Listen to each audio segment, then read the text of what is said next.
Okay, we got the Kecleon. Okay,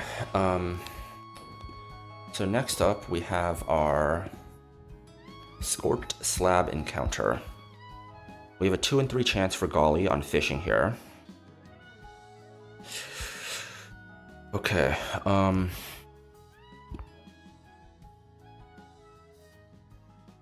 they're all level 55. I think it makes sense to lead Corviknight here.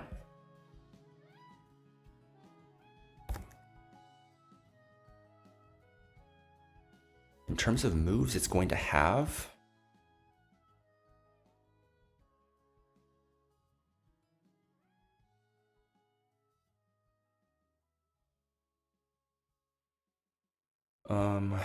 Bug and water moves. Bug, water, and dark moves.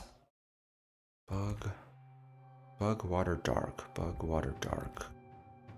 Means Prim is probably pretty good. The other guys we can get are Octillery, who's gonna have Poison, Grass, Ice, and Bug. Just like any steel type.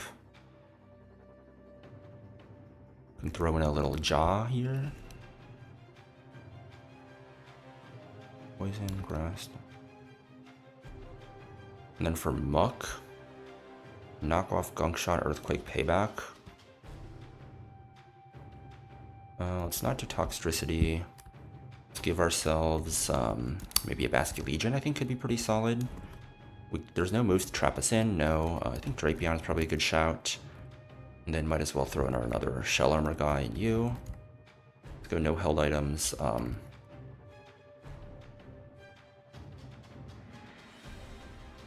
We have our Repellent on, importantly, and we want to fish here.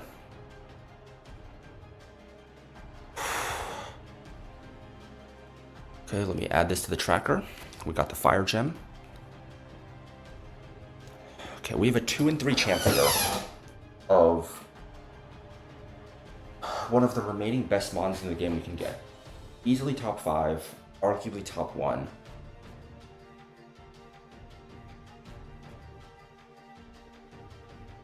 Okay, let's fish.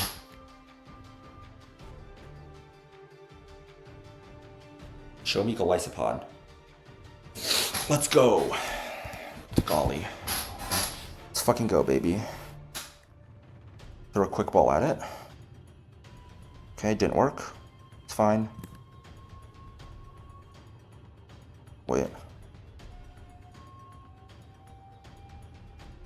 Okay, that doesn't really tell me anything. Golisopod at level 55. Its moves are going to be Leech Life, Liquidation, not Liquidation, Razor Shell, Pin Missile, and Payback. Okay, Golisopod's catch rate is 45, so not great, not bad either though.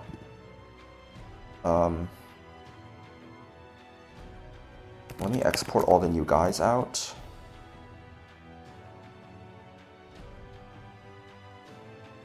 We have who? We have Corviknight. We have Primarina. We have Drapion. We have Copperajah. We have Basculegion. And we have Dreadnought.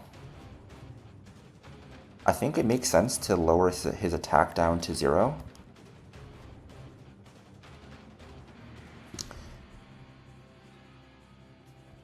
And Missile and Corviknight basically always does 4. So I think we just Feather Dance.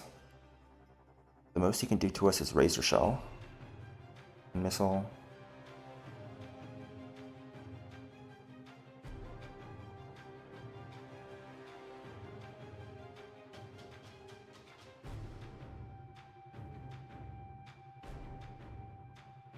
Down to start chucking some balls at it.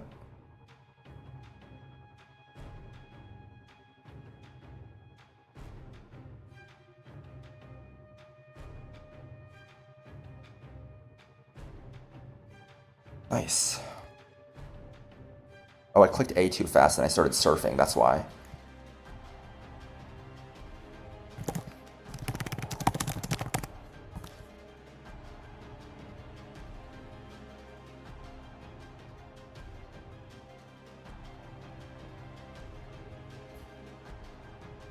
Alright, let's check out our guys.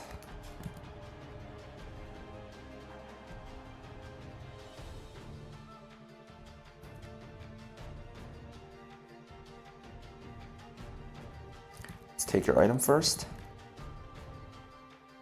I mean, neither of these stats really matter a ton, but timid? Whatever, man. I could not care less. Neutral? Serious?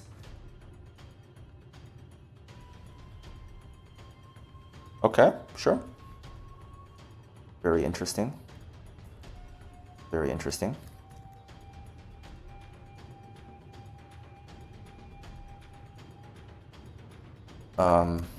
Certainly but they both do the job.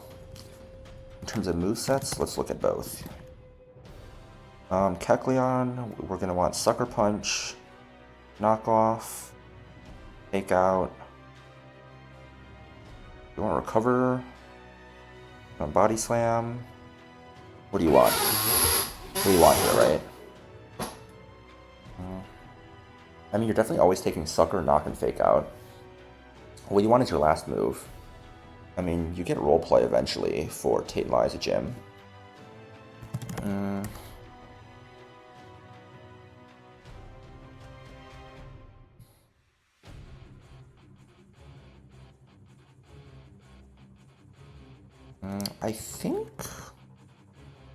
I don't think you care about recover. Like, you're never having Kecleon, like, wall anyone, right?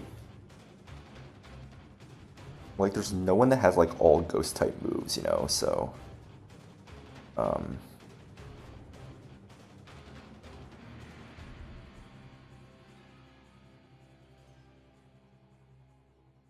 I think we just take Body Slam as our last. To potentially switch back into a normal type if needed. I don't think moves really matter on Kecleon that much, if I'm being honest. No recover. When does he get Sucker? 70? Let's do Sucker over Low Kick. And then Golisopod. Want First Impression, Sucker Punch, Liquidation, and Leech Life. We want Sucker Punch over Payback. We want First Impression over Pin Missile. And then we want Liquidation over Razor Shell. Let's go, dude. We got the Golisopod. That's awesome. It's fucking awesome, dude.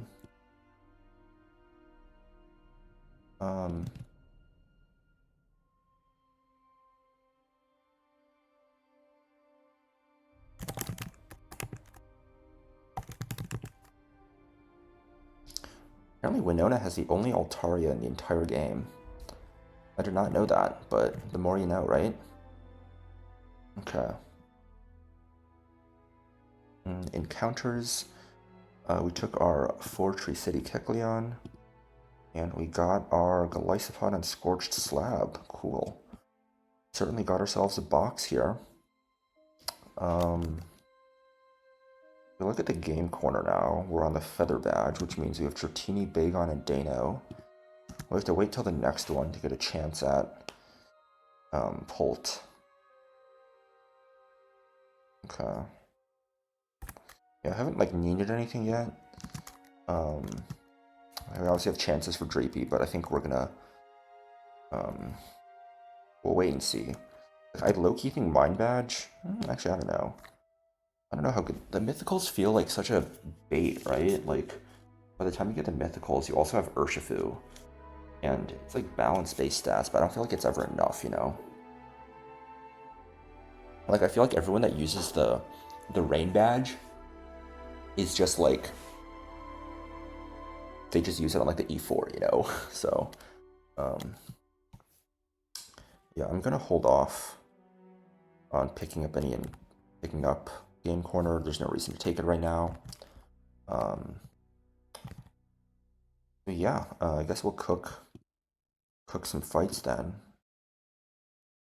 But Gian had 5. Oh yeah, he does have 5 Pokemon. Okay.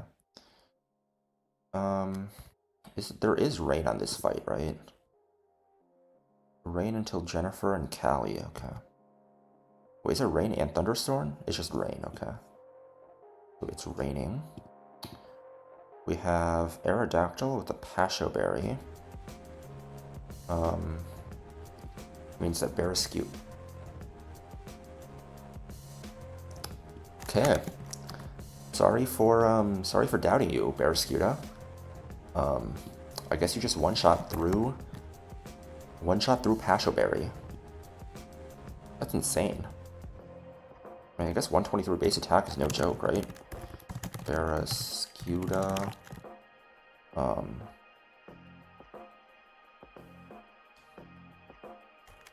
With Mystic Water. Who are we gonna bait out here?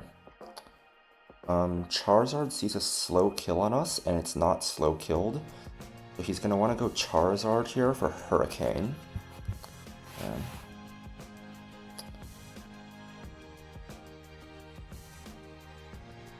Dude, if we had, well, I guess, if we had Flip Turn, it could counter us, right? I guess we can guarantee Hurricane over counter if it matters by pre-damaging a little bit. Yeah, if we pre-damage a little bit, we can, because he's pretty likely to actually click counter here, right?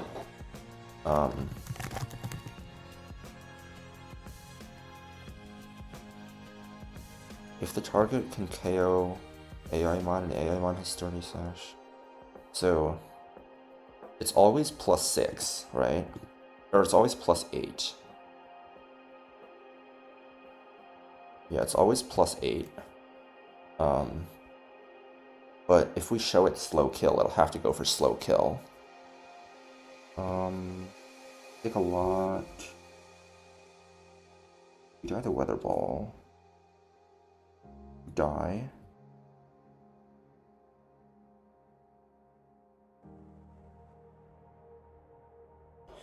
You know what? Rim takes a lot. Where's my Lantern? Where's my boy Lantern? Yeah, Lantern is a complete wall to this. We just go Persimberry. He decides he really wants to triple crit us, I guess. We need someone who can tank Hurricane or Weather Ball. We prefer to have it a chance to counter. Lantern with a Persimberry, someone who tanks Hurricane and Weather Ball. And can kill, importantly. Hurricane and Weather Ball tankers. Got any tankers, bro? I mean, we can go Kingdra to guarantee Hurricane. Who wants to tank a Hurricane again? I can go Hamilton.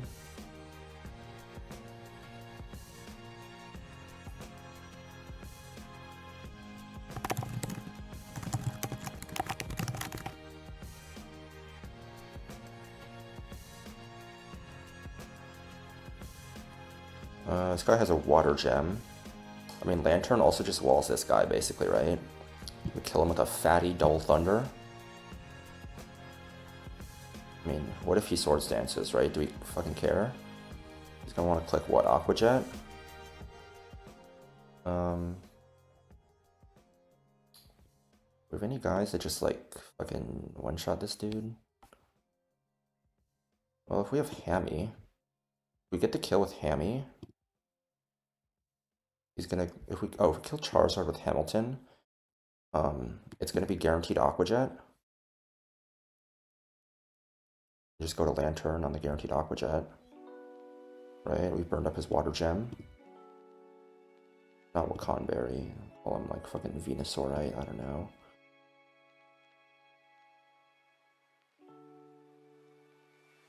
I don't know, who else is good? Probably Corviknight. Mega Ampharos probably dicks this guy down. Yeah.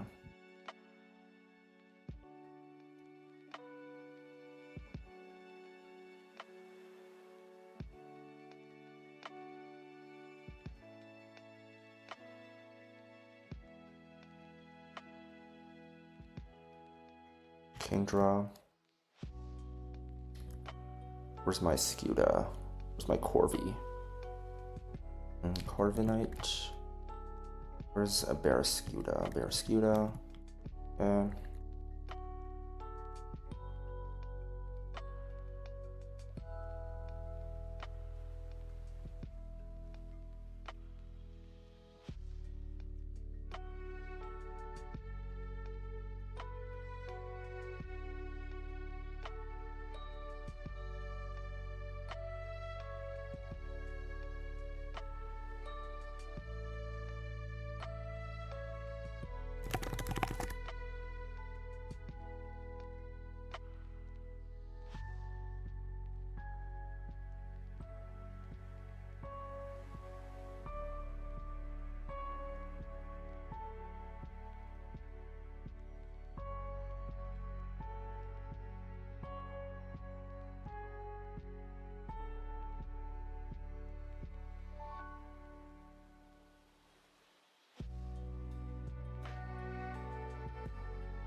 Okay, yep, it is indeed raining.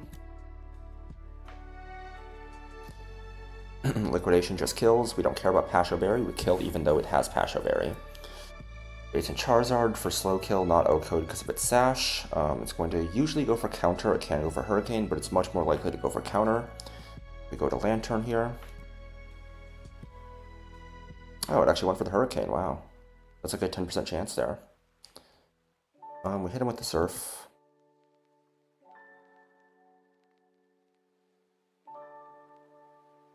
Holds on with the sash. They're going to go for Hurricane here or Weather Ball. We go to our Kingdra. Kingdra guarantees that we're going to get hit with a Hurricane. We go to Hamilton. On the Hurricane, we have Persenberry in case this confuses. Wow. Really wants to do his best, right? Extreme Speed just kills. Now Empoleon sees a fast-killed Aqua Jet, forcing it to go for Aqua Jet.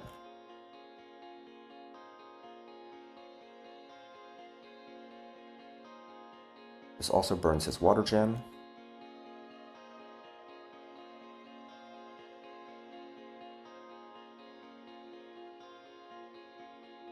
Okay. Now that his Water Gem is gone, the max roll crit he can do to us is 60. We just go for Thunder once. We want some Lantern data here. We want to give Lantern a frag. Dude, Lantern deserves a frag, man. Aqua Jet crit to 60. Lantern data. Let's go, dude.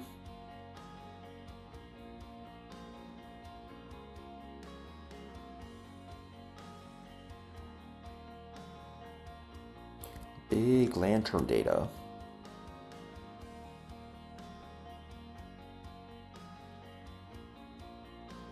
I'm gonna run to the bathroom real quick.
Alright, we can also change the stream description, because now we're on Lilycove split.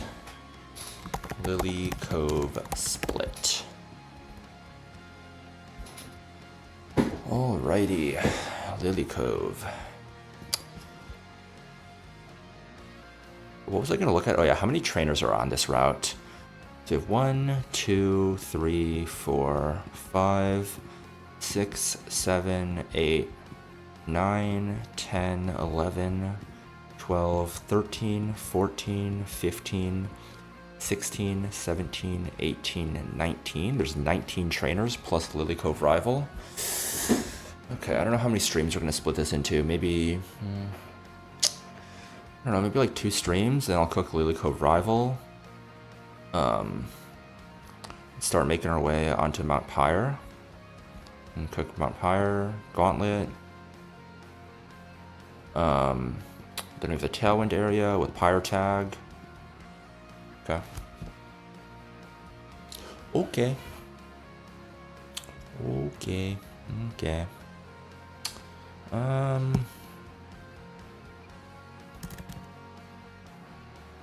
So 105 is the place you get this, right? So there's no reason to, I mean, there's always a reason to save Custat Berry, but like there's not necessarily a particularly strong reason to save Custat Berry.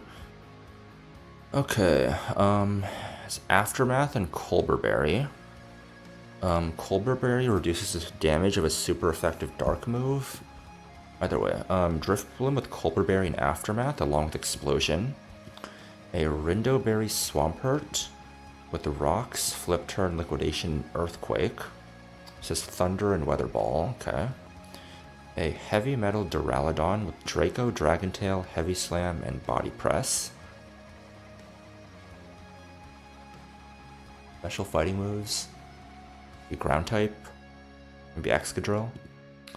A Focus Sash Alakazam with Inner Focus. That is Psychic, Dazzling Gleam, Signal Beam, and Counter. And then a Babiri Berry Alcremie. This reduces the damage of a super effective steel move. With the Draining Kiss, Stored Power, Acid Armor, and Calm Mind. Okay. To start, I think it would merit looking at, do we have anyone that one-shots this Driftblim? Bearscuda does it. You are not faster. Ampharos is also not faster, but it can one-shot if it has Thunder, but that gives it a chance to boom, which we're not going to let it. If we teach Electro with Thunder, and then we equip a Magnet, it does, I guess we have to do Life Orb, right? Was I 31? No. You have to do Life Orb here.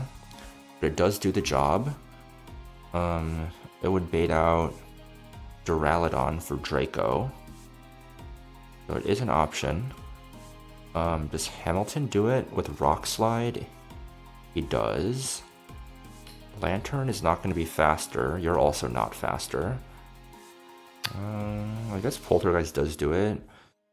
Technically, you take a guaranteed Thunder. It's going to bait in 52, 51. It's going to bait in Swampert. Not guaranteed Earthquake though. It could very well be Stealth Rock. Depending on pre-damages and stuff. You would have to go Cherry Berry, but technically it does one-shot, even though it's slower. Are you slower? I think so, right? Yeah, you're slower.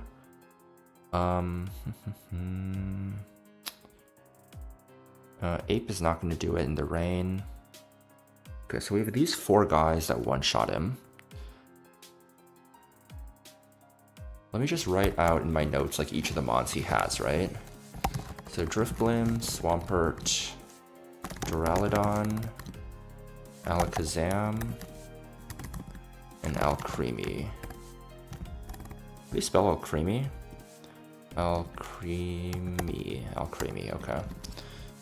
I think the Swampert Eldegoss with a Miracle Seed barely doesn't one-shot, but Life Orb Eldegoss one-shots. Okay.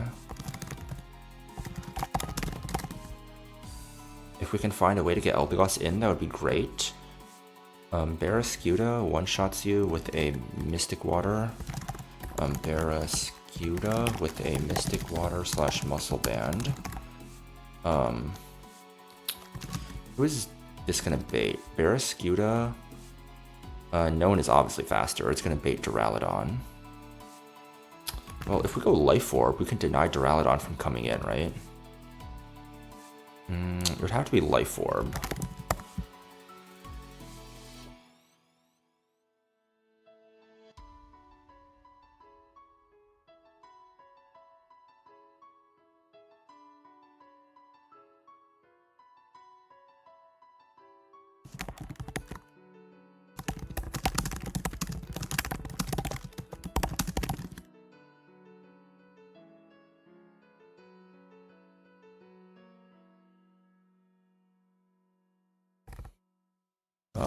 Baits Duraludon. Life Orb baits Zam. If we go Life Orb... Oh no, we have to go Life Orb. We have to go Life Orb to kill. Life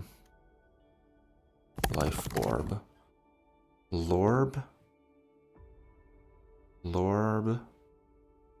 We could bait Pert. Bait Swampert with pre-damage.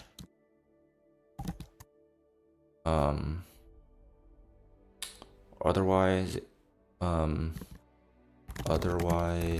baits Zam for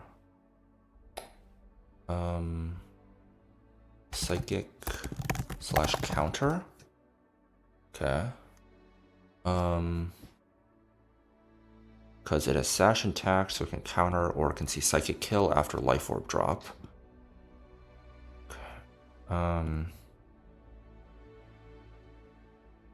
If we teach you Thunder, we have to go Life Orb, right? This is going to bait for Life Orb.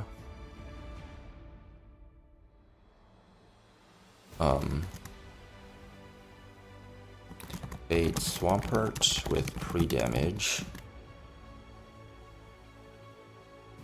It's not guaranteed to go for slow kill over rocks, but it's going to go for one or the other. If we don't pre-damage, it baits Duraludon for slow kill. Otherwise baits Duraludon. Okay. Hamilton. We just need Hardstone. Hammy with a Hardstone. The last one is Basculegion with a Cherry Berry. Bait Swampert. No, it's not going to bait Swampert because Swampert is slower. After taking a Thunder, it's going to bait... Well, we want to consistently bait someone, right? So we would have to pre-damage into range of Zam. Baits Zam.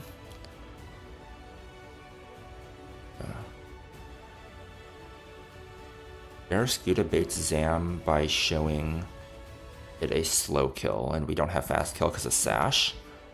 Hamilton kills with a Hardstone. Does Zam outspeed in one shot? It does not.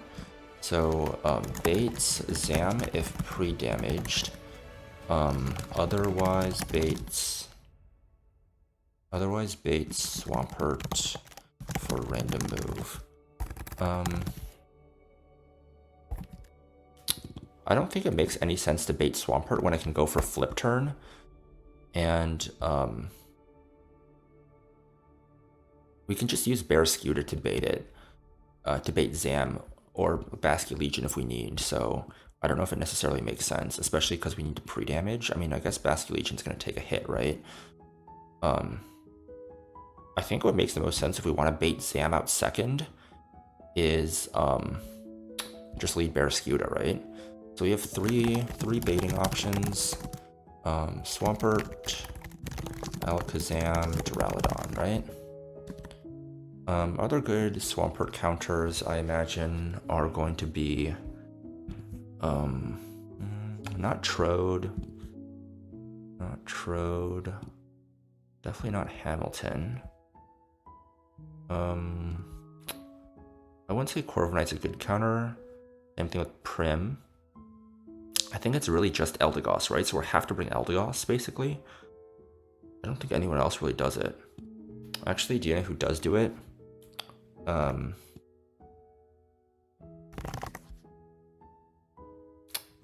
Gutsbear does it.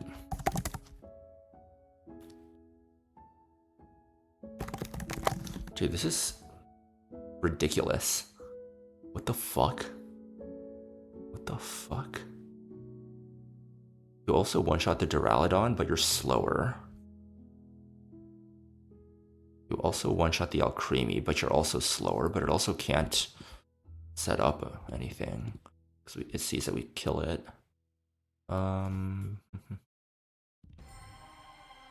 Okay. Got it.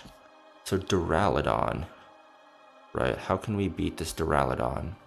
It has really bad special bulk. We want to keep that in mind. I wonder if Ape close combat just kills. If we can come in on a body press or a heavy slam, Ape CC just kills with black belt. Ape, if it comes in on body press, heavy slam. Okay, so Ape is an option there. I don't imagine your Moonblast kills. You're also slower.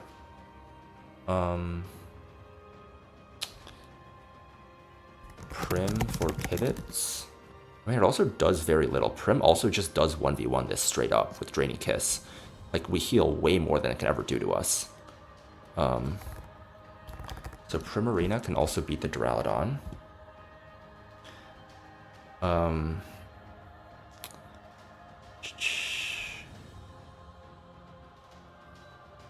Your close combat doesn't do it.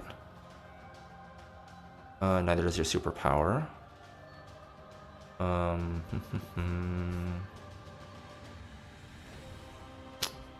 Wow, it really does. Is heavy metal damage bugged? I feel like it is.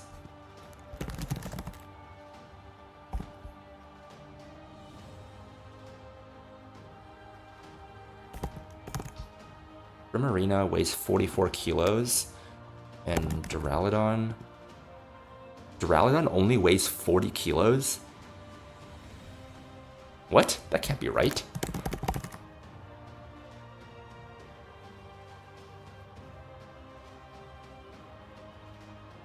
Duraludon weighs 40 kilos? What?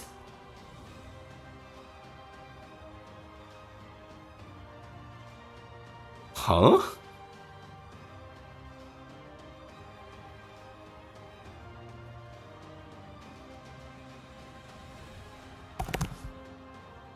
I mean, I guess Rabombi weighs half a kilo. So I guess the damage isn't bugged? Okay, I guess. Uh-oh.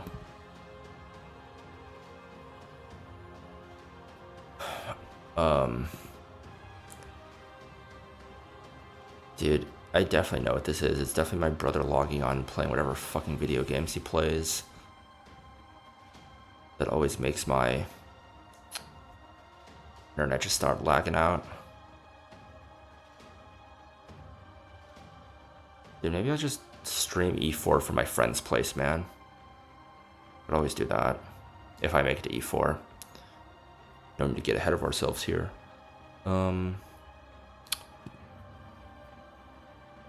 Excadrill can also do it.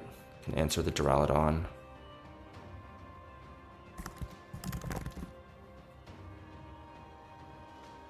Ape. Where's Lucario? Lucario. I don't think there's any reason Conkeldurr does not do it because Conkeldurr is slower. Blaziken could if we evolved it, but I don't really have any desire to evolve him now. There's no reason to. We're also slower because we're quiet 5 speed. Ursaluna's slower. There's no reason to do that. It can die to a crit. We don't have CC anymore, so we have a bunch of answers to Duraludon. What about Zam here, right? So if we come in on a Psychic, we can just do Toxic into Knockoff, right? Toxic breaks the Sash, it's Inner Focus, it's not Magic Guard. I think Drapion is just our counter to this. Yeah, Drapion is just our counter to this. Alakazam is always going to be Drapion. Drapion Toxic into Knock. And then Alcremie has Babiri Berry to reduce Steel type damage. Has good Spadef.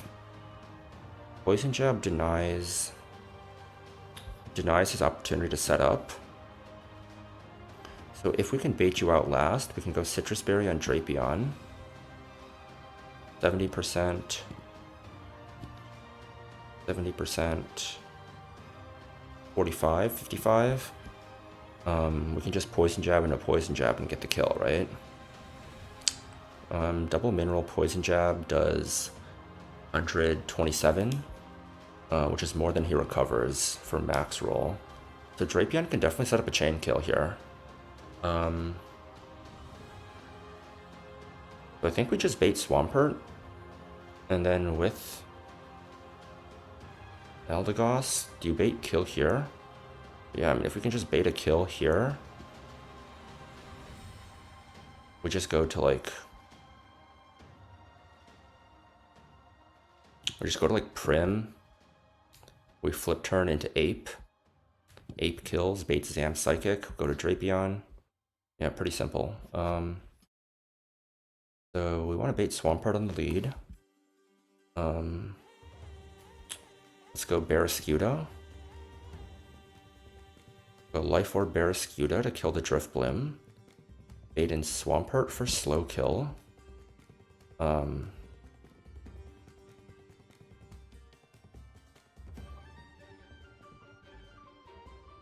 No, let's do... Hammy bait Zam, right? No, we'd never want to use Hammy to bait Swampert. Bait Swampert. They both require the Life Orb. They both require Lorb. So we kill with Liquidation. We actually don't need a pre-damage because of Aftermath, right?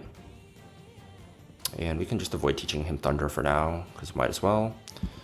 We take the Aftermath. This is going to bait in... we're faster than everything, so it's going to go for first slow kill, which is going to be Swampert. Swampert is going to want to click Earthquake or Stealth Rock. If it Earthquakes, we just go for a Leaf Storm. If it kills, it kills. If it doesn't kill, we go for Rapid Spin the next turn. Can we die to double crit here? I guess we can die to double crit technically, right? If it Earthquakes and then it decides to go for Liquidation, we can lose Eldegoss here. Yeah, so that's the risk we want to play around here. What if there's another way to play around baiting? What if instead we get Zam, right? Never bait Zam with you. So what if we just bait Alakazam, right? To bait Alakazam...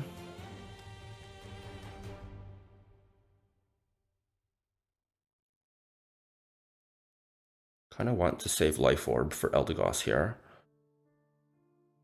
So we're using Hamilton. Because Hamilton is faster than everyone except for Alakazam. So we kill with a Hardstone Rock Slide. Aftermath only triggers on contact, which Rock Slide is not. We bait an Alakazam, who's going to want to go for a Psychic. We go into Drapion to tank the Psychic. He's going to Dazzling Gleam or counter. We're able to kill. This is going to bait out Swampert.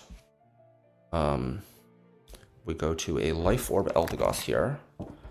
If he attacks Drapion with Earthquake, nothing ever kills us. Crit Liquidation into drop doesn't kill.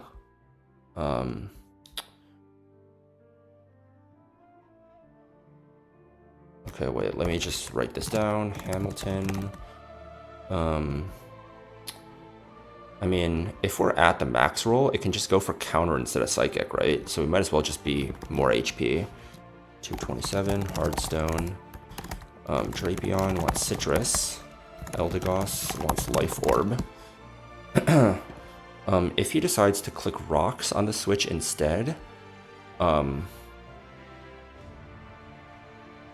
actually don't need Citrus. We could go Iron Ball to guarantee that it's going to go for a kill, right? Like, there's no reason not to go Iron Ball. We don't need the healing unless we're planning on bringing it in again. Orin or Iron Ball. So the line for this is Hammy kills Driftblim, baits Zam fast kill, Drapion on Psychic, Toxic into knock, kills, baits Swampert, fast kill. Because we're always guaranteed taking at least one Dazzling Gleam, right? Which means that Earthquake always sees kill. I guess the reason to go Citrus, right, is to not show Flip Turn a kill. If he goes for Dazzling Gleam twice, we need to be above 47%. And Double Gleam puts us at 30, so we guess we do have to go Citrus here to make sure that he can't Flip Turn on us. Citrus to ensure if we get Gleam twice, we can't get Flip Turn from Swampert.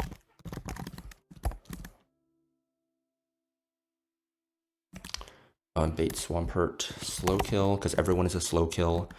And we don't show it a kill. Switch to Eldegoss. Worst comes to worst, we rapid spin into Leaf Storm. And take a crit liquidation, 70% plus 2 Life Orb. Because if he attacks us, he drops his speed, and we're able to outspeed and kill with Leaf Storm.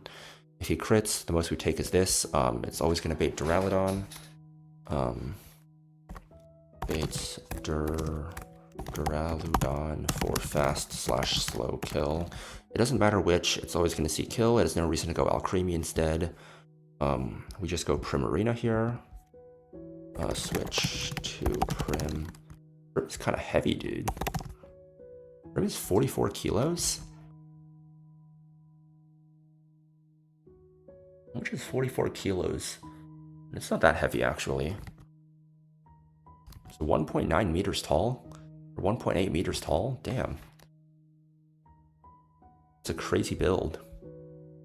Prim just 1v1s this. We can also just Flip Turn into someone else, right? To kill. What about, like, Lucario? We just Flip Turn into Lucario to kill.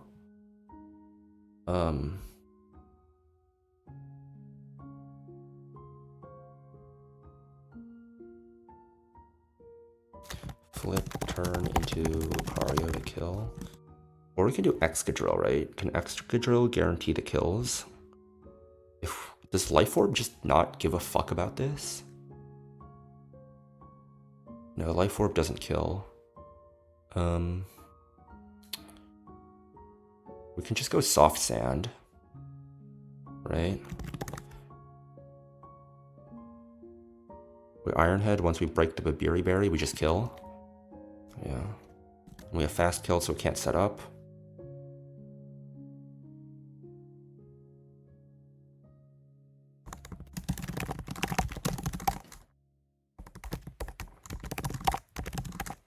And in the back, we can just bring Corviknight with Citrus.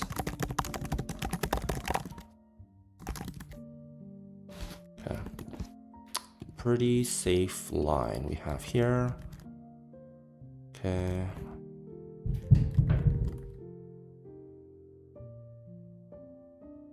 We want you, Rim, Excadrill, and Drapion. Okay. Take our items back.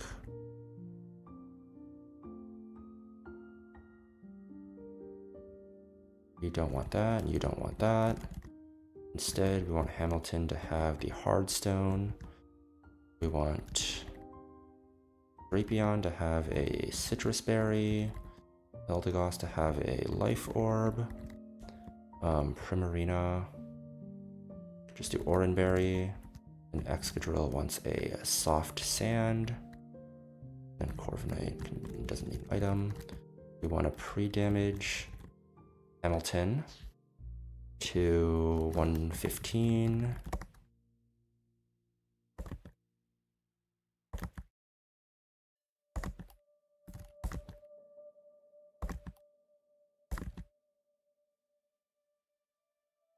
Okay,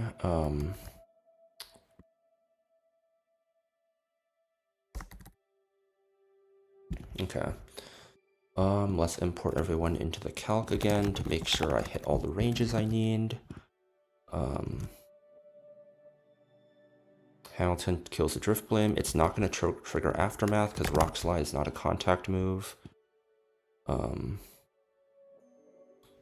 This is going to bait in Alakazam for fast kill. We're faster than everyone else. It's fast kill. Go to Drapion. We Toxic into knockoff. This is going to bait in Swampert. It's going to be forced to click Dazzling Gleam or Signal Beam on the second turn. I guess the only bad thing that can happen technically is if we get Signal Beam confused, right?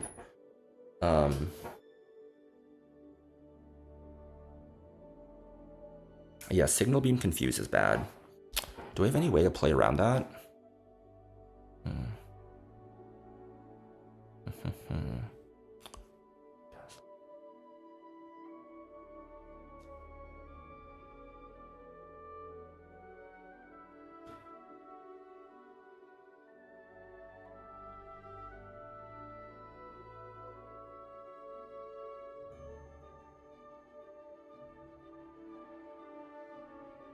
I guess technically we can stall it out with Corviknight, right? As long as we get one Toxic off. We can guarantee coming in. Okay, yeah, that actually makes things fully safe. We want to, Drapion, we want to go Persimberry. And then basically just have Drapion come in on turn 6 when Toxic gets the kill, right? Toxic does take 6 turns to get the kill, because it'll be 1/16, 3, 6, 10, 15, and then it kills. Yeah, I mean, I think that works.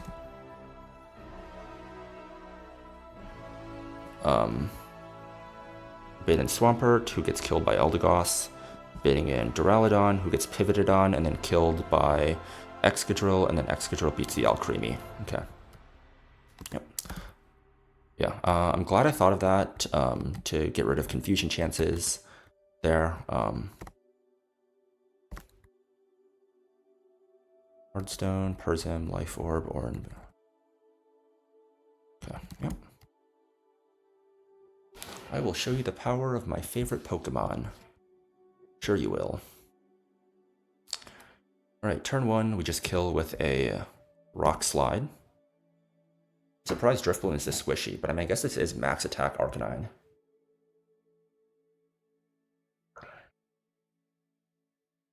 This is Alakazam. We go to Drapion here. Gonna go for counter and it's gonna fail. We want to click Toxic once. I went for counter, okay.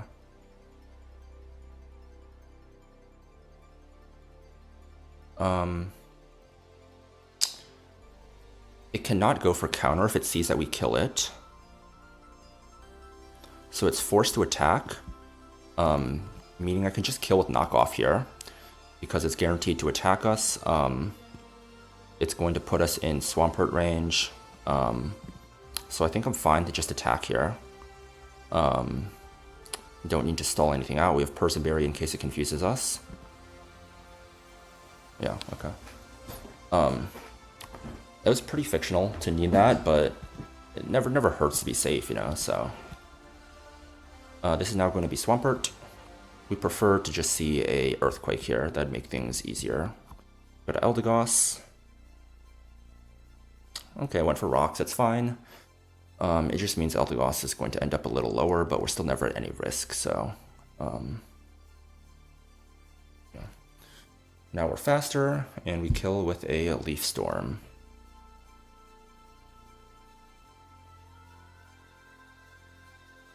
Even through Window Berry, Life Orb, Leaf Storm kills here.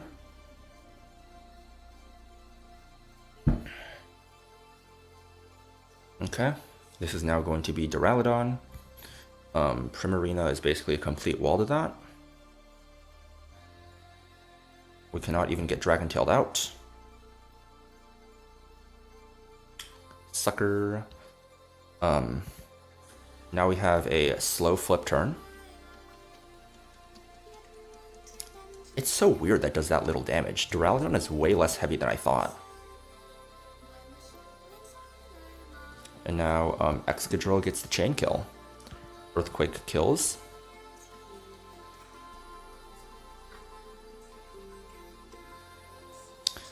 God, I just love the 111 counters, man. Like Excadrill, Crocodile on my previous on my PB. I just love those mons. They're so cool. Yeah, just wonderful. I think I might just do the double and then call it there. Pretty simple line for Cool Trainer Gian.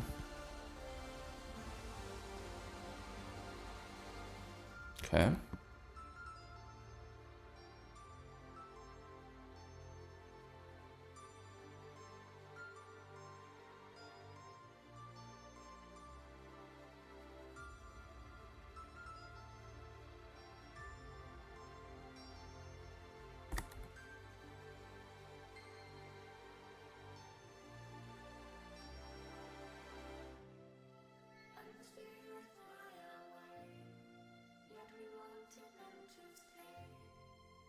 Okay, we have this double battle. So it's these guys on this side and then coaching on this side. Okay. Okay. Guy has Sturdy. I don't have like a Togedemaru to easily break it with stick or with you know what I mean. I can't easily break it with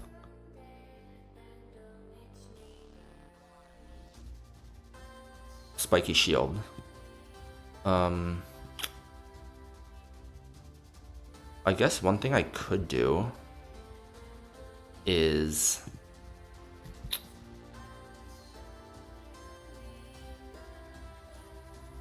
where's my Ursaluna? This is in double battle. These are the last trainers in Rain. Okay.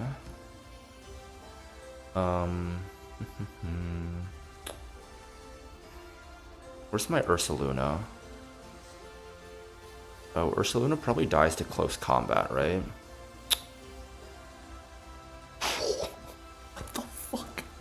This doesn't die to close combat. That's not balanced. You cannot tell me that's balanced.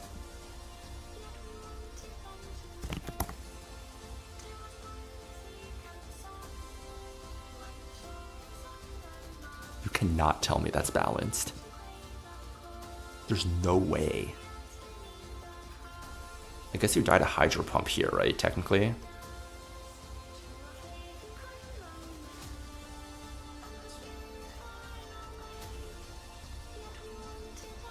I guess we can probably bait out Hydro Pump specifically if we want.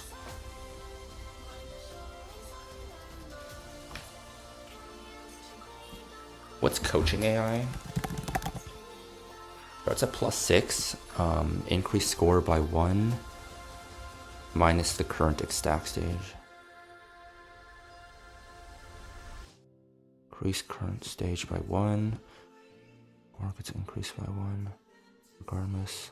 So it's frequently a +9, right? Because unboosted, it's going to increase the score by 1. And it's going to increase the score by 1. And then a lot of the time, it's going to want to just click it again. So we kind of need to show it fast kill specifically. AI1 has coaching and its partner has no stat changes. Then has a +8 score, 20%, and then +9, 80% of the time. So you can't do the pivot strat because there's a good chance that it'll go for coaching over slow kill. So you want to show it fast kill. Can you kill this if it has fast kill? That's sturdy, right? We don't have any dual wing beaters. Oh, I wonder if Ampharos Thunder just one-shots. No. Why does it do that little? Really? Okay. Yeah, because Thunder could ignore that.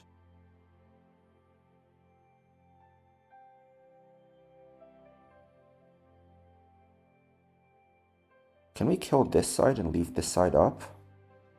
You have close combat and throat chop, right? So we can use the combination of Basque Legion. Where's my Basque Legion? Of Basque Legion, tanks the close combats and baits throat chop. Who do we have that tanks throat chops, right? Well, it depends on a lot of factors, right? Like, what do we want the Metagross to click? Do we have anyone that, like, just fast kills all these guys in a line? Because yeah, that'd be fantastic, right? Because we get to just pivot for free. So Infernape is slower than Zebstrika. It also does not kill the Metagross. Where's my Excadrill? So Excadrill kills Metagross, kills Zebstrika, does not kill Ursaring.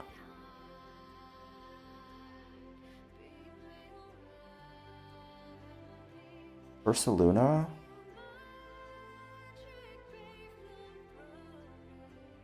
Ursaluna's slower, which is the thing I don't like about that. Might be an Excadrill angle to kill these two. And then see if we can find a way. Like, if we can switch to Hisuitrode and have the combination of Hisuitrode and Excadrill kill this guy, that would be ideal, right? Okay. Let's see if there's a line here. Let's see if there's a possible line here. Hisuitrode. Has to be someone slower than the Sock. Never mind, close combat just fast kills you. Right, I'm stupid. Gosh. No Tailwind strats. No. It's just Conkeldurr, right, basically?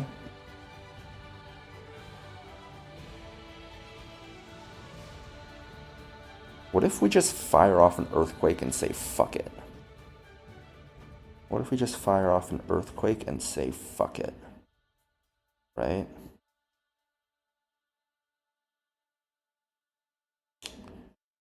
When we bait Throat Chop, we're baiting Thunder Punch and Throat Chop. Thunder Punch and Throat Chop. Well, there's no one who can switch into, right? Like, if we taught High Horsepower, we could chain kills.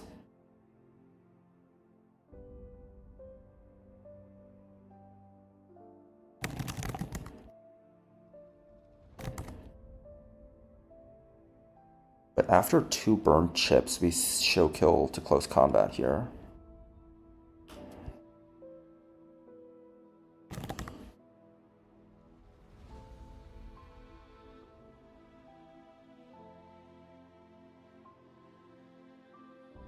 Do we? How much does burn do?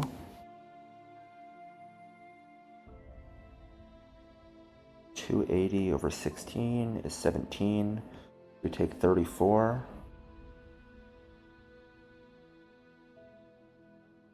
Yeah, highest roll of close combat sees kill exactly. Unless we'd scale HP as well, but like, as much as I do love Ursa Luna, I do want to save some scales. How many scales do I get soon, right? 120 in Lilycove City. So I have 4 scales, basically 6 to work with. Through Tate and Liza Gym, Aqua Hideout, Magma Hideout, Mount Pyre, and this next split. The rest I get after TNL. So I don't want to be throwing scales away willy-nilly in case I get, especially like a Pult, if I need to scale things for like Hell Room and so on, right? So I think if it's for a tough fight, I think I'm fine with scaling.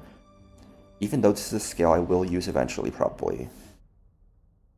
I would prefer not to, if I can avoid it. Okay.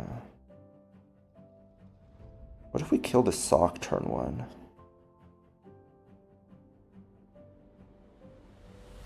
The way you kill Sock turn 1 is, the way you kill it turn 1 and still deny coaching is you bait Zen Headbutt here, and you just kill it before it gets to move, right? We need to be able to deal basically like... We need to basically be able to deal 65% to the Sock. I know Ape can do that. But I'm sure Ape dies to Zen Headbutt. Yeah, Ape dies to Zen Headbutt. Who do we have that's faster and deals that much? Do you die to Thunder Punch? You do die to Thunder Punch. But you also kill here, which is an option. Rabambi just dies to Meteor Mash, yeah. Do you have any other guys that outspeed and do a lot of damage? Rabambi, not Prim. Prim is not faster. Barraskewda. Barraskewda. Barraskewda does indeed kill, and it's not dead to Thunder Punch, impressively enough. We can also pre-burn to have it be dead, though. But Talonflame is better into the Poliwrath, right? Yeah, Talonflame is better into the Poliwrath. How much does Magnet boost? What if we go Life Orb here, right? Life Orb of Volt Switch does 79. 79 for 208 minus 79 is 127. Divided by 3 is we take 42 in recoil. Yeah, we're definitely in Thunder Punch range. Unless we go to someone that's slower than Metagross, right? Yeah, I think that's how you do it. You gotta go someone slower than... You have to Volt into someone slower than Metagross. And that tanks a Zen Headbutt and dies to something else. The easiest way to do that is just have a Dark type, right? Because a Sharp Beak boosted Brave Bird just... No, it has to be Life Orb. Life Orb boosted Brave Bird. Oh shit, we're slower Swift Swim. Oh, son of a bitch.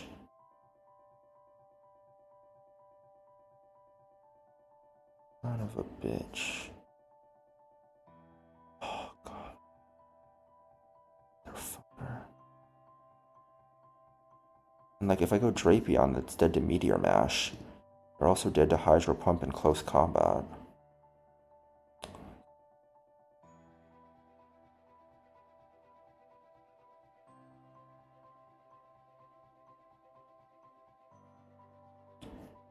Maybe I'll cook this off stream.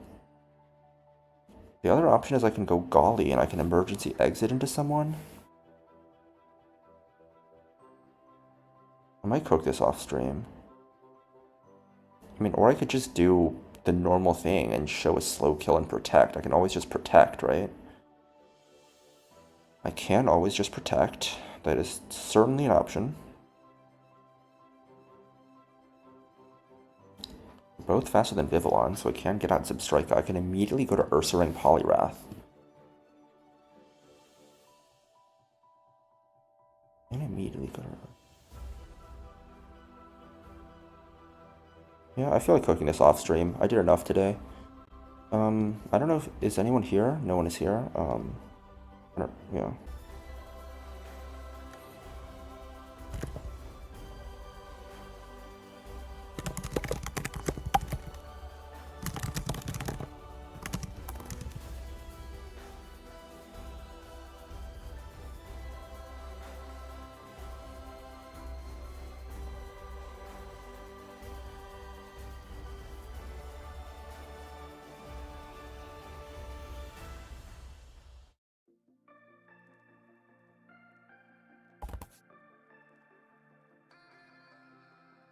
Okay.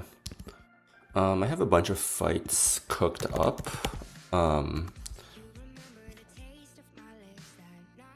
Let's do some Pokedoku first. I feel like Pokedoku is fun. Let's see. Grass Mythicals, we have Zarude.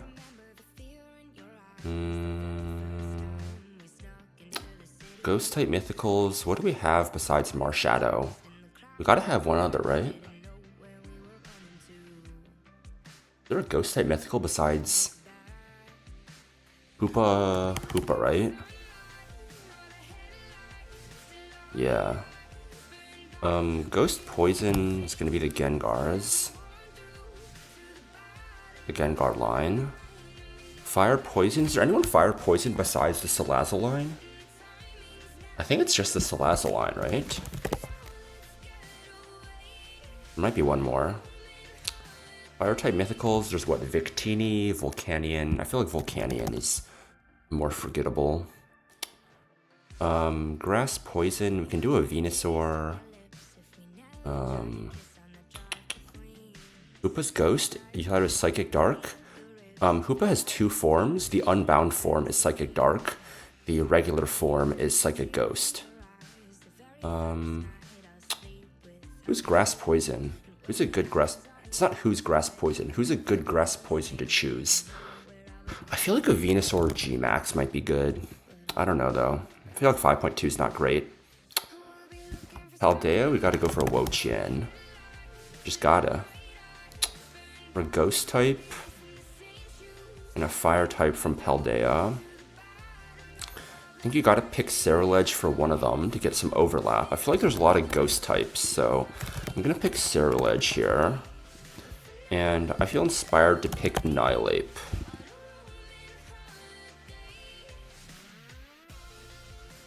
Honestly, not bad.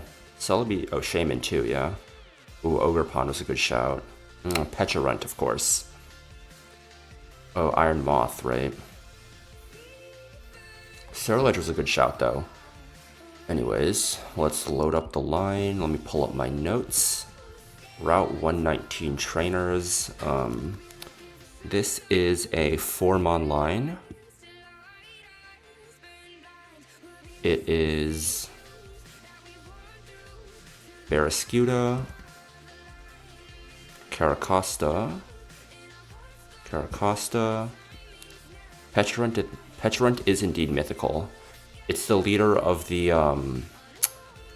Loyal 3. Thank you for the follow, my friend. Hope you enjoy the stream. Have, I think, around 10 fights cooked up, depending on how much time and motivation I have. I might cook some more live.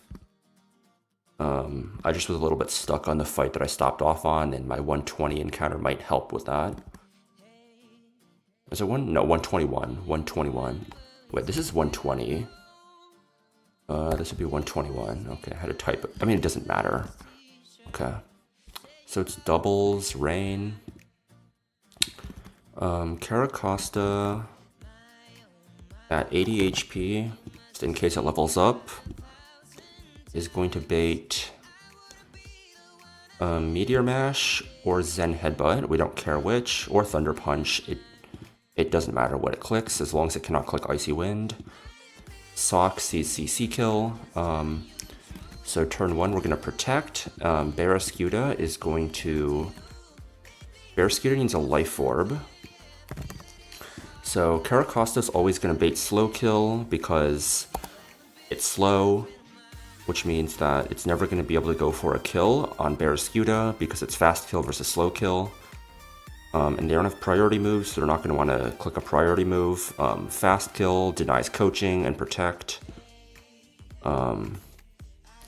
So life orb, we want to go crunch to make sure we don't kill Metagross here. I mean, we could kill, but like, I think it's better to just play things safe. Caracosta is going to protect. Turn 2, Barraskewda is going to kill Metagross. Crunch guarantees a kill, but crit never kills. And Caracosta is going to go to Glycopod on close combat, which is going to eject us out. We are going to be at 142 because Mineral CC. Wait, what? Does that make sense? That makes no sense. Am I stupid?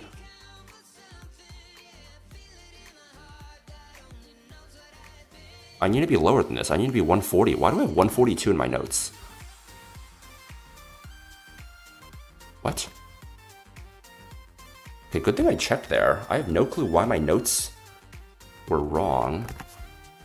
Because I need to be at 98 to eject. 140 minus 42 gets us 98. Huh? What the fuck? I mean, we only need to eject once.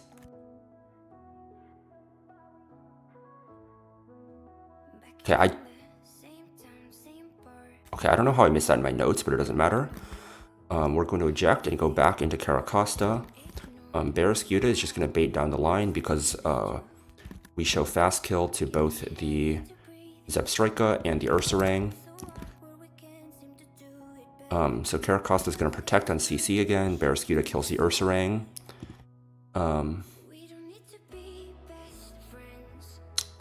My notes are just completely wrong here. What the fuck am I smoking? Okay, I completely forgot about Zebstrika in my notes. So on turn 4, Barraskewda is going to kill the Zebstrika. It is life orb. We guarantee kill with liquidation. We guarantee kill with CC.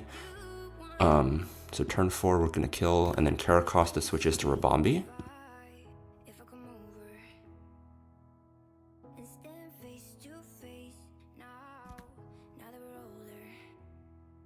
Do we want to eject again? I think it makes sense to maybe eject again, right?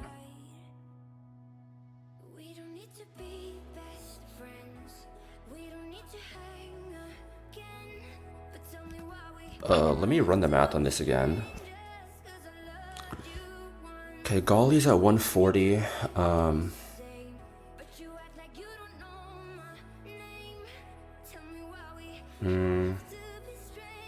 We need to be lower than this because we need to make sure that Mineral plus Citrus allows us to eject again.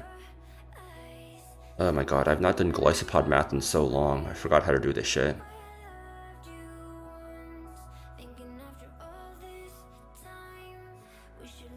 Because I want to hit Sock on the turn we switch to Rabombi so we can set up Tailwind and then kill. Yeah, that's right. Okay. Okay. Oh god, Glycopod math.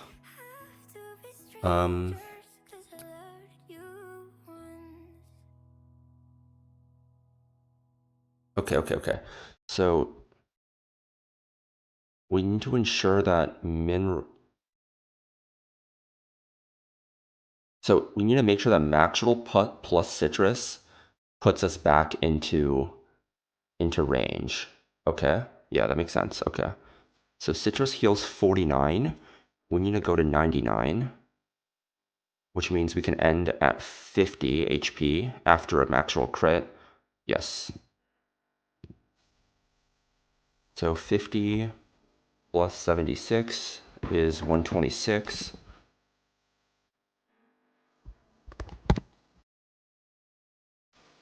we can be 126, but we also need to ensure that we're low enough that getting below and then citrus healing up ensures that we are in range. So we have to be at 140 after the citrus, right? So we heal up to 49, so we end at 91. We have to end at max 91. So 91 plus close combat mineral, which is 42, is 133, right? To 133. Because 133, if we get mineraled, we heal up. If we get mineraled again, we get ejected. Okay.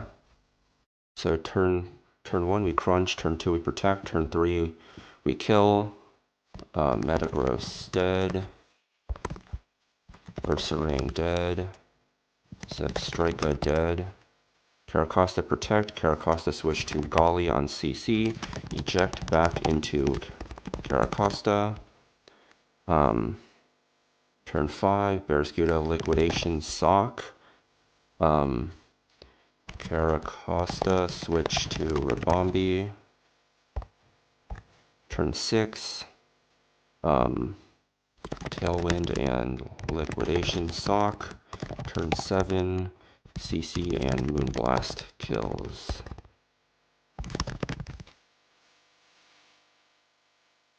Right?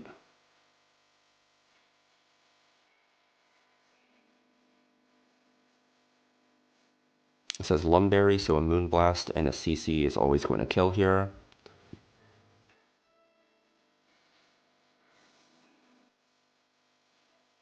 Okay, I think that makes sense. I kind of cooked these all up in a rush last night, so I don't know how the fuck. I don't know why Brelim's out. My lines are a little weird.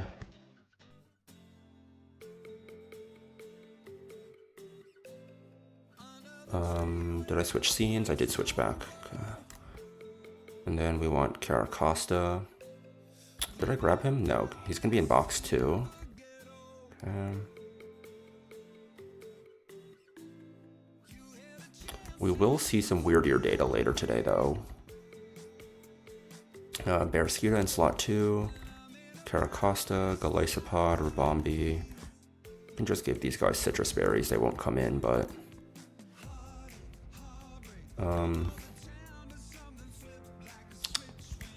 Rabombi doesn't really need an item, but we're gonna go Pixie Plate. Pixie Plate. Caracosta doesn't need an item, we want Life Orb here. There's no priority moves. Swift Swim, Lumberry.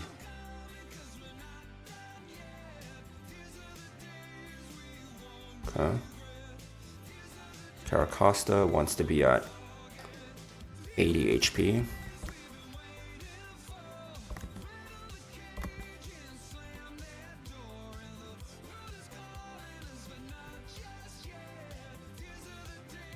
And then Galisopod wants to be at 133.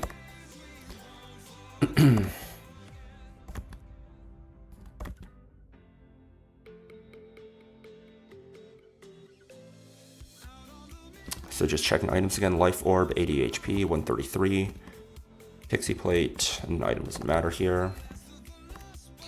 You get access to fly. I'll have to fly back to get more antidotes at some point. Just checking again, Galisopod is always going to eject. We're taking 42, which is going to eject us because we go down to 91. We heal back up to 140. We take a mineral, we eject back. We're never dead to double crit here. 133 plus 49. We're never dead to double crit, not even close. Okay, fine.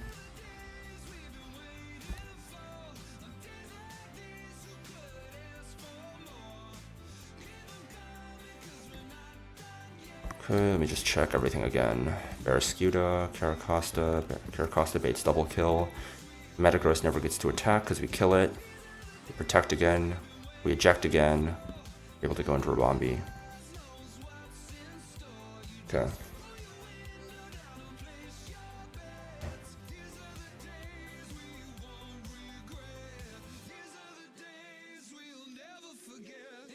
Okay, turn 1.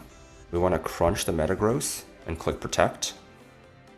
They're both being fast kill into Caracosta here.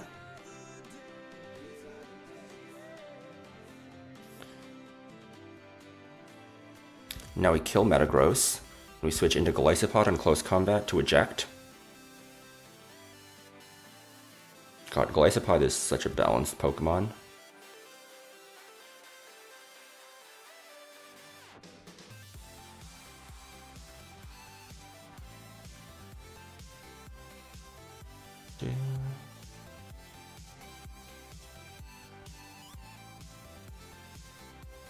Barraskewda sees fast kill on both, so it's just going to go in team order. It's going to go to Ursaring here. We're going to close combat and protect. Even though we leveled up, we still super show kill. I panicked for a sec there because I saw close combat and I forgot my Barraskewda's close combat.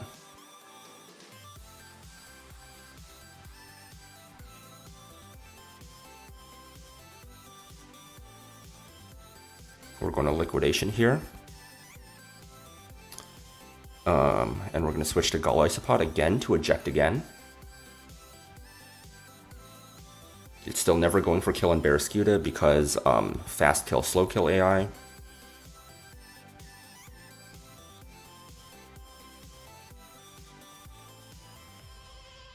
We're going to go to Caracosta again.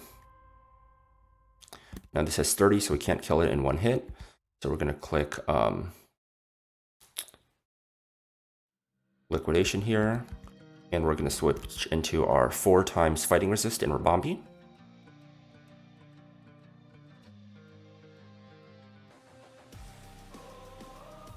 Now this is a Swift Swim Poliwrath that outspeeds a Ribombee. However, it does not do that after setting up Tailwind.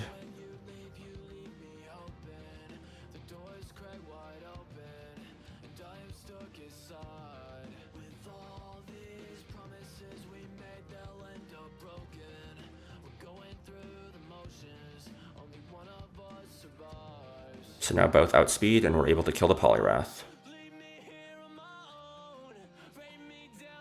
Nice. Pretty simple double battle.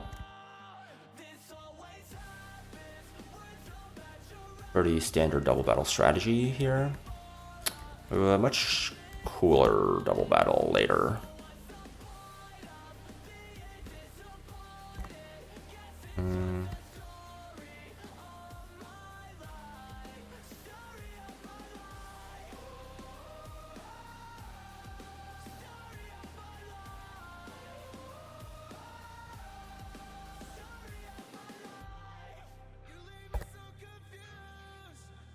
So this one we want Golisopod, we want a Skuntank, Excadrill. Where's my Excadrill? Is it here?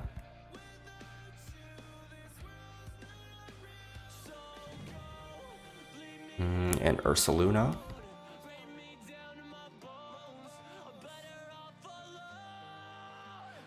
We'll move Caracosta back here. Okay, I'm going to go fly to... actually, I don't know if Mauville City has any. We'll go to fucking Rustboro. Should have some antidotes. Antidote. Get like 100 of these.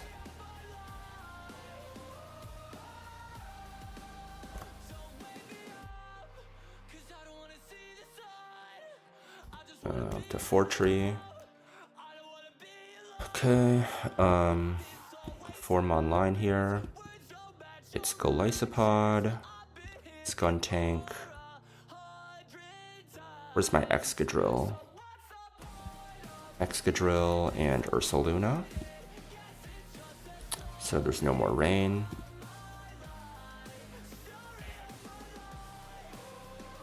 So we have Excadrill here. Who Soft Sand is going to kill the Stunfisk before it can set up hazards. It's not a contact move, so it can't proc static. No sturdy or anything. We want to be pre-damaged 144 HP because this baits Miss Magia Shadow Ball, but never Mystical Fire for fast kill. What is I don't know. I don't fucking know, dude. It can never nasty plot because it sees kill. It's always shadow ball. We're never dead to crit. But we always get ejected. Um,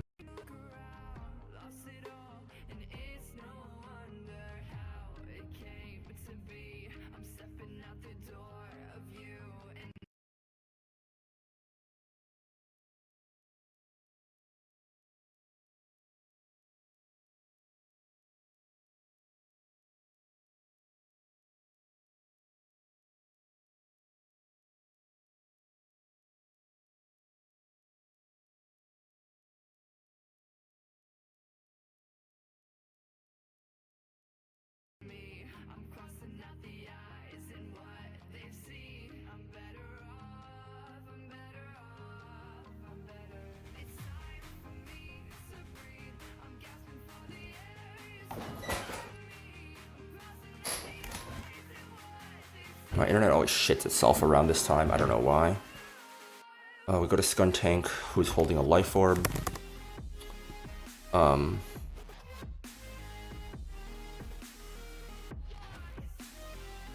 We don't need life orb.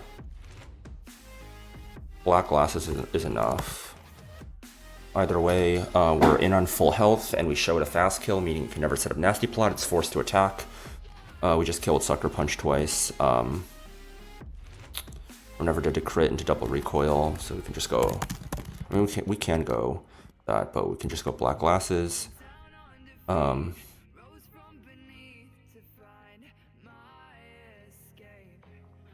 Musharna is slower out damage, and Chansey is slower not out damage, so it's probably going to go Musharna.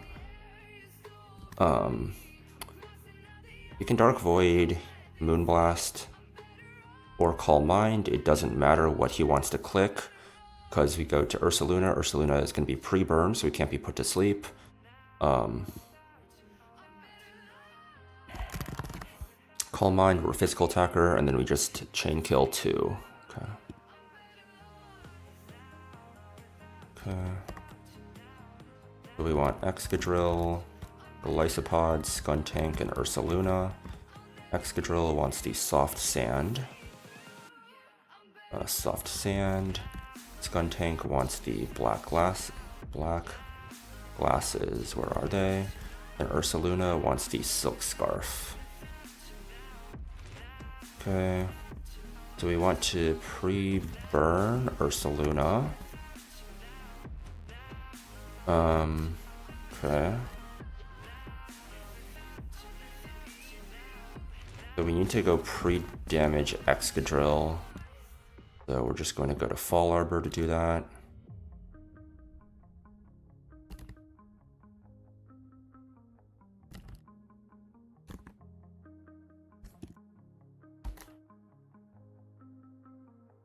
There we go. Go to Excadrill, just Toxic us, please. I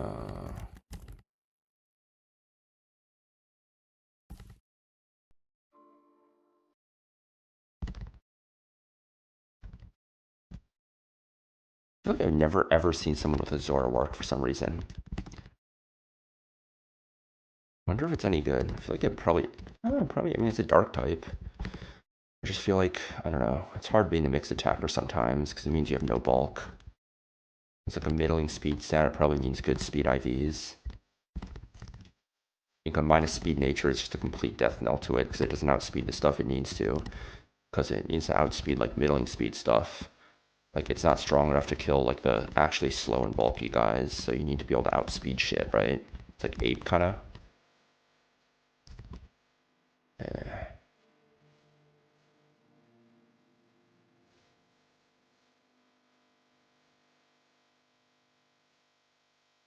There we go.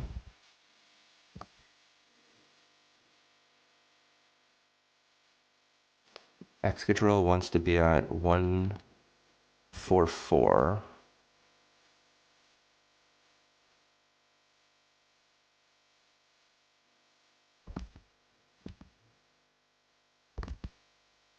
Fuck, I pre-damaged it too much again. 1, 2, 3, 4, 5, 6, 7, 8.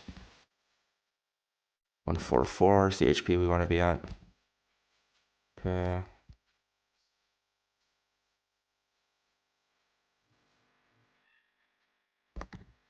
Okay. So we want Excadrill with soft sand. 144. Golisopod, no item. Black glasses, pre-burned silk scarf. Okay. And just export these guys into the calc to have the ranges and whatnot in here.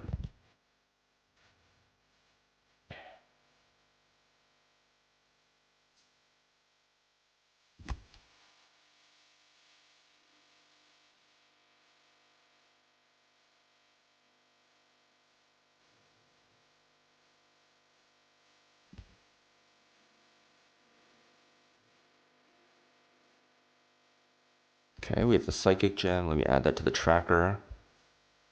TMs, we also used some. We used Electroweb on Ampharos. So we picked up the Psychic Gem.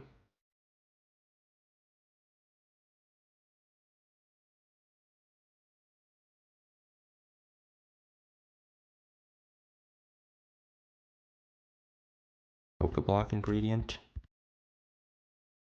Okay. Pokeblock ingredient. Sure, I guess. I believe there's a...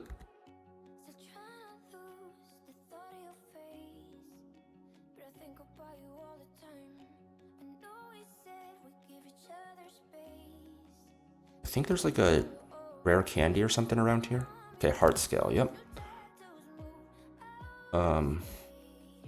We got the Route 120 heart scale now.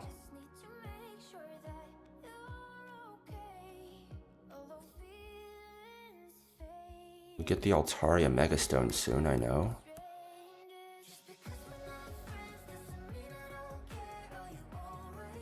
What do we have here? Okay, we got the Bug Gem too. We can add that to our list of consumables. Bug Gem.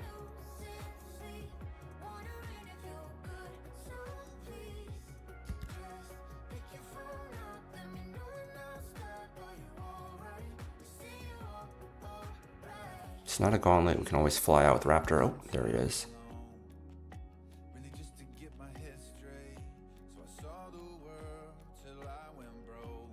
We pretty simply kill with an Earthquake here. I'm honestly kind of surprised I needed the soft sand to kill there, if anything. This is guaranteed Shadow Ball. We go to Golisopod, it always gets ejected, crit never kills us. Uses up its Ghost Gem. Doesn't matter, we get ejected. We go into Skuntank here. We show it Fast Kill with not... Shit, I guess we don't show it Fast Kill with Knockoff, right? Because it used up its Ghost Gem. So I should knock off once here, in case it decided to set up. And it didn't matter, but it... whatever. We can now Sucker Punch. I guess that was the reason to go Life Orb, right? Life Orb means that even when it has no item, we show it kill with knockoff, yeah. That's why I had knockoff in my notes. It doesn't matter though. It doesn't matter the order. If it just nasty plotted, we'd kill it before it got to move. We go to Ursaluna here. Can't put us to sleep because we're already burned. And we just chain 2 pretty easily here with Facade. 0 attack Ursaluna, by the way.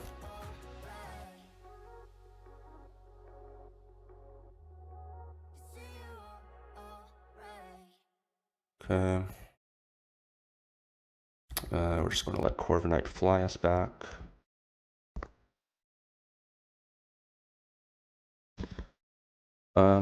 Next fight is this one. It's a pretty evil double battle, or not double battle, just an evil battle. So for this one, we are going Ursaluna, Basculegion, Golisopod. Where's Golly? Where's Golisopod? Oh, it's already in the calc. Infernape. Drapion, and Centiscorch. The pre-burned Ursaluna just kills here with Facade. We're pre-damaged to 198. We can actually go a little bit higher than that because we're going to be burned and we're going to take that burned ship. We can go 17 higher than that. So 215. 215. This is going to bait Pangoro for fast kill with close combat. We go to Baskia Legion on the CC. Why am I going Baskia Legion?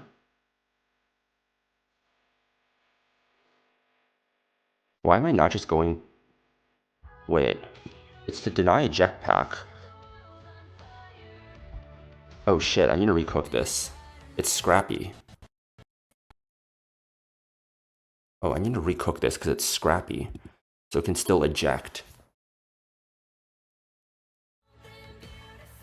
Wait, isn't it going to just eject? It's going to eject anyways, right?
Never did a crit.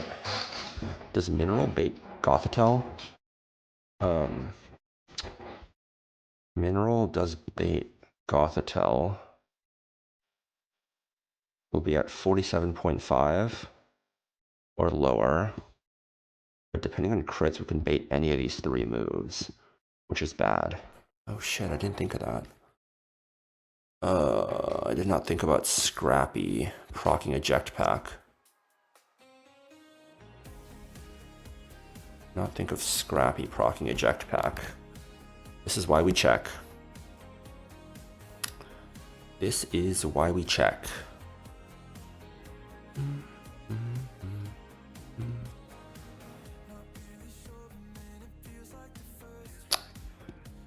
we have any other way of chaining here? Where's Wordier?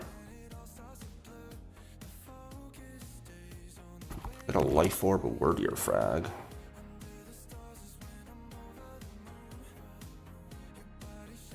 Can bait Pangoro for fast kill with knockoff. Loki? Kind of fire, dude. Dude, let's get some Wordier data, man.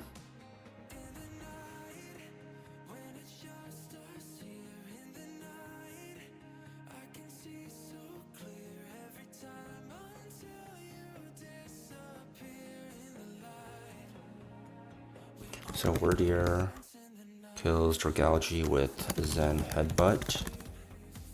What ability do you have? Adaptability. So we want to guarantee that... I mean, he's always going for knockoff anyways. We don't need a pre-damage. So we go to Golly with no item. Knockoff does minimum 45, so we want to be at 143. Bait Pangoro knock. Switch to Golly, eject into Ape.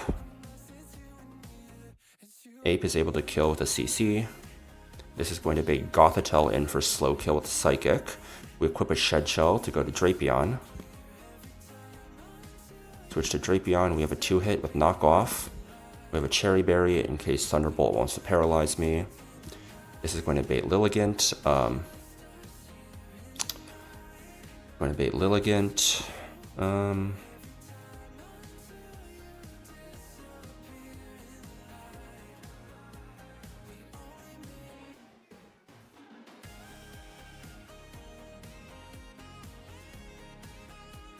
Where's Masquerain? And we're going to go physical attacker, right?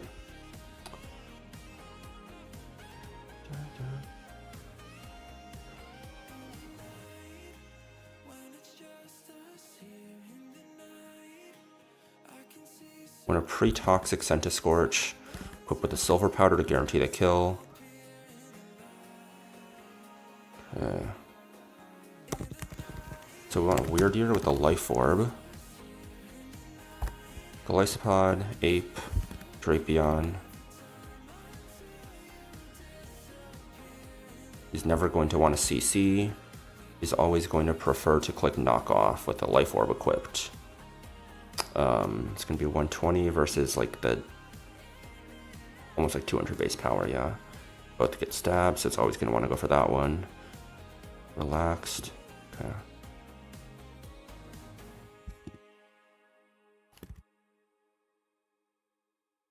I'm glad I caught that. Okay.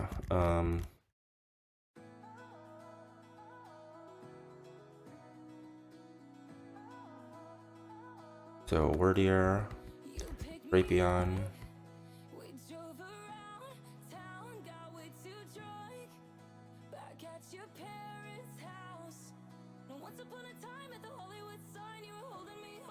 Close. There you go. Well, let's get our pre-damages done first. So we want to start with Golly. So 143.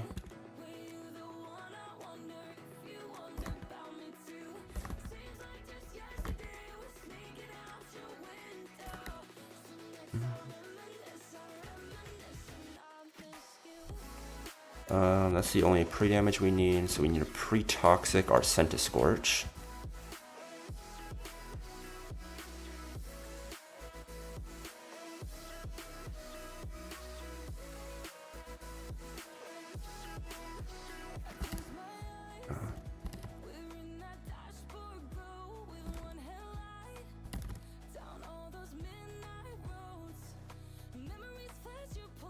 Just toxic, please.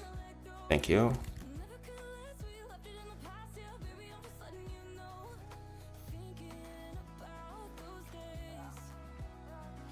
So we want Silver Powder.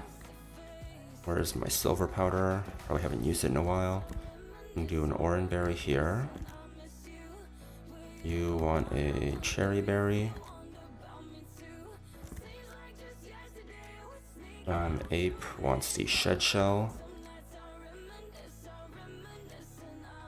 Where's my Shed Shell?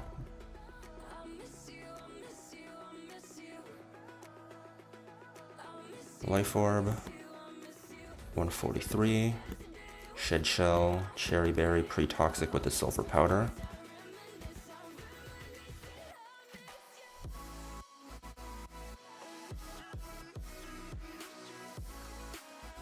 We can give you like a Sharp Beak.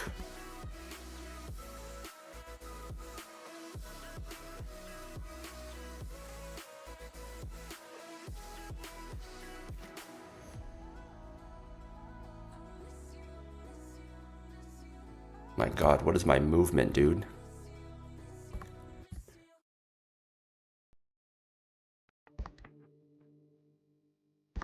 Okay. Okay, I'm on the right scene. I'm gonna import everyone again just to check my ranges again.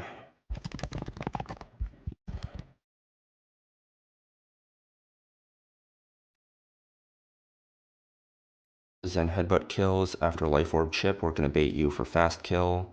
Knockoff, we eject with Golly. We're always getting... actually, we want to unequip the Orin, because we're getting knocked off anyways. We eject into Ape. Kills with Close Combat. Is going to bait out Gothitelle. We have Shed Shell to escape. So we go to Drapion, who gets the kill, and then Centiscourge is able to kill with Leech Life on the Lilligant.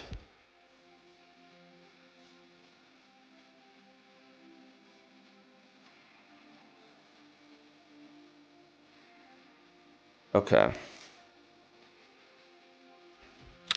Damn. I've had a mistake on like every fucking fight so far, I swear to God. So Zen Headbutt kills here. Dude, fucking Wordier data is going insane. This is going to bait out Knockoff from Pangoro. We go to Golisopod here to get ejected. We don't want to get our Shed Shell knocked off.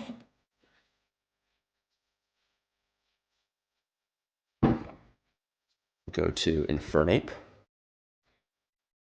who kills with Close Combat.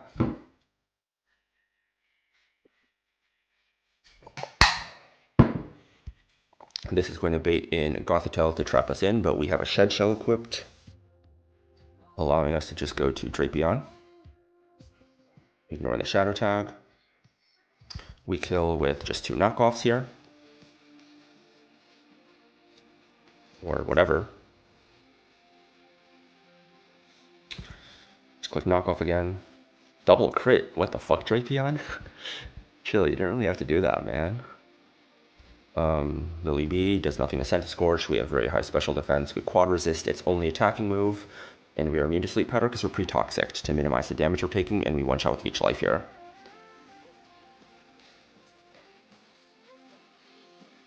Is next fight the Vivillon fight? No, one more fight till that, okay.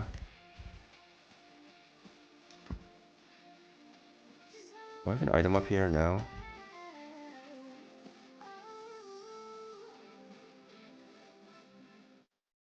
Okay, let's grab our items. Okay.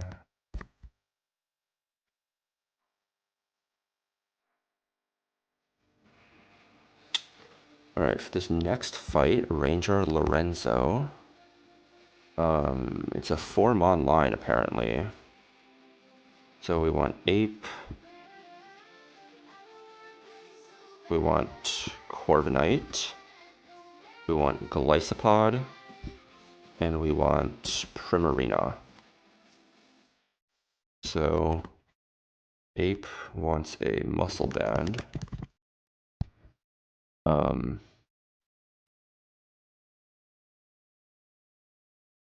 The turn 1, we're just going to Fake Out to deny first impression. Then we're going to Overheat to eject the Golisopod. This is going to bait in Appleton, because with the Muscle Band we show fast kill to these guys. So he's going to go into Appleton. We show a fast to hit KO, so he's never going to be able to click Iron Defense. It's always going to be Acid or Body Press, or Apple Acid or Body Press. We go to Corviknight. Corviknight again shows fast to hit KO, so it's forced to click Body Press. Even if he reduces our special defense, he is going to be forced to... he's still always going to click Body Press because it does more. We go into Golisopod. Golly wants to be at 105 to guarantee get ejected by Body Press, which does 14 damage. Why am I at 105? Oh, because I need a double eject, right? We get ejected by Body Press. If he min rolls, we go to 91. We heal up to 140. And we eject into Primarina. Primarina kills with a Life Orb Moonblast. We're pre-damaged to 92 HP, so after 1 Life Orb tick, we go to 72. This is going to bait in Miltank for Body Slam fast kill. Because Golly is slower, Miltank is faster, so it's going to go Miltank for fast kill with Body Slam. We go back into Golisopod on the Body Slam. We take at least 42, putting us down to 98. We guarantee eject. Crit body press doesn't do enough to ever put us out of range of this, which gives us a free switch back into Infernape, who, with the muscle band, is able to kill with Fake Out into close combat. Scrappy doesn't block Fake Out, right? Yes, it does not block Fake Out. It is White Herb, not Leftover, so Fake Out into CC kills. Golisopod then comes in. Why does Ape need to be pre-damaged?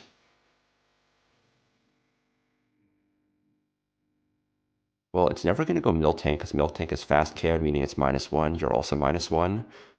So it's just going to go Appleton.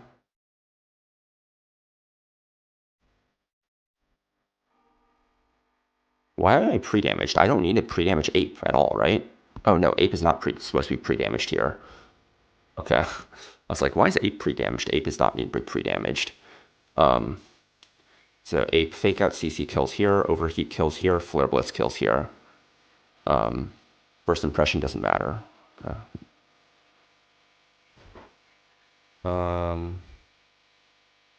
Okay.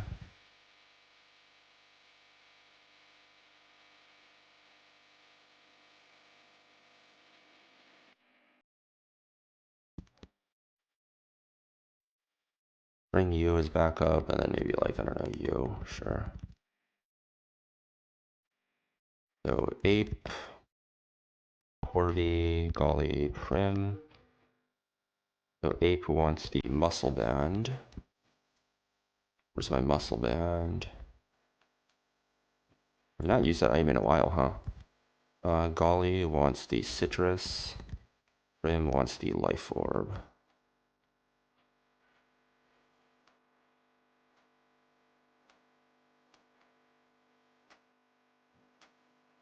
So we want to pre-damage Golisopod to 105.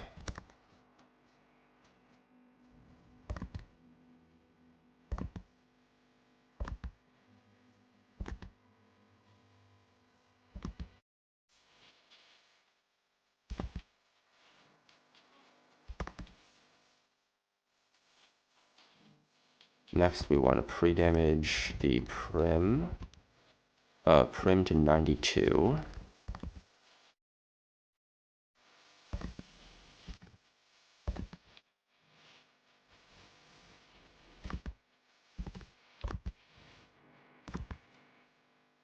Two, three. Prim to 92. We're going to go to 72 after a life orb tick. So Ape wants to be Muscle Band, Corviknight, Golly, Prim. Okay.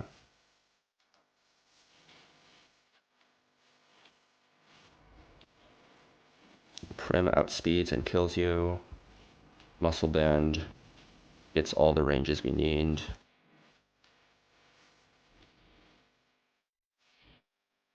There's not going to be any bugs with abilities. Bug Gem, Lumberry Thick Fat, White Herb and Scrappy, Filter and Life Orb, but I guess Mr. Mime has terrible physical bulk. Okay.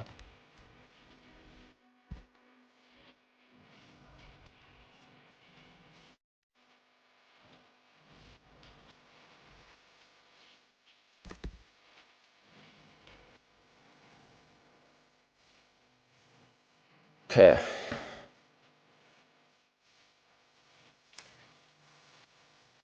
So turn 1, we Fake Out here to deny first impression. And then we eject him with Overheat. Even if we had crit and killed there, it wouldn't have mattered. This is going to go Appleton because we show fast kill to everyone else. We go to Corviknight here on random move. It can never sit up because we show fast 2 at KO. Body Press. Now it's guaranteed to body press again because it's higher damage into Golisopod. And we show fast 2 at KO, so it can't set up Iron Defense. We heal up to eject again. We go to Primarina here. Primarina kills with a Life Orb boosted Moonblast. This is going to bait out Miltank for fast kill with Body Slam and only ever Body Slam, allowing us to go back into Golisopod for one more eject. Then we go to Infernape here, and Ape chains the back 3. Fake out. CC.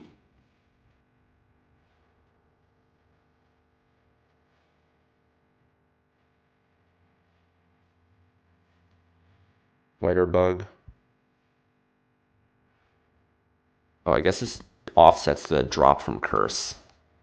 This is going to get a first impression off, but it doesn't matter. We killed Overheat. It's quad resisted, even though we're at -1 defense. It doesn't matter at all. Yeah, see, it doesn't do very much damage.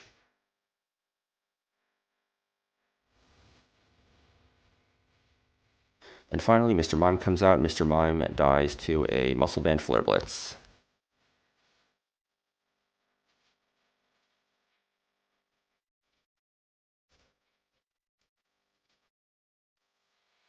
Isn't there like a hidden item back here or something? Or am I hallucinating? I feel like there's a hidden item back here.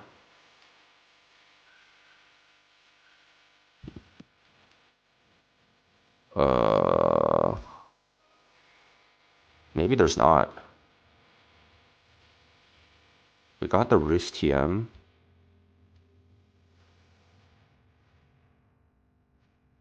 I don't know, fam. I guess there's not. Okay. We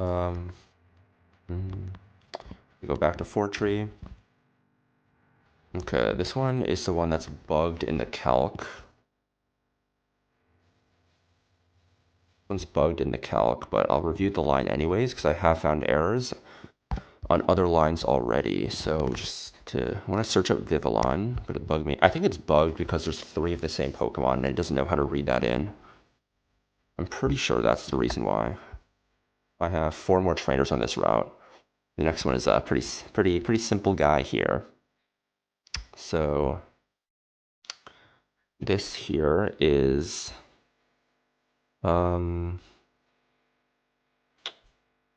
where is this guy? This is Bugmaniac Jeffrey here.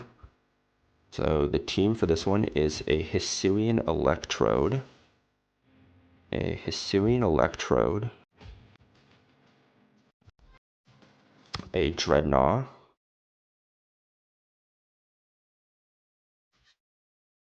Oh my god, what the fuck is going on with my internet? I should stop bitching about this, but it's so fun. So the general plan is we give Electrode a magnet. This is going to be the Focus Sash one. The first one has the moves Air Slash and Energy Ball and Electro Web. Air Slash, Energy Ball. The important thing is that we are 85 HP to show it kill with Air Slash, so it has to go for Air Slash over Electro Web. We are going to Volt Switch out into Dreadnought on the Air Slash. It's going to be Energy Ball into Glycopod, who's going to get ejected. We don't want to come in on Air Slash because we can get crit killed. Energy Ball, we want to be at 100 and...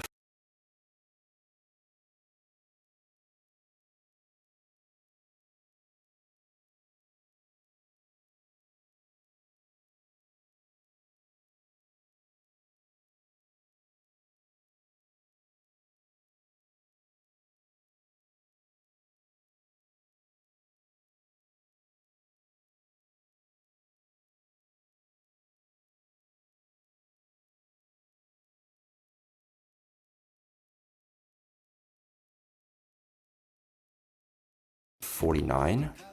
Yep. We're going to eject back into here. We're going to kill with Thunderbolt. Then it's going to go into the second Sash one because we are going to show kill to the one that is Life Orb. So it's forced to go into the second one. The second one is going to go for... it has Bug Buzz and Psychic.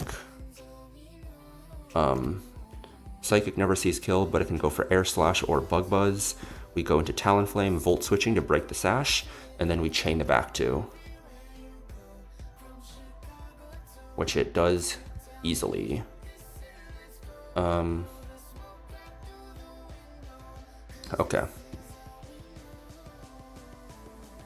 The items are Sash, Sash Orb. Shield Dust doesn't matter because we're not trying to inflict any secondary effects. Compound Eyes doesn't matter. Hurricane, Quiver Dance, Bug Buzz, nothing it can do. Let me just look up Shield Dust again, make sure secondary effects of another Pokemon's attacks. Volt Switch doesn't count as a secondary effect, right?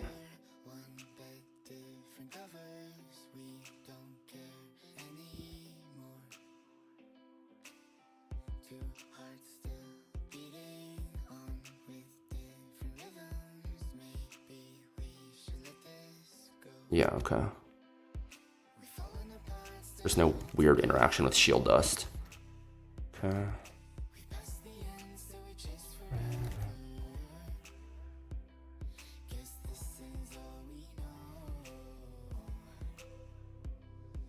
Dreadnought and Talonflame is here. Okay. We want to go Magnet just to decrease the amount of damage we're taking from recoil. So Magnet, Dreadnought. Okay, we can just go that there, we can go that there. Golly and Dreadnought both don't need items. Dreadnought and Golly, we want to pre-damage. Electrode down to 85 HP. Yep, go. Electrode down to 85. Okay.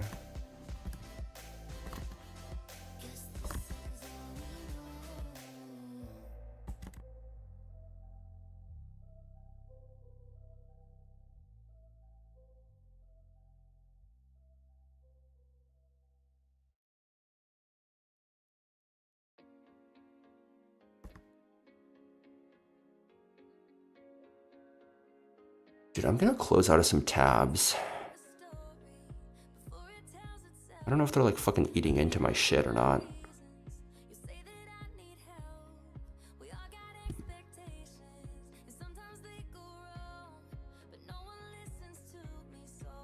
Might also restart my emulator once I'm done with my pre-damage. Oh. Okay, we might be back. Okay, I think that feels better. And then when pre-damage Golly to 149.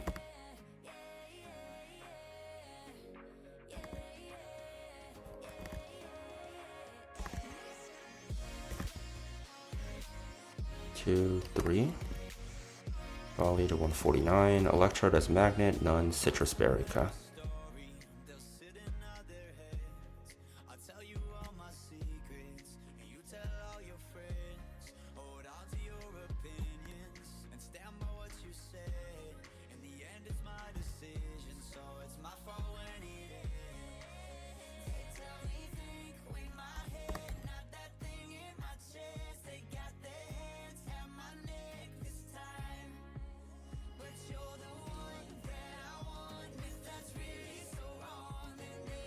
Okay.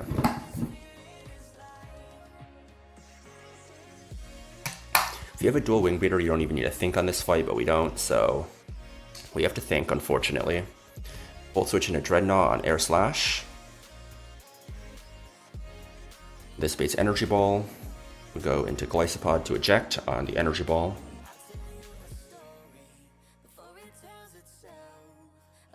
We go into Trode.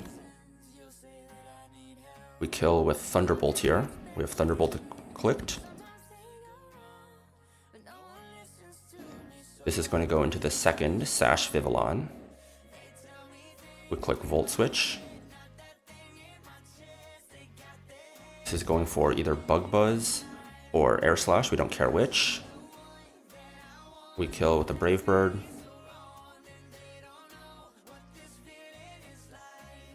Oh, we went Citrus Berry in case it max roll crit us. And then we killed Brave Bird here. Because this one is the Life Orb one, because the other one did not take Life Orb damage. Yeah, if it max roll crit, that's why we needed Citrus. So next one we can just do Porta PC. Let me just check the line.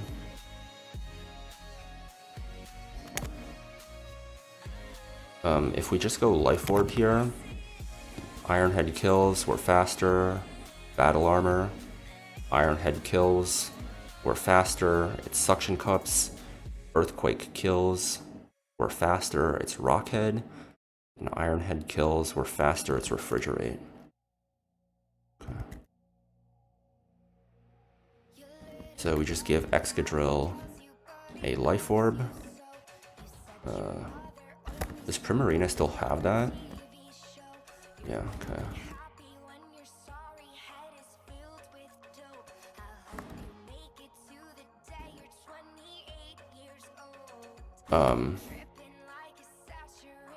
Iron Head kills.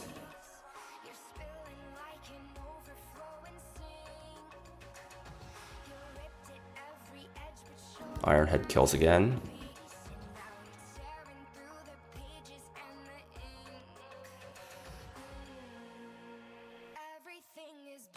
Earthquake kills.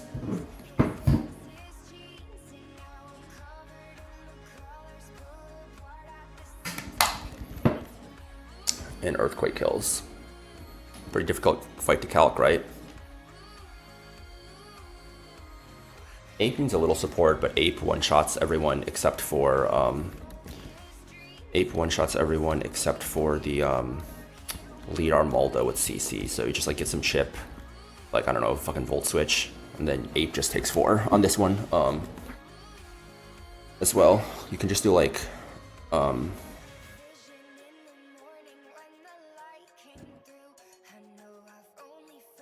don't know, you can go like Volt Switch on Electrode, on Leech Life, get ejected from Golly, and Ape can also chain 4. It's, yeah.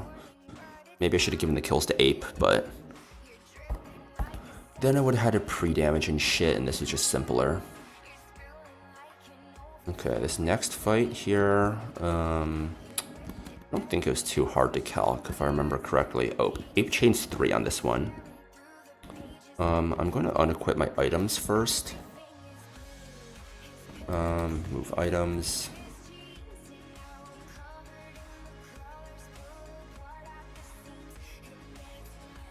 Okay.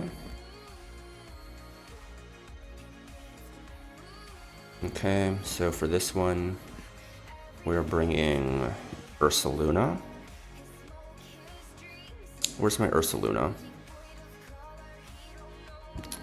Ursaluna, Primarina, Infernape. Oh, it's a 3-mon line, okay. So Ursaluna pre-burned with the Silk Scarf. Just kills with Facade. We're faster than you. You are slower, but you don't see kill. And, why is it going Zoroark? I guess we're pre-damaging, right? Did I not include that? So we're faster than here. It has Choppleberry, own tempo. We just kill Facade. We kill you. We kill you. So we want to show you fast kill, right? So to do that, we have to be pre-damaged to... how much damage? We take 17 from Burn and 157 from Night Days. So we have to be at 174. 174 out of 280. I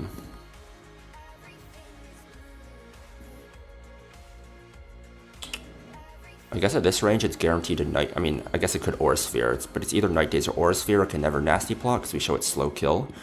We go into Primarina, who's never dead to even double crit. We have a Zoom Lens in case Night Days accuracy drops us. I guess the risk, right, is like if Night Days double accuracy drops.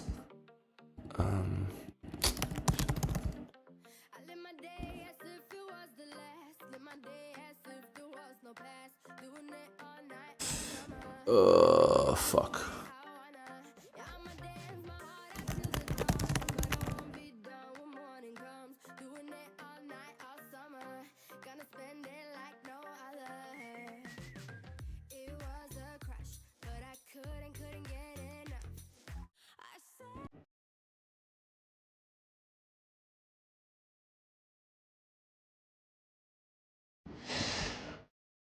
Um, shoot.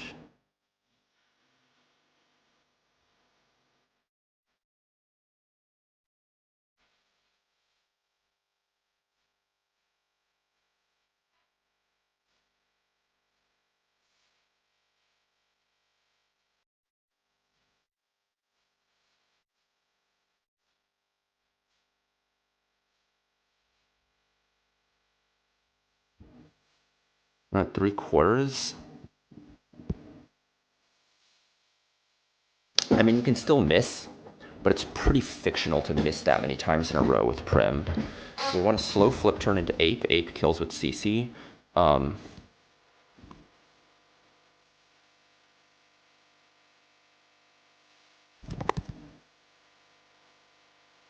We actually don't want to pre-damage Ape by nearly that much, because then we'll die to fucking recoil. So we're killing you with the CC, we're killing you with an overheat, and we're killing you with the flare blitz, right? So working backwards, if we drop my defenses by 1, mineral freeze dry is 54. So 54 plus the amount we're taking from recoil here, which is 185 over 3, which is, we're taking 62 recoil, right?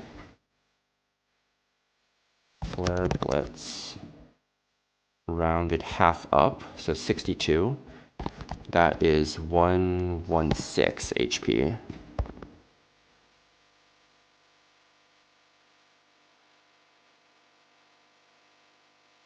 Yeah, so we're going to kill you with the close combat, drop our defenses. We're going to kill you with the flare blitz, take some recoil. He can't endure because he sees kill with Shadow Ball and Hydro Pump. And his Custap Berry, Perish by, we don't care because we're going to kill you the next turn after dropping our defenses. He's going to see kill with Freeze Dry. So he cannot go for Protect to get a Moody boost, and we just kill with another close combat. So Ursaluna Facade, switch to Prim, flip into Ape, kill with... let's kill with CC, to drop our defenses. Kill with Flare Blitz, and then kill with CC again. Okay.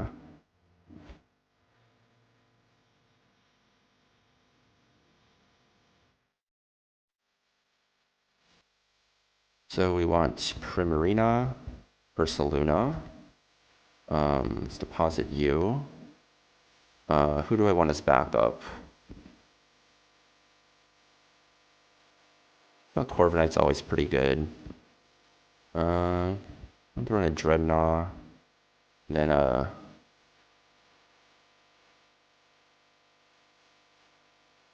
Hammy. Throwing a big Jaw maybe.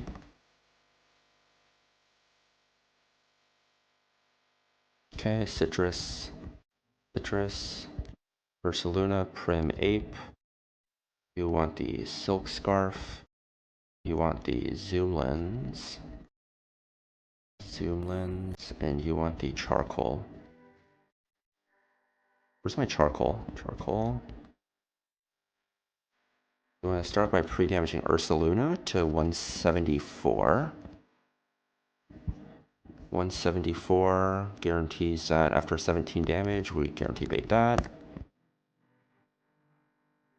It's fast kill. 174 never shows fast kill to Glalie, importantly. And we're faster than the other guy.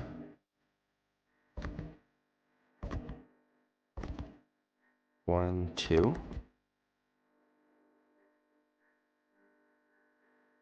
So we're going to pre-burn Ursaluna.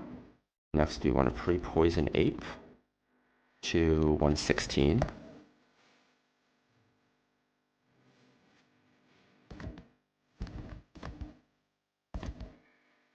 One. Alright, let me import everyone into the calc again.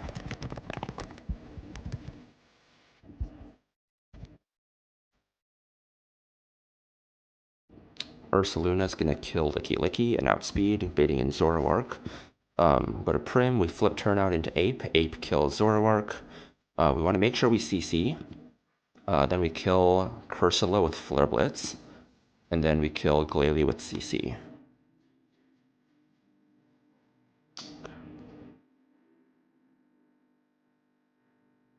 Pre-burn silk scarf, zoom lens, charcoal.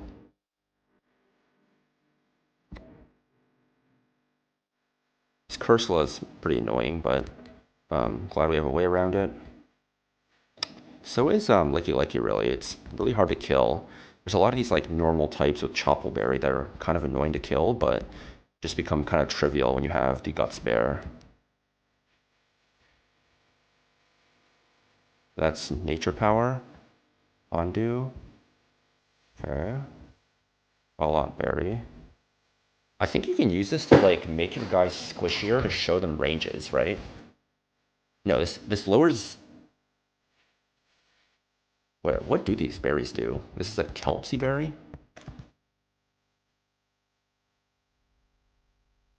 What does it do?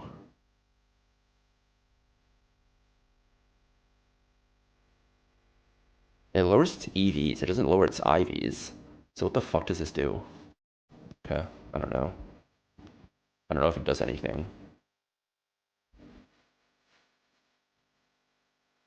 High nap. These are not citrus. Thornberry. Michaelberries. It's a pinchberry for accuracy. I wonder if there is utility for that. Anyways, we have Mega Altaria now, which is very, very cool.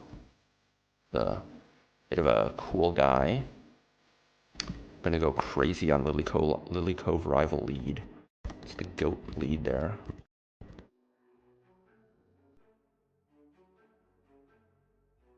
Okay.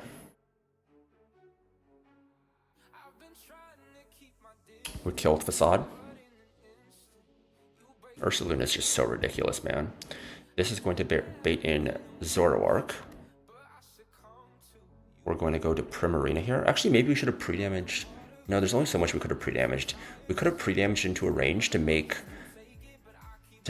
Aura Sphere more likely, which would have been actually the optimal play. Just don't get accuracy dropped. Okay. We slow flip turn for a safe switch. We should be pretty safe to an accuracy drop here now. And we can still miss, technically, but I think it's like 90 accuracy now. So we go to Infernape here. And now Infernape chains 3 in the back. First, we kill with close combat.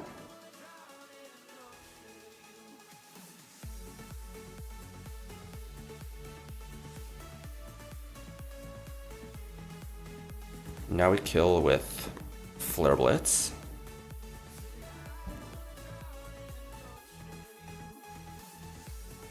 Crit doesn't matter. Oh shit. I think it doesn't see kill now. Oh shit. Oh, there's one roll. If it doesn't see that one roll of Freeze Dry, it could... Oh, scheiße.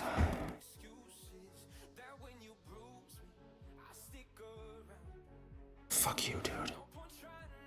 I somehow messed up my pre-damage by 1 HP. I should have pre-damaged by a little bit more. And I don't know why I took that risk, but...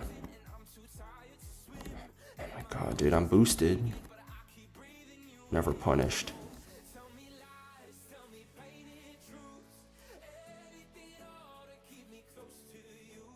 I think it would have low-key been risky. I don't know.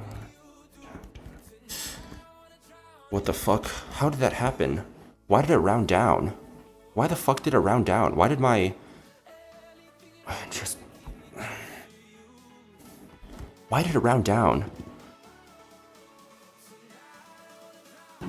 What the fuck?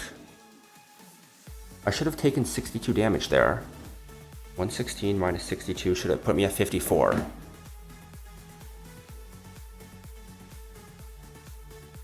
Is that how this shit works? I'm so confused.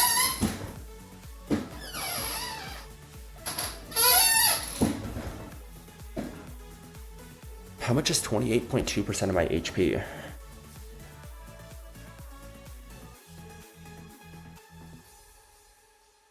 Why does it say it takes 61? Why does that round down?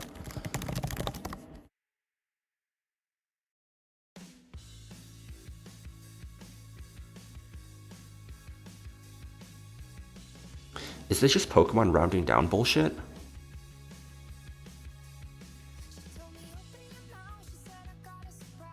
What the fuck?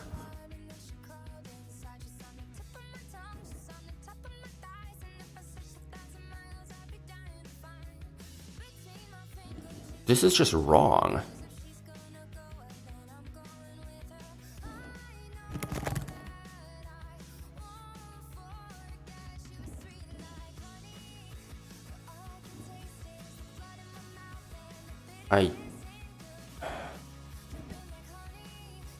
I don't know, this is... Okay, at least I didn't get punished. What the fuck?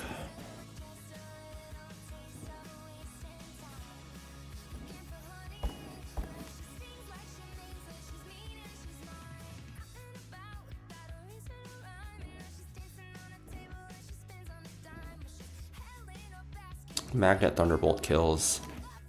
Baiting in Durant. For X Scissor, we Volt Switch to break Sash. Go to Ape on an X Scissor, we kill with Overheat. This is going to bait in Doug Trio for Earthquake or Shed Shell. It's always going to go for Earthquake over any other move, it's plus 12. We go here, we outspeed, we kill with Flare Blitz. Base Sharpie is going to come in, highest damaging move is Sucker Punch, it's always going for Sucker Punch. We go to Ape, if it Sucker Punches again, we don't care, we just kill with CC.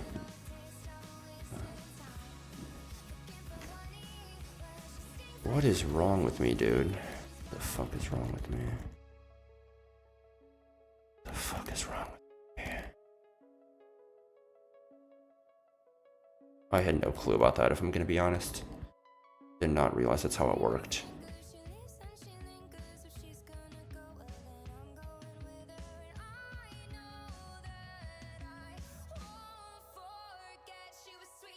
I'll keep that in mind in the future. Because what the fuck?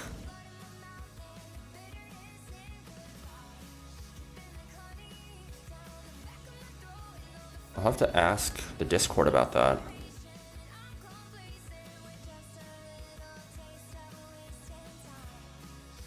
I mean, I guess I could have looked at the calc, but I mean, just now I know. Now I fucking know, I guess.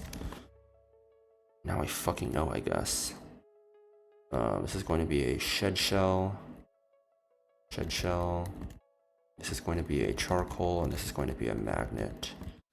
Do we need a pre-damage? We don't need any pre-damages.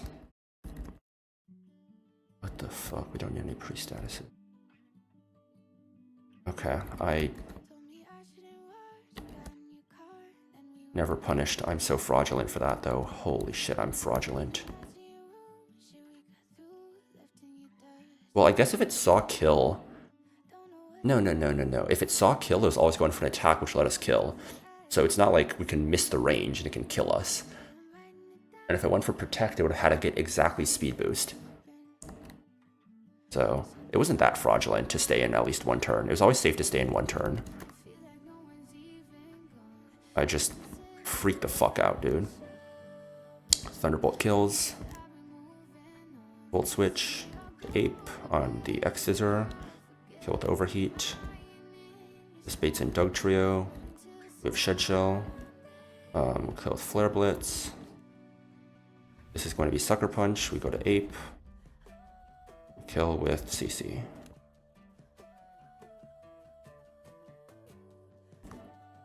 Okay. Fly back.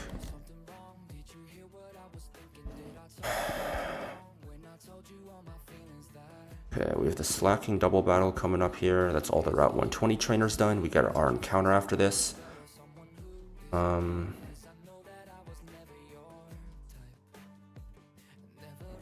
Yeah, this is the line that's not complete. So I have this line and this line done. Okay. So this one we're gonna have Weird Ear. Where's Weird Ear? Where's my Weird Ear data?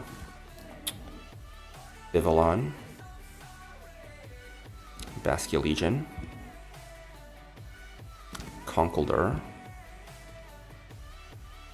Dreadnought. And Electrode.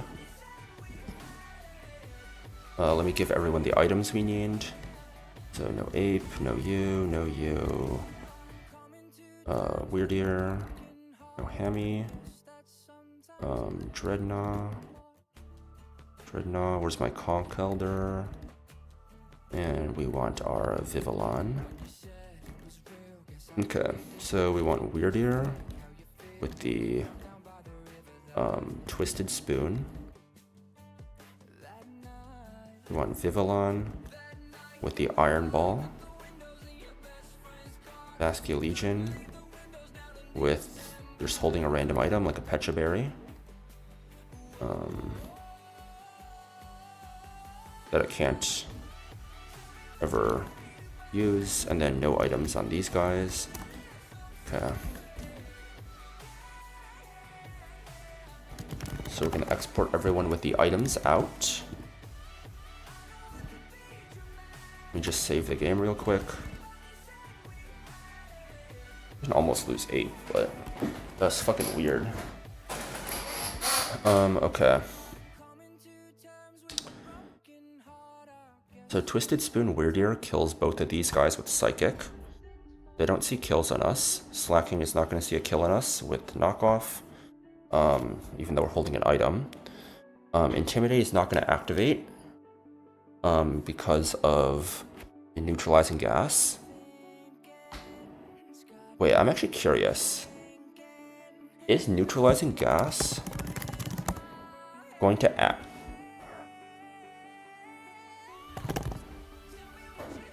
So it's only on switch in. So if it's already in and then the neutralizing gas goes away, it's not going to suddenly proc Intimidate. Right?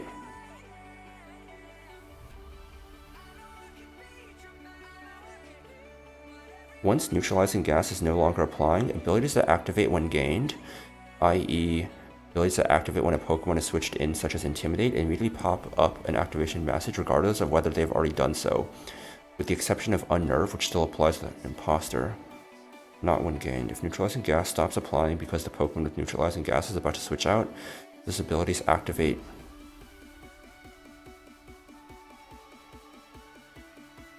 If neutralizing gas stops applying before the switch occurs,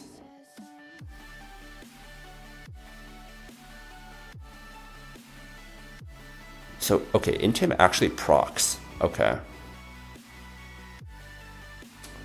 Okay, it seems like Intim actually does proc. So when we kill, Intim procs. So I think we need to adjust our pre-damaging very slightly. So we want to guarantee show you kill. So Fire Blast always sees kill. Gunk Shot may or may not. How much XP does my Vivillon have? A decent amount. So we want to pre-damage to a point where, how much HP do we get on level up? We get 2, so we want to be 2 under what kills here, right? That's 166. So this is going to bait kill to Strange Steam. Or it's going to bait kill to Gunk Shot. And it's going to bait kill here. Actually, we don't want Iron Ball, right? So we don't want to bait knockoff here. Yeah, let's go no item Viv. With no item, it's still even though we're outspeeding these guys, it's still forced to go for kill because it's +9 minimum. There's not going to be any special AI for assurance, right?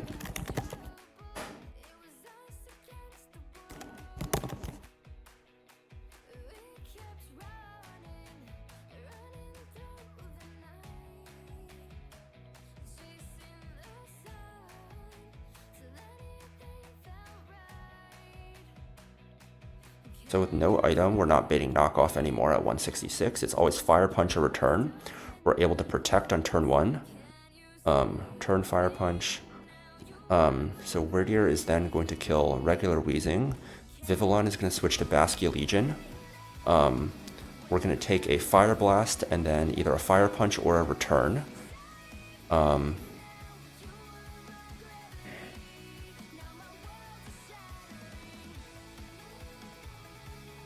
And then Intimidate is going to activate. So we need to ensure that if we get return and Fire Blast miss, we're still baiting kill to knock off, so that has to be at 138 HP. 138. So what happens if we get crit by both Fire Punch and Fire Blast, right? So Basque Legion is at 138 to get bait knockoff kill. If we get crit by this, can actually die. What the fuck? We get double crit. The fuck? The fuck? What if we go Caracosta instead? No, the reason I like this is because it baits knockoff, right? And you control it. Shit. I forgot about... Oh, good thing I looked up the Intim interaction.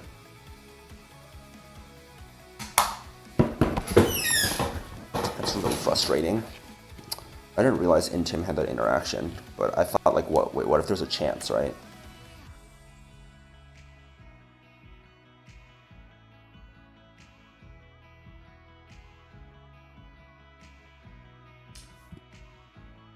We're baiting...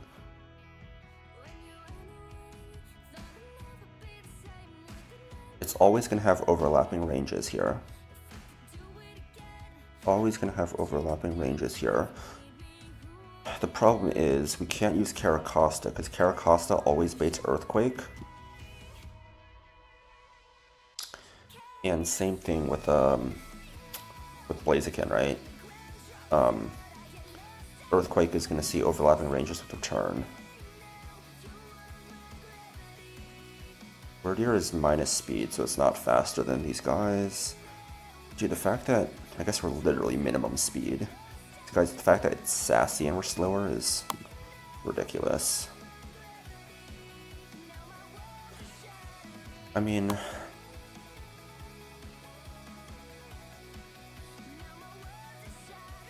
No, Corviknight cannot take Fire Blast. What if I go to Golly? Is there an HP range where we guarantee eject? But aren't dead? No. If we're ejecting a Fire Punch, we're always dead to Return.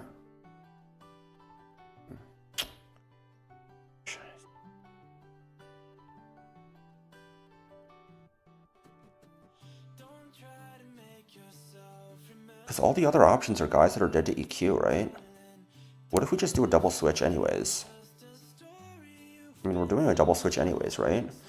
So what if we just do go to, like, Dreadnought?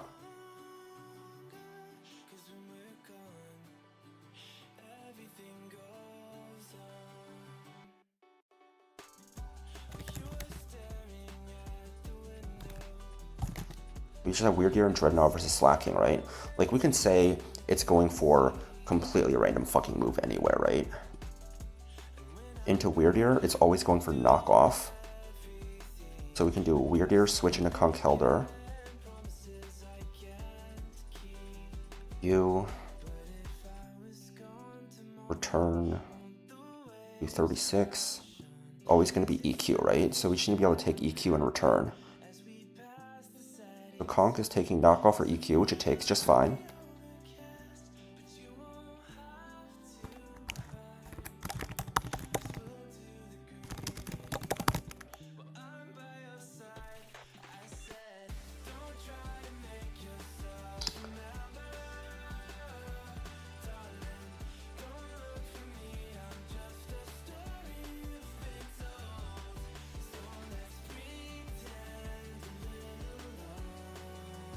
I think we can go Corviknight. We're going to Dreadnought switch to Corviknight. So we're going to have Conkeldurr and Corviknight versus Slacking. So Slacking is going to loaf this turn, while Conkeldurr is going to click Hammer Arm. And Corviknight is going to switch to Electrode. Then we're able to outspeed and kill with Mach Punch and Thunderbolt. And then when the Archeop comes out, it just dies to Thunderbolt plus Mach Punch again. Yeah, okay.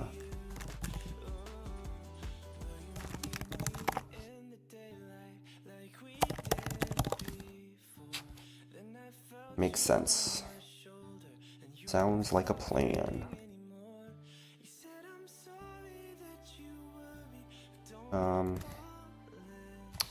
Grab moving items.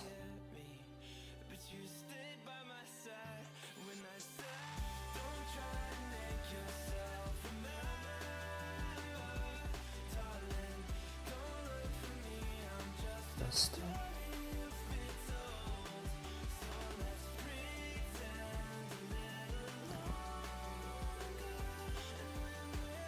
Vivillon,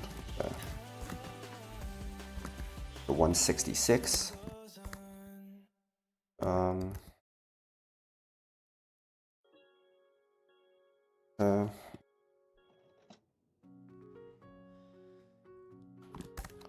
Just confirming all my items and pre-damages. Wordier has Twisted Spoon, no item at 166, and everyone else has no item. Okay. I checked a VOD yesterday. If we kill on turn 2, Slacking is going to have its immediate next turn, even though... and then it's going to loaf on turn 4. I believe I tested this on my own last run as well. But this is how it works. Twisted Spoon. Hopefully no doubles bug.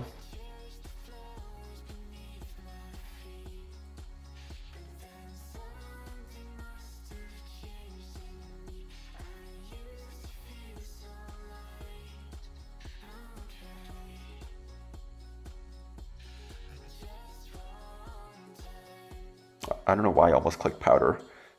They both started with P. Psychic and Protect.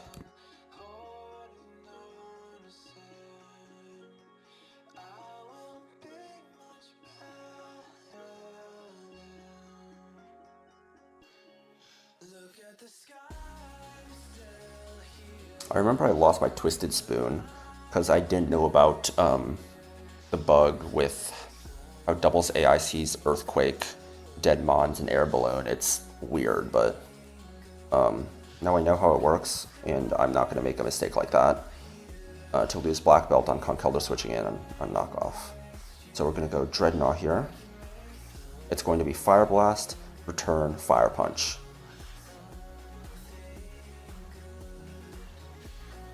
Return does more damage, but it's fine.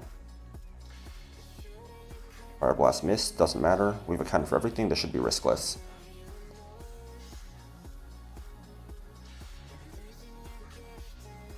So now we double switch. Wordier goes into Conkeldurr. Conkeldurr takes either knockoff or EQ. And Dreadnought goes into Corviknight. It's going to be always Earthquake. Corviknight never take anything else. Knockoff is fine. Now we click Hammer Arm, and we switch to Hisuian Electrode while the Slacking loafs.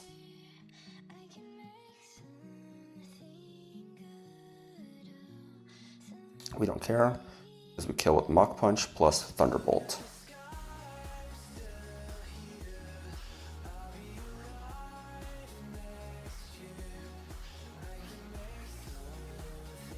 And now again, we kill with Mach Punch into Thunderbolt. We outspeed because of priority, and Electrode is faster.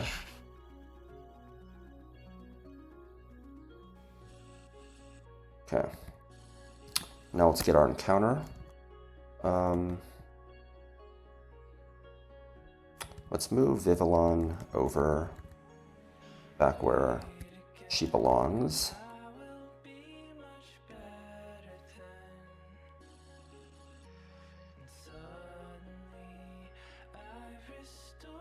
Okay, let's look at encounters next.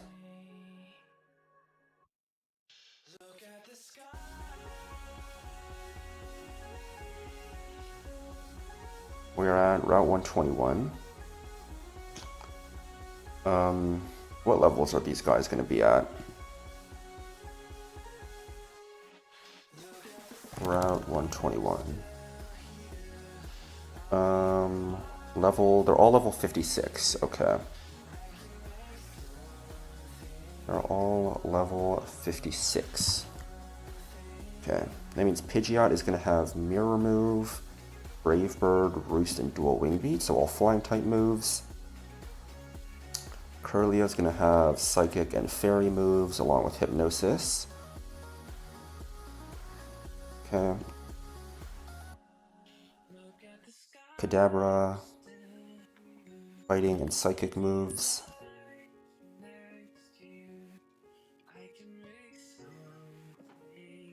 Lopunny is going to have normal moves and a fairy move. Medicham is going to have a jump kick, which could be kind of sussy. Don't have a way of healing it. Don't exactly want Basculegion for it to be able to kill itself. I think Slowking is not bad. It has recovery. Mienshao is going to have Focus Blast, Dual Chop, Jump Kick, and Me First. You also don't want to kill itself. I think Hatterene is good for that.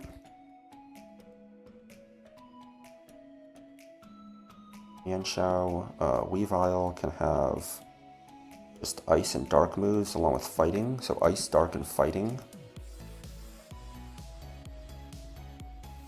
Maybe you. Ice, Dark, and Fighting.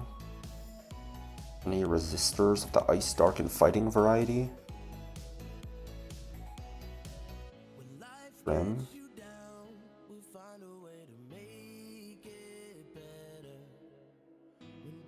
Gardevoir.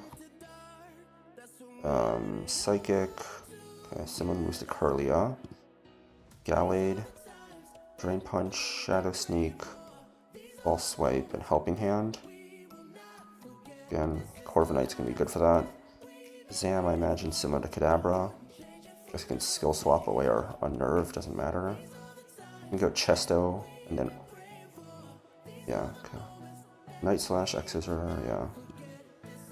Corviknight does numbers on all these guys.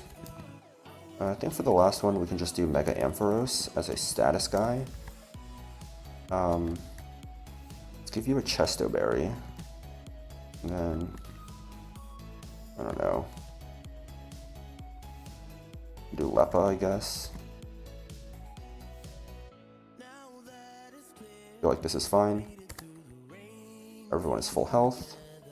No dupes. Show me something nice. Oh, let's go! Medicham! This is sick. This is sick. Okay. Okay, this is super sick. I've never had late game Medicham. I mean, I've only made it to late game once, but... okay. This guy has... Pure Power. He's level 56. He is going to have... Recover. Zen Headbutt. Oh, I need to switch the scene back. Recover, Zen Headbutt, High Jump Kick. High Jump Kick. And Psycho Cut. Let's envision that he has 0 bulk. And he is Lonely Nature. Okay. What's its catch rate? 90, so Quick Ball has pretty good rates here. So always worth throwing a Quick Ball. Oh, critical capture, nice.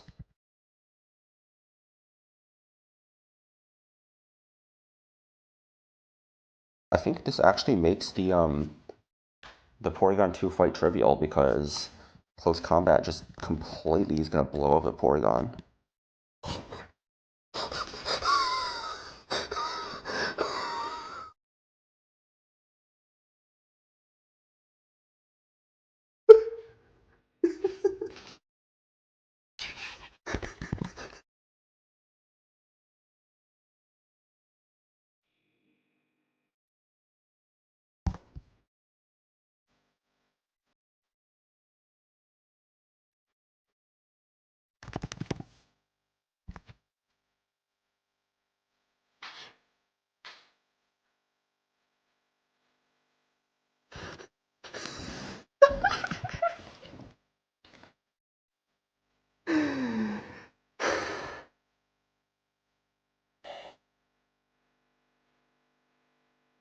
Okay, scales I'm considering using. Let's revise this list. Arcanine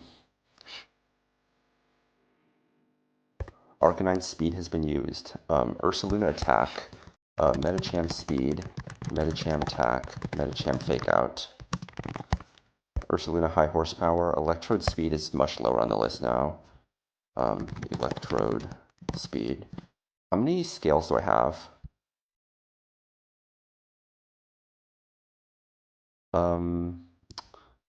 I have 5 scales. Alright, I'm probably going to use one on Katarine, Misty Explosion, Kecleon Roleplay. So I get one more in Lilycove City and one more in Aqua Hideout. And that's all I get through TNL. Holy shit, dude, this is so Mickey. What the fuck? This is...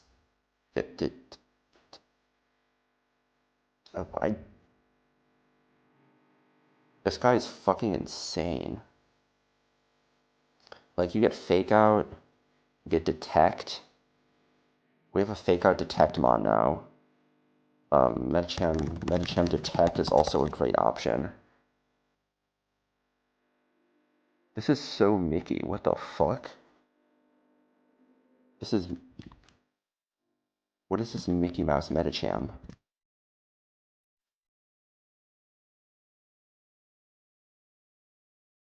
When do I get the Megastone again? We're gonna teach CC over High Jump Kick. Because, we are never risking this on Wide Lens, and Zoom Lens means we're slower, and I'm never letting this take a hit, so... always get rid of High Jump Kick.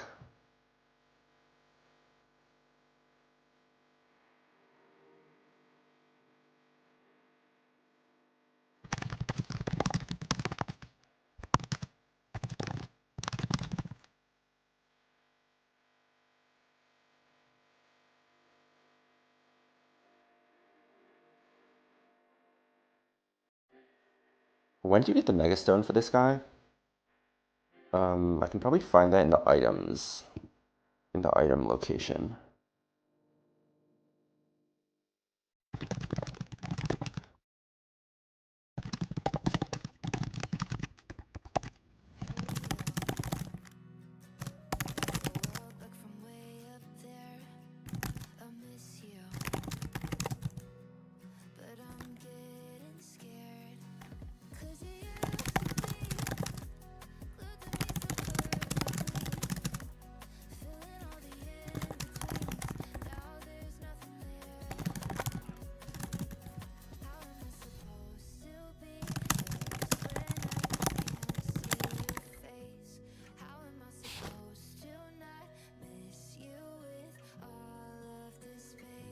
Metachamite. Dude, we don't even have to fight someone, we just get it in Moss Deep?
This is disgusting, dude.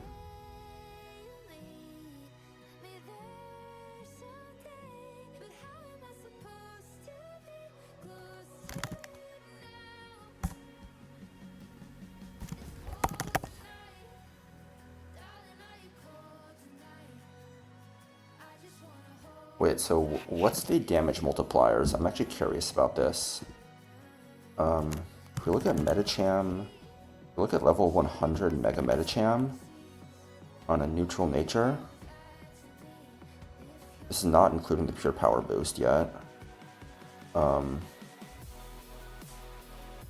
Mega Metacham CC is basically 240 times 472, right?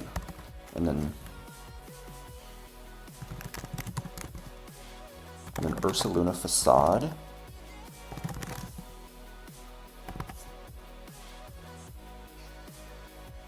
is 318 base times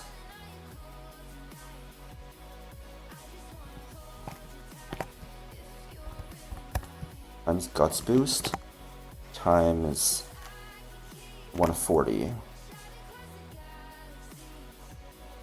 Wait, no. It's 472 times 120, right?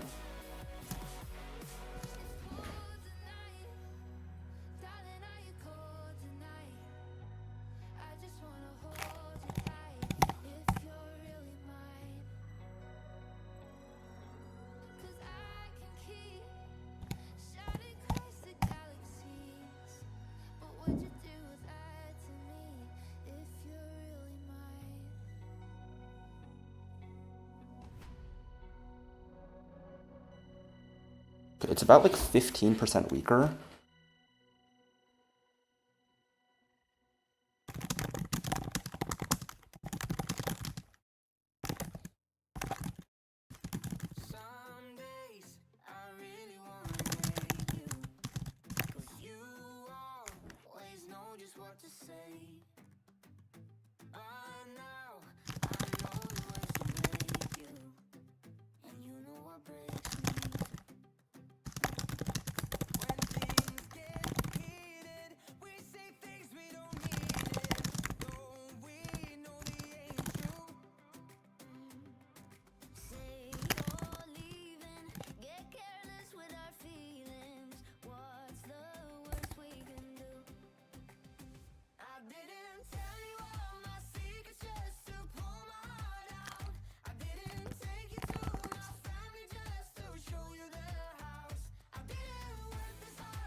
This shit literally isn't real.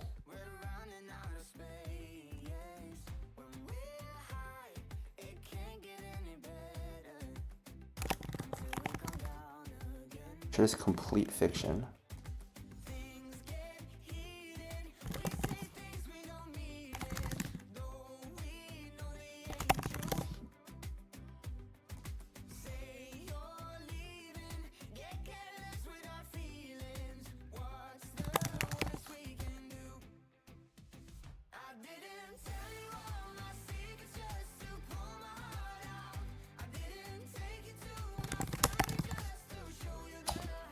And we don't quite kill.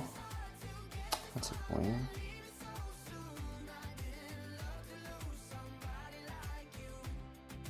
I mean, we could pre-damage to be dead to Earthquake the following turn, right?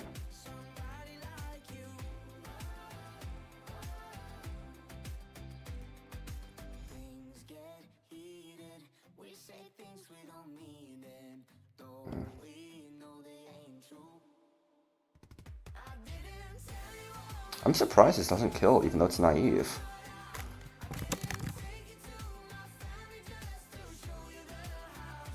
I'm shocked this is a range.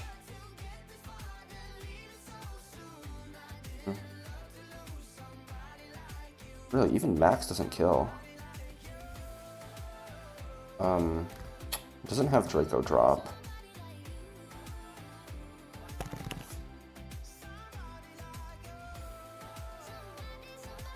I mean, Dual Chop definitely is not going to kill.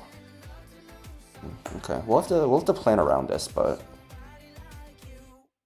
yeah, Mega Medicham Close Combat is 15% weaker than Guts Ursaluna Facade, and I have both. And the fact that I'm adamant means it's much closer than that. I just have two absolute nukes. This is so... This is disgusting. This run is fucking disgusting, dude. A lot of scales I want to use. I have 5 scale. I'm gonna have 7 scales available to me, and there's like at least there's like 8, I would say, places that I really want to use scales, and I would say that 2 are basically mandatory, and that's assuming I don't even get pult. If I get pult, then that's even more, like, I'm going to want to invest scales in the pult too, so I'm really going to need to manage my scales well. It makes me kind of feel bad about, like, scaling Feather Dance and Corviknight, but hopefully that won't come back to bite me in the ass. I have a lot of candies I can invest if I need.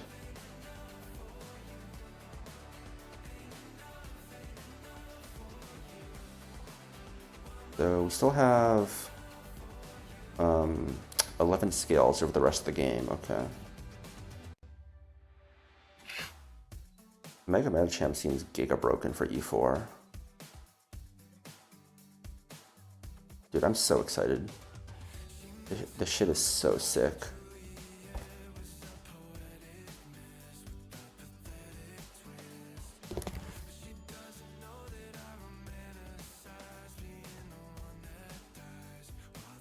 We just killed Overheat. We pre-damage to 164.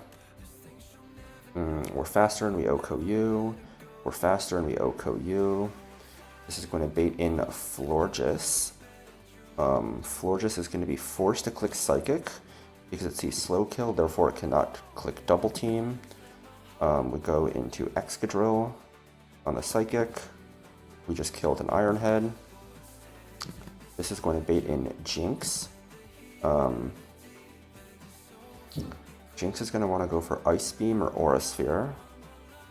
We switch into Skuntank. Skuntank takes either crit, or we want to pre-toxic.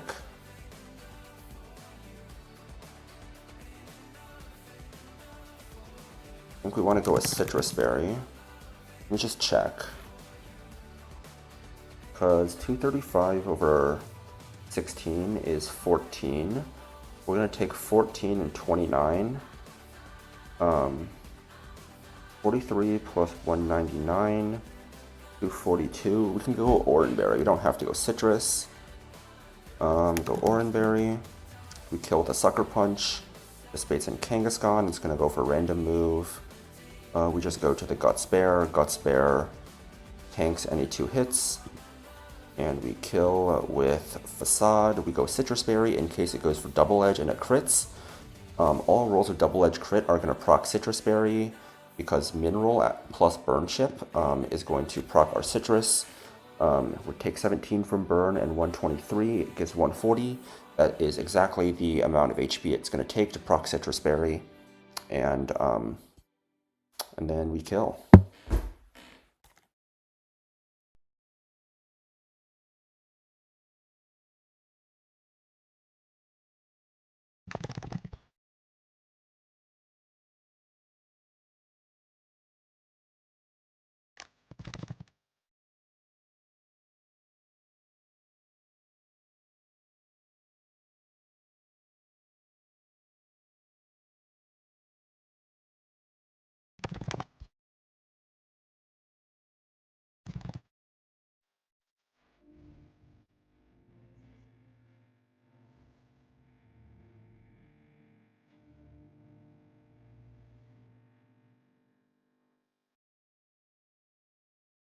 You know what? I'm going to pre-damage Ursaluna by 1 HP. Just in case.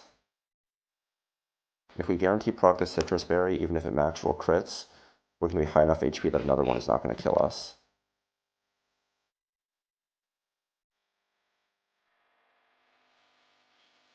I'm going to ask that in the Discord.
Get the bird.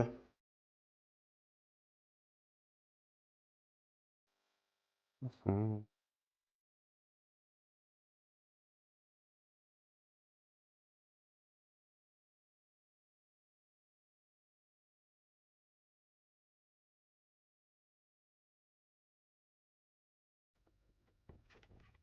I hate this song.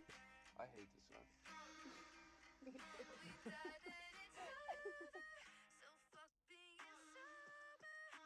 I could write 17 songs in a day. No one's gonna give a shit about what I say. They're always gonna ask what my job is. Probably cause I dropped out of college. Couple kids in my town already got hitched. I still got daddy issues I ain't fixed. Think I'm gonna drink all my money. Whether you look at me funny. So pour me another. One for my brother. And two for my parents. I know they can't stand this. I hate the world, the shit just ain't for me. 9 to 5, the shit is so boring. People always telling me things. I just wanna do my own thing. The happiest I've been to the party. Wasted with my friends and whatnot. We died and it's over. So fuck being sober. Let me just take a sec for my best friends. Kelsey and Amy think I would not dead. Still the same mindset I live for. Everyone's worried about where we'll all be. In 50 years I'll be here singing off key. Faded as my jeans and messed up. Chasing all my dreams with a red cup. So pour me another. One for my brother and two for my parents. I know they can't stand this. I hate the world, the shit just ain't for me. 9 to 5, the shit is so boring. People always telling me things. I just wanna do my own thing. The happiest I've been to the party. Wasted with my friends and whatnot. We died and it's over. So fuck being sober.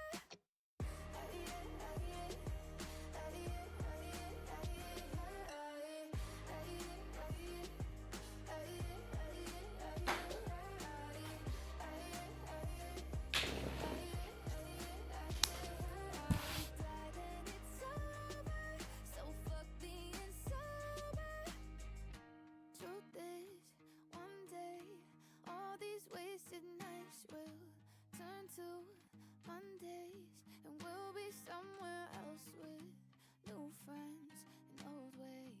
They're hungover, but we're fine. But all I know for now is I hate the world, the shit just ain't for me. 9 to 5, the shit is so boring. People always telling me things. I just wanna do my own thing. The happiest I've been to the party. Wasted with my friends and whatnot. We died and it's over. So fuck being sober.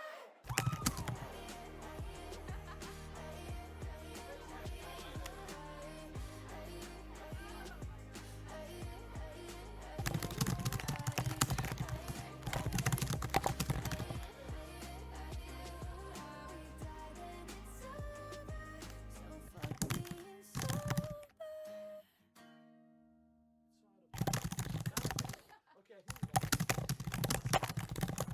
That's a wrap.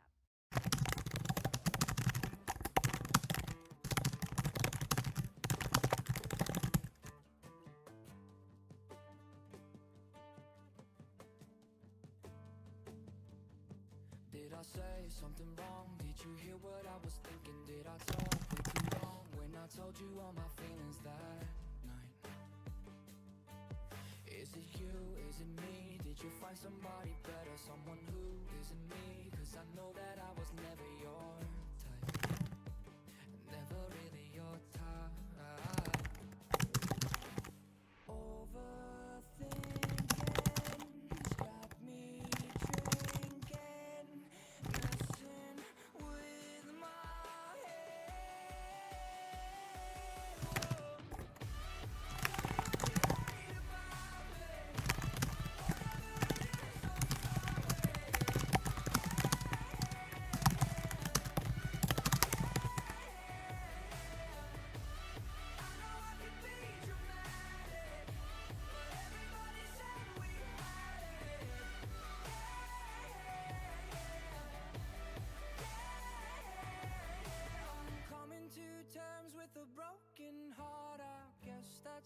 sometimes good things fall apart.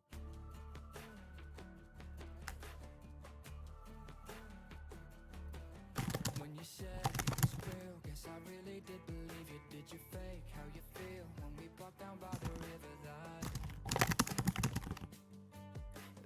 night? That night when we fogged up the windows in your best friend's car, 'cause we couldn't leave the windows down in December. Whoa. Tell me what you hate about me. Whatever it is, I'm sorry. You know what? I'm gonna just go test. I'm just gonna go test.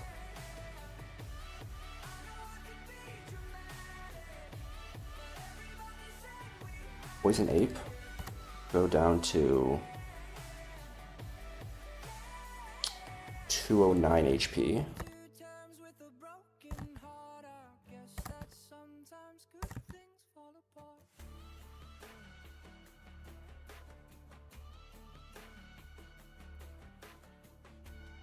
We're gonna give you an Oranberry. We're literally gonna fly to Route 1. It's got me drinking, messing with my head. Wait,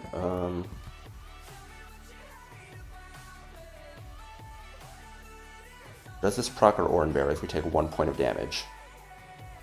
Okay, berries work correctly.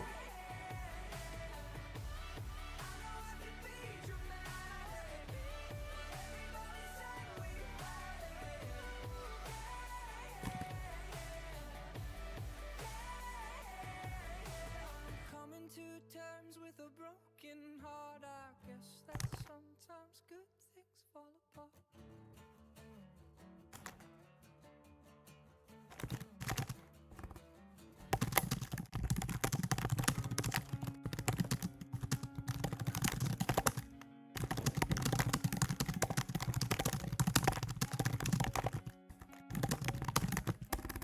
Felt it from the day I saw you. Is this butterflies or nausea? I can't tell the difference anymore. Promises and paranoia. Can't remember life before you. Ups, down, the ceilings, on the floor. Kill me slow with every kiss. Consider this my dying wish tonight. I want you to wreck my heart and give me stitches. I love the emotion sickness. Oh, oh, oh. You're the cause, the symptoms, my unfortunate addiction. Oh, oh, oh, oh. Okay, let's get all our pre-damages done. I understand the bug now, though. Ape wants to be at 164.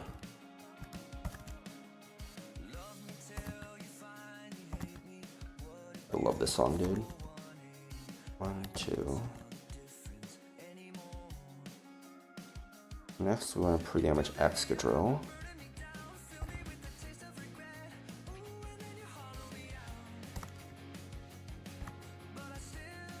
So, Ape, Excadrill, Skuntank, Bear. I'm not going to try and sing. I have such a bad singing voice. Okay. Okay. I'm going to actually go pre-burn Ursaluna.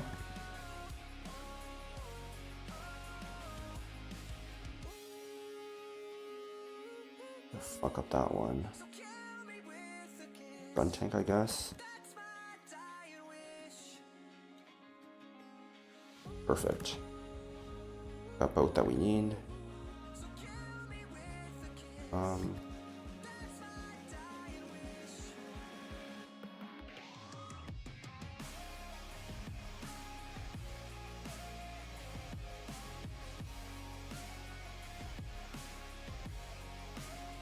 Excadrill wants to be at 205, so we're actually too low here.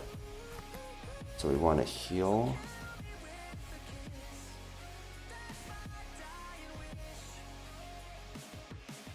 Antidote on Excadrill. So Ape wants to be at 164, Excadrill at 205, Skuntank with Oranberry here, pre-burned Citrus Berry or Ursaluna here.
Looking back, all the things I miss the most, it all comes into focus. You're not around. Ooh, when you're gone, it's like everywhere I look reminds me I can't shake these memories. Yeah, I swear summer got a bit shorter when time flies. Looking over my shoulder, I fall for you when it gets colder. Part of me won't believe it's over. Trust me, oh, I'm not the only. I've never been lonely. There was someone else. Trust me, oh, I'm not the only. I've never been lonely. There was someone else. It can never go Jinx. Show a fast kill, never goes Kangaskhan, we show it fast kill. We do not show kill to Florges, it'll come in for Psychic. Excadrill kills after a Psychic. After a Psychic, we shall kill the Jinx, because 197... I mean, I guess it's fine if it tries to go for Lovely Kiss, right? Because we're pretty toxic anyways.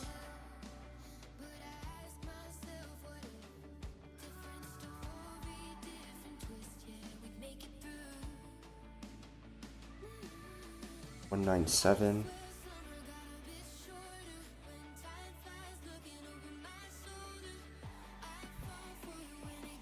It can technically be as high as 236. Potion ones to increase the chance of...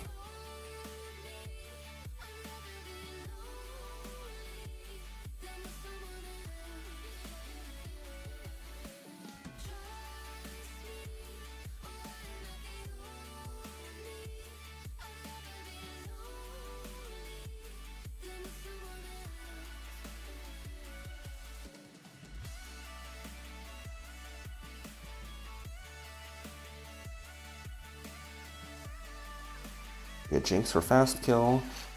Got a Skuntank, we can't be frozen because we're pre-toxic. We killed Sucker. And Ursaluna gets the kill here. Okay.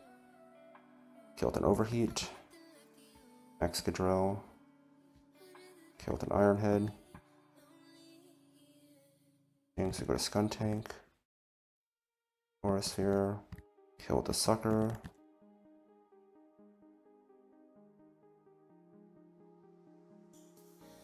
Go to Luna. Kill with the Facade.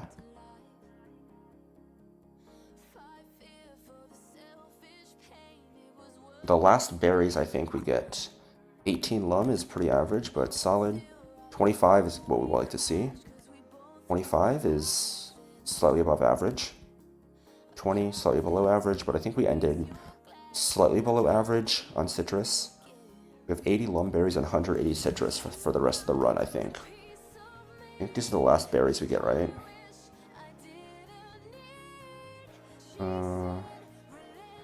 Lumberry. Am I blind? What is Lum? 121 are the last ones we get. Citrus. Yep, these are the last berries we get. No more berries for the rest of the run, but they should be enough to last us. As long as you don't waste them.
Trying to understand emergency exit mechanics is like trying to get a degree in like fucking I don't even know what.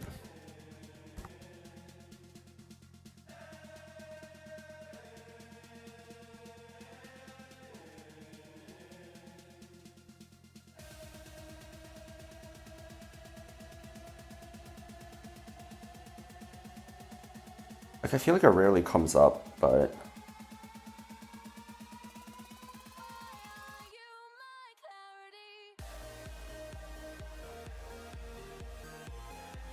God, it's gonna make calculating emergency exit such a pain in the ass.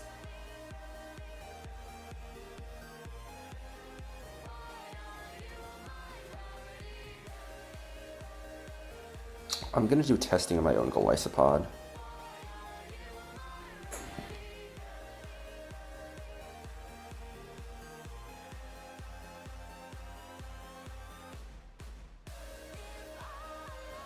Wait, yeah, I'm gonna do some testing with my own Golisopod here. So based on my understanding,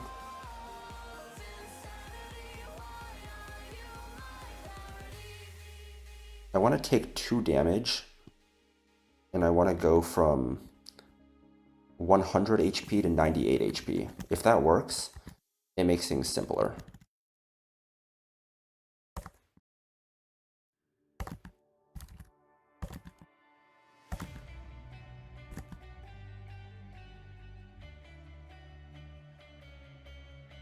Okay. I'm gonna grab a flyer. Gonna go grab Talonflame. Fly me around. It's probably a good place to do that. Maybe.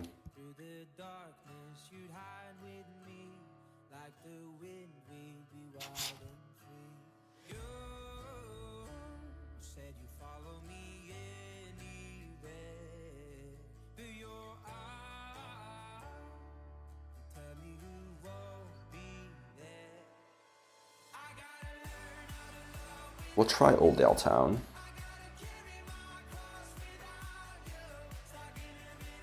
I'm gonna save state here, just to save my berries. I'm doing this strictly for testing purposes.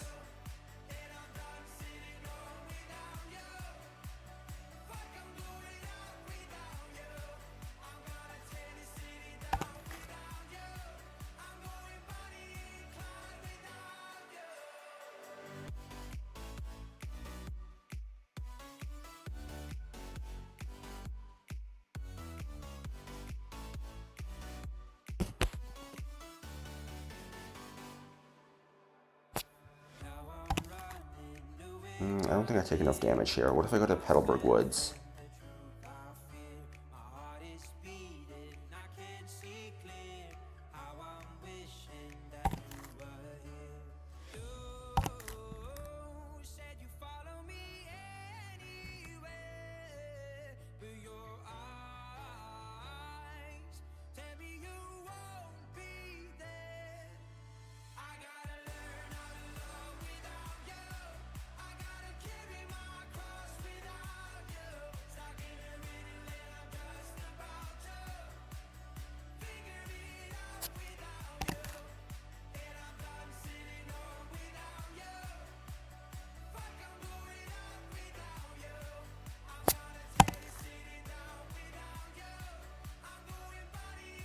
Okay, I guess they don't do enough damage to us.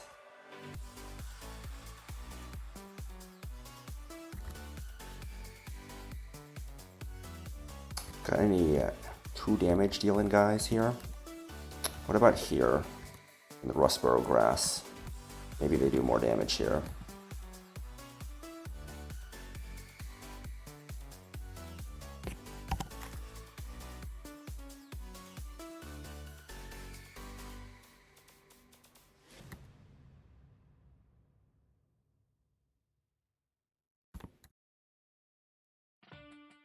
Okay, let's quick save.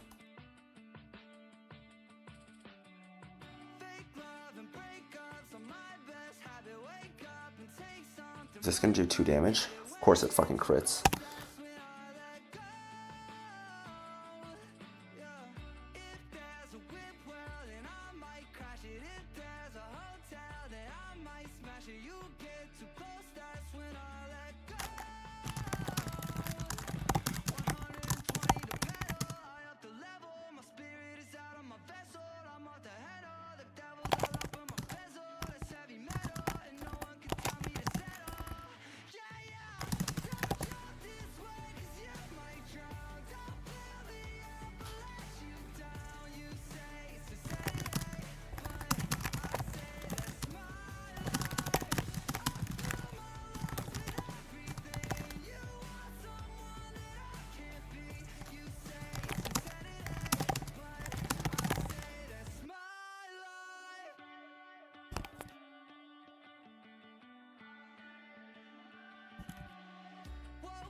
up in your bed, don't know what happened, I lost my clothes and I ripped my jacket. You say I should pump brakes, but I can't slow.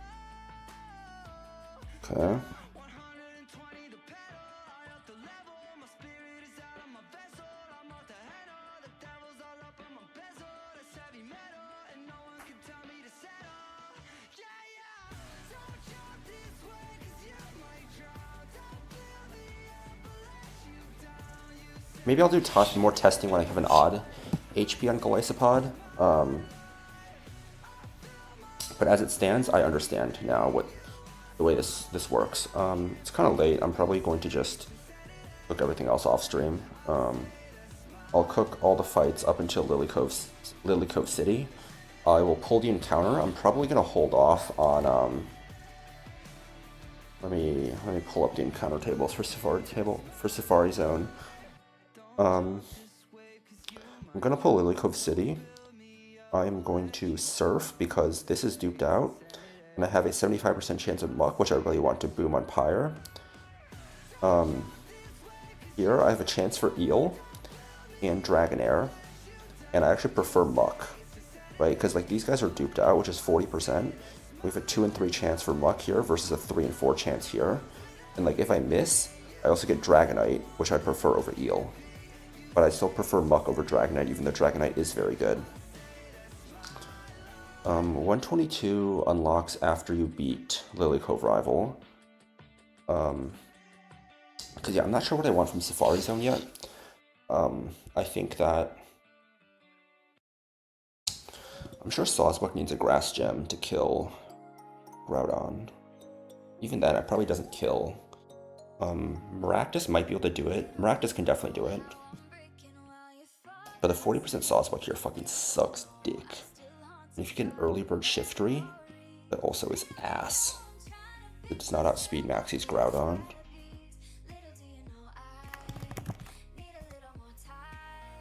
It's base 90 speed Adamant, right?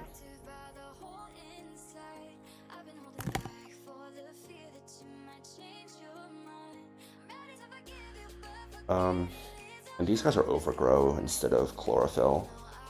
Like this is basically a Maractus or Chlorophyll Shiftry, which is like a 30% chance. Pretty ass. Southwest, we're never taking Southwest.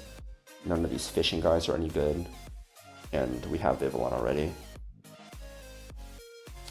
North, I don't think we want to do North, because we already have Donphan. Non-Fimp. I mean, T-Char's not bad. This is duped out. But you obviously don't want this. Rock Smash, like, you don't care about these guys.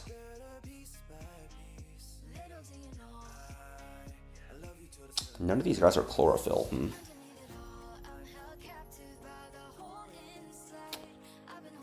None of these guys are Chlorophyll. Like, we could end up really down bad for a grass type, right? In which case, you know... Serperior... 75? Are you kidding me? It's even weaker than Eldegoss. Decaduli's pretty good.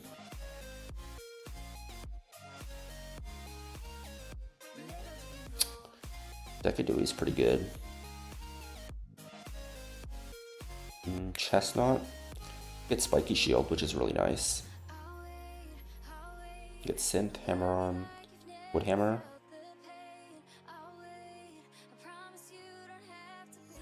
Rillaboom. Rillaboom seems okay. You get what? You get like Fake Out, Knockoff, Woodhammer. Maybe like a TM or something, Brick Break TM. Would be good for Aqua Hideout, or Seafloor Cavern. And then we know what Meganium does. These guys are all misses though, like these are all big time misses. And like you have a 50-50 Greninja here, right? And I feel like that's honestly pretty good. Like it's definitely worth considering, I think.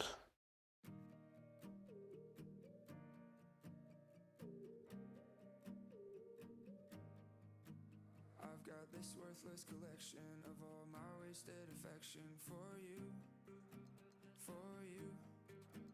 Got these memories and I mean, Gren is very good. Like, we can see if there's a fight where, like, Mega Blastoise or Greninja could be really useful. Otherwise, I really want to pull Magma Hideout Room 2. Because if I get Victory Bell or Lilligant, or even Houndoom, if I'm willing to throw a Fire Gem at it, just like sack one of those guys, right? Eggy. Yeah.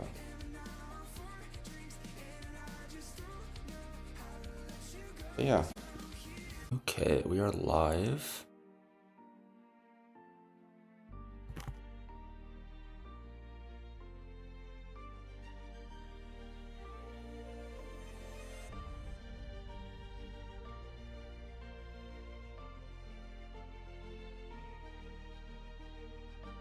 Go do the Pokedoku real quick.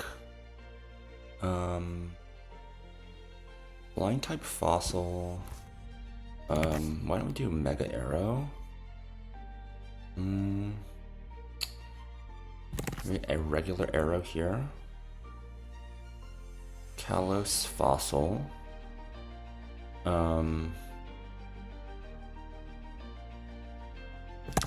Tyrantrum, I guess. I'm pretty sure Tyrant learns it. I wonder if Aurorus learns Earthquake. I feel like it probably does, right? Blind type. I know we can pick Dragonite here. Pretty sure Venu learns it. Dual type evolved by item. Poliwrath. Kalos evolved by item. Is Gourgeist evolved by an item? I don't remember. I don't know if Florges is though.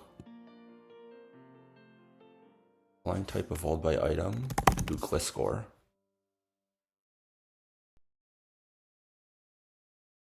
Punchcrow. Not bad. Not a bad performance. Okay. Yeah, I was looking at some Lilycove rival calcs earlier, and I don't know. I don't really have too much right now. Doing Breeder Pat. I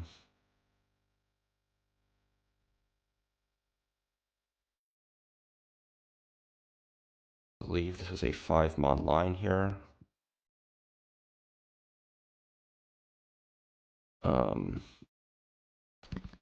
It's Ape, Claw, Drill, Goss, and Medi. Okay.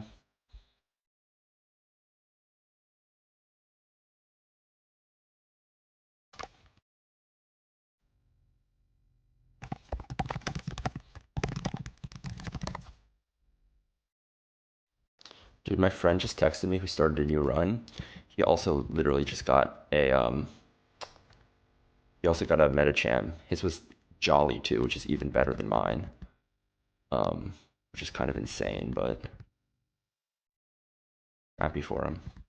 His previous run was on Surf Sim, and he literally like was moving files on his computer, and he deleted his file. You want the Life Orb. Everyone else wants no item.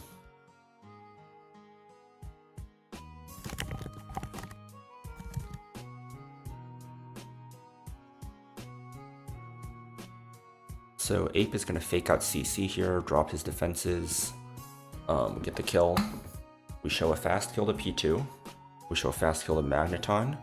And Garbodor doesn't see a kill, but Colossal sees a kill with Earth Power. It cannot Will-O-Wisp because we're a Fire type. It cannot Burn Up. It must Earth Power because of the ranges. It's going to Earth Power our Clawitzer.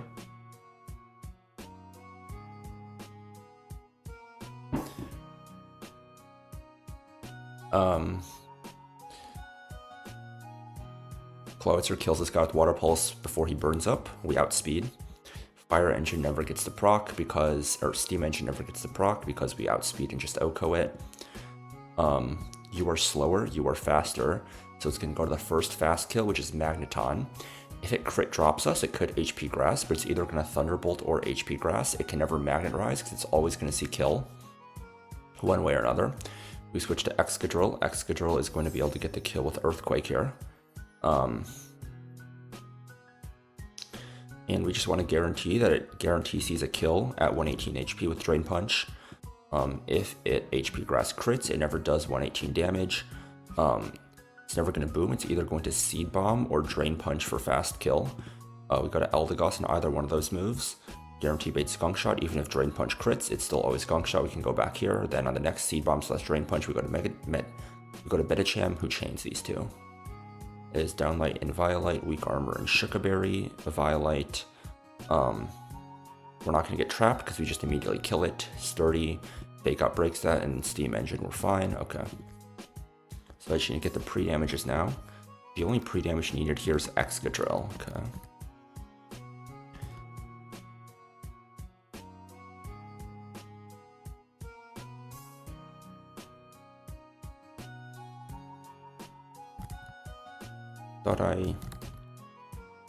Did I have it activated?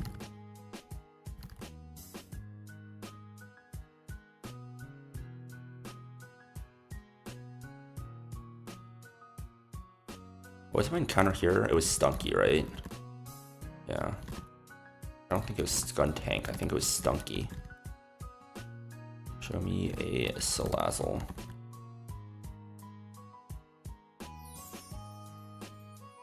Is this the... No, you can get it on 112 too. 112 and 113 are the places you get Salazzle.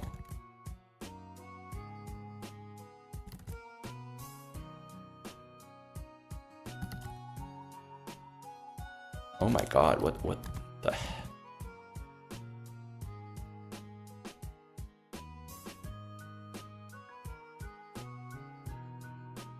Do you want to show up?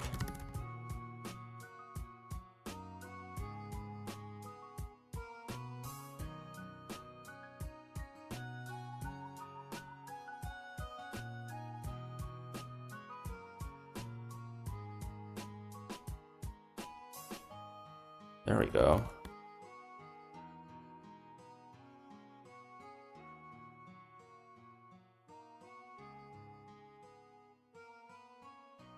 There we go.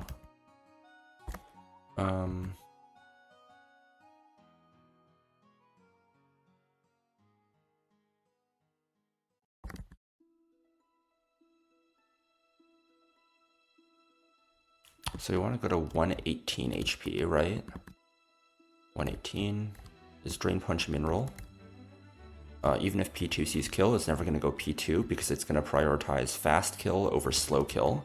We're not like boosting our speed or anything, so it's always going to go for that. Damn, I went hella far for this, I forgot. Okay. 1, 2, 3. Okay, we can antidote you up now. All the ranges are not ranges. Clowits are obviously kills. We kill a Magneton. It's not like Levitate or anything. You're not show kill to the Garbodor.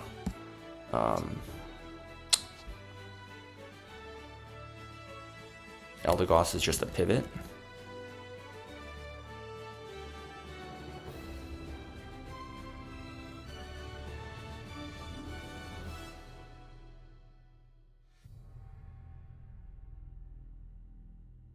Oh, there's nothing over here. Okay. Okay, this guy. Check my notes. Black belt, no item. 118, no item. Life orb. Okay.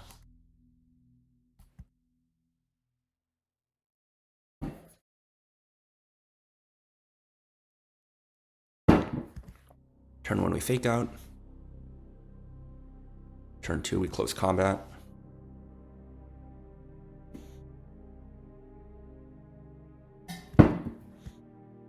This is going to bait out Colossal for Earth Power, and only ever Earth Power. We go to Clawitzer.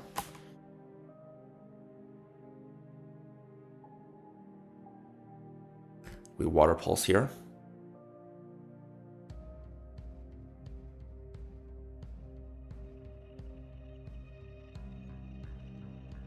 Crit obviously does not matter. This is literally quad effective.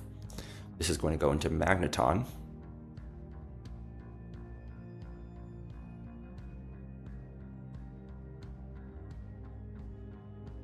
We are able to kill before it can Magnet Rise.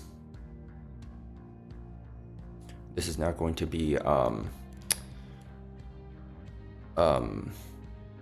Drain Punch. Go to Eldegoss here on the Drain Punch. Crit doesn't matter. This is always Gunk Shot now. Go back into Excadrill on the Gunk Shot. Again, it sees kill, so it can never boom. We go to Medicham on the Drain Punch.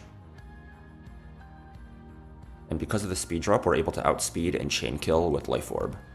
So first we click Zen Headbutt. Crit doesn't matter. And now literally Eviolite Porygon 2 gets chained by close combat. Which is kind of insane, but I mean, hey. I never get Guts guys anyways, right? So if you never get Guts guys, you have to manage some way or another. The next trainer is Breeder Miles. Okay. This one we're gonna have Ape, Drapion, Basculegion, Golly. Where's my Golly? Golly, Rabombi, and Eldegoss. Okay. So Ape is just gonna start off clicking CC. We're faster than everyone, so it's going to go into first slow kill that we do not fast kill, which is going to be Oranguru. It's going to see a kill with Psychic, so it's always going to go for Psychic, so we go to Drapion. Drapion with the Silver Powder. Shows it a fast 2-hit KO, so it can never set up Calm Mind. It's going to be forced to click Aura Sphere. We want to click...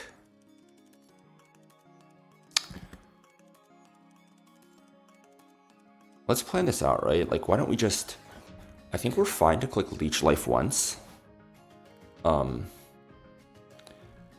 It's never going to kill. And then we can click Toxic, right? The 224 minus... let's first find how much a Toxic Tick is 14. The 224 minus... 94 minus 14 on that first turn of Toxic, and then it's going to be 28 while we switch to Basculegion. So it's going to be at 88. So if we equip the Mystic Water, we switch in on Aura Sphere and we just instantly kill it.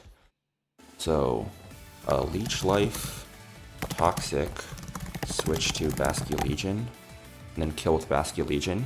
A crit Leech Life is going to do 75 max, which means that one Toxic Tick will never kill. So Basculegion is going to take the kill on Oranguru, and with the Mystic Water, we're going to bait Passimian for fast kill with Knockoff here at 162 HP.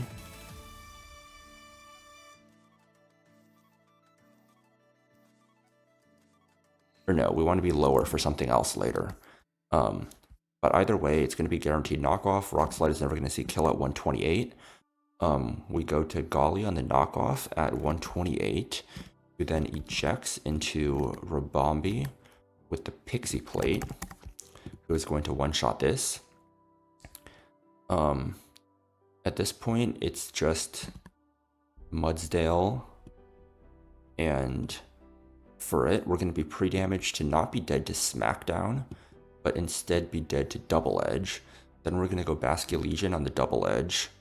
Then it's going to want to click Sucker Punch, because Sucker Punch is going to see a kill at 124. It should be 124, not 128. And it can never set up Swords Dance because we see kill Superpower. Double Edge obviously does nothing, and then we have Baton Pass. We go here on the Sucker, Even if it goes off, whatever, Ape survives 2, we kill with close combat. This is going to bait in Mudsdale, who's always going to want to go for Earthquake. Even if he decides to go for Smackdown and sees kill, whatever, we go to Eldegoss with Life Orb, who is able to get the kill.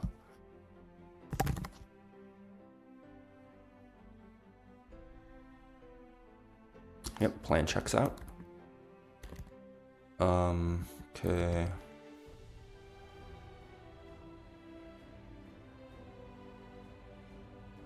Okay, let's get ourselves Baskia Legion, Drapion, Golisopod, and Rabombi here. Take our items. Ape does not need a black belt. In fact, Ape does not need any item. Drapion wants a silver powder. Baskia Legion wants the Mystic Water. Golly does not need an item. Rabombi wants the Pixie Plate, and then Eldegoss wants the Life Orb. So we want to pre-damage some guys. We want to pre-poison Baskia Legion down to 124.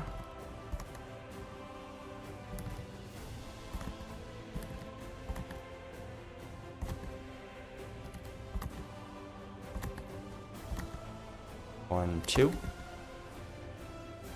So use the antidote on Baskia Legion and on Golly. Golly wants to go to 124. Oh, Golly is 128, right? Because Golly takes 30 from that. Okay, I just switched those. I mean, I can pre-damage Golly down a little bit more. It doesn't really matter. I can do 124 as well. 114. It's fine, because we only need him to eject once, and then Rabombi down to 120.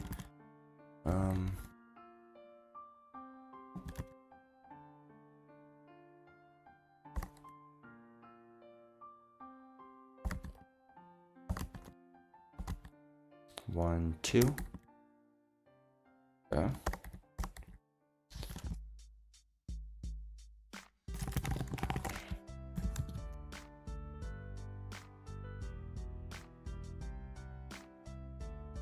It's a power or Pyroar. Ape outspeeds this and it kills it. Oranguru, Drapion outspeeds and shows a fast 2-hit KO.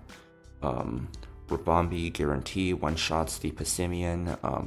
Defiant with a Lumberry. Horse gets killed by Eldegoss. Stamina and leftovers. And then Furret gets killed by Ape. Okay.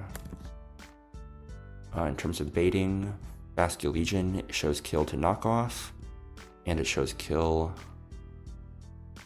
to Sucker Punch at 124. And then Rabombi shows kill to Double Edge at 120. Okay.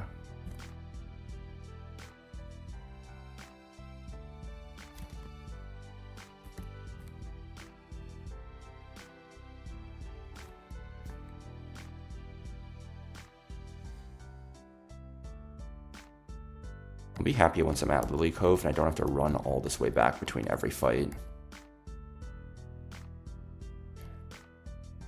Okay, so this trainer, I believe, is this one up here. Should be Breeder Miles. Yep, Breeder Miles. Unnerve, we don't care. We're just close combat.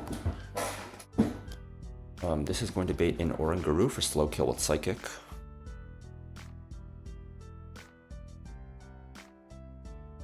We're going to go to Drapion on the Psychic.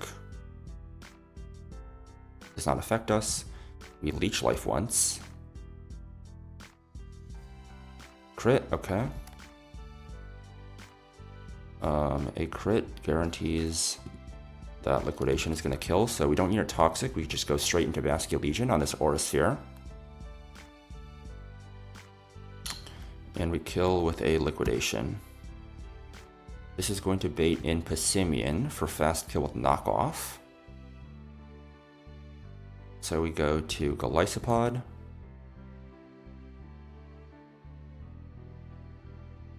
We take our free switch into Rabombi, who kills with the Moonblast. This is going to bait out slow kill from Furret with double edge, making us free to go into Basque Legion on the double edge. And now we're dead to Sucker Punch, so he's always going to go for Sucker Punch. And we're able to kill again with a CC. Now Mudsdale comes out, it wants to kill with Earthquake.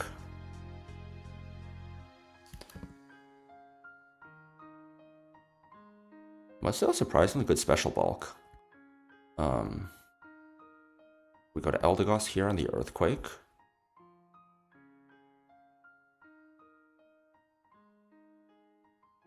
And we kill with a Leaf Storm.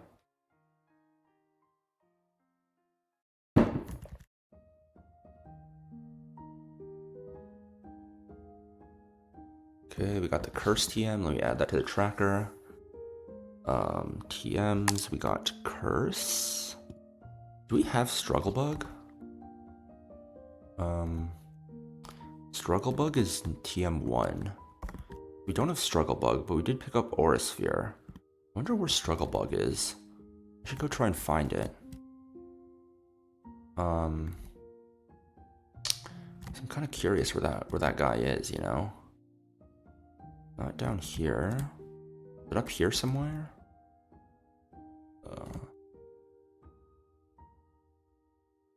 It's not over here, right? No, it's not over here. Is it here? No. What the fuck is this TM, dog? Is it here? Oh, okay, there it is. Hidden.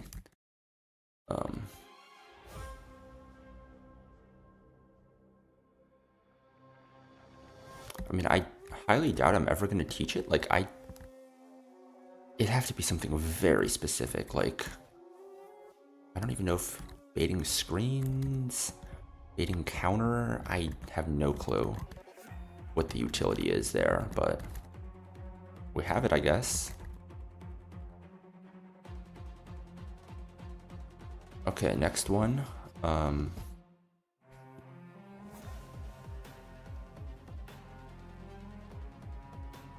We have Cool Trainer Gustavo.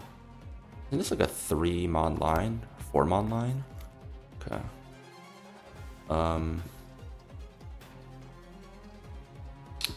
This one, it uses Ursaluna, Basque Legion, Rabombi, and Galisopod. So pre-burned Ursaluna just kills the Electros. We outspeed. No damage boosting item needed. We want to pre-damage to 169 to bait the Jellicent. We take 17 from burn. So 169 minus 17 puts us at 152, which is going to bait Jellicent for Scald. We can never Hex, Strength Sap, or Toxic. It's always Scald. So we go into a pre-toxic to Basque Legion. I guess we can just do pre-poison, right? If we're not taking that much. We kill with a Muscle Band boosted Poltergeist. This is going to, we are faster than you. So it's going to bait out Hydreigon. We can just do pre-poison. We don't need to pre-toxic. Hydreigon is always going to go for Dark Pulse after 2 poison ticks and a Scald. It's always going to see kill. If it goes for Dragon move, sure, it really doesn't matter. We go to Rabombi, who's immune, outspeeds, and one-shots with Moonblast. This is going to bait out Conkeldurr for Ice Punch. So we go into Galisopod at 121 HP. Who then ejects back out into you. And if we have a Silk Scarf, we kill you. We're gonna be at 52, 35, 118. He's gonna be guaranteed going for close combat. We showed a slow kill, so it can never Dragon Dance. We go back into Rabombi on the close combat, and we just kill with the Moonblast.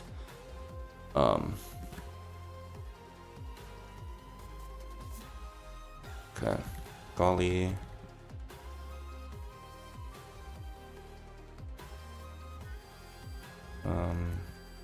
bring you as a flyer. And then who's my last? Guts Bear, right? Okay. We want the bear, followed by the Baskia Legion, followed by the Rabombi and the Galysopod. So the first guy that's pre-damage is Galysopod. Golly wants to go down to 121 HP.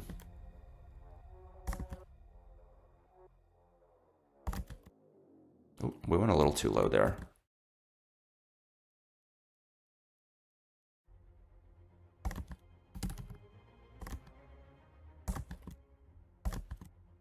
Okay, that's good.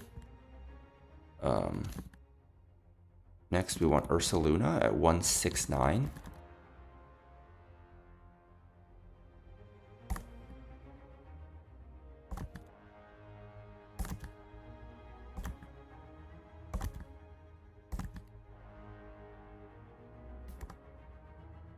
$168 is fine.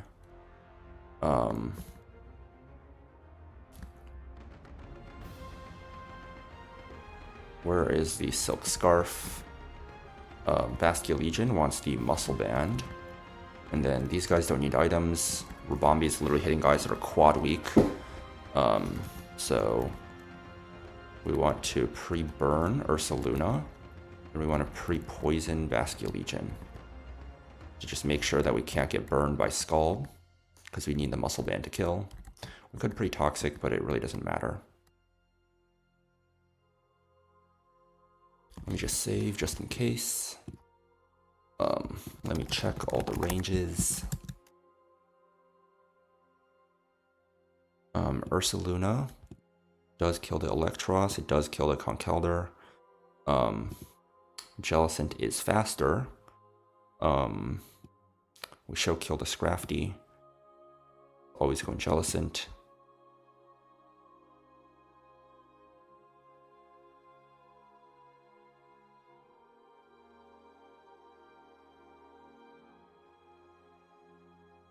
Muscle Band kills. Rabombi obviously kills both of these. Okay.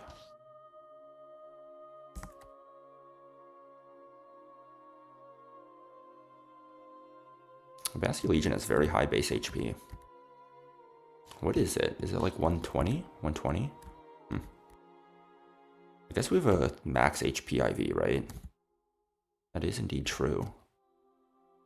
Okay, where is this guy? Hyper Potion. Baskia Legion to full. Okay. Very important. Let's click Facade here, not Earthquake. This bait's in Jellicent. It's always going for Scald. So we have a free switch in a Baskia Legion. We're pre-poisoned, so we can't get burned by Scald. And so we can still equip the Muscle Band. Poltergeist kills. Poltergeist is bugged. It always hits, it cannot miss. It's like Aerial Ace, basically. This is going to bait in Fast Kill Hydreigon with Dark Pulse. So we go into Rabombi, who does not take very much from that. Even if it crits, it does way less than half. We kill with a Moonblast. This is going to go into Conkeldurr because we show kill, fast kill to the Scrafty. We go to Galysopod on the Ice Punch here to get ejected.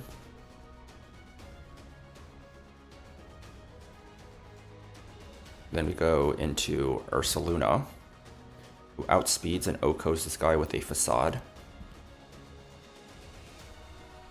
Holy shit, I forgot about that.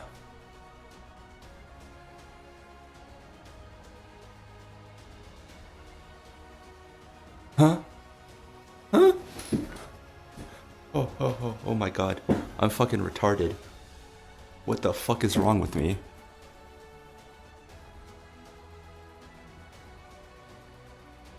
Oh my god. Okay. Okay. This is kill with a random move. We can go to Corviknight on random move. And then, Corviknight is always going to bait close combat. So we can go back into Rabombi. If it Dragon Dances, we're still faster.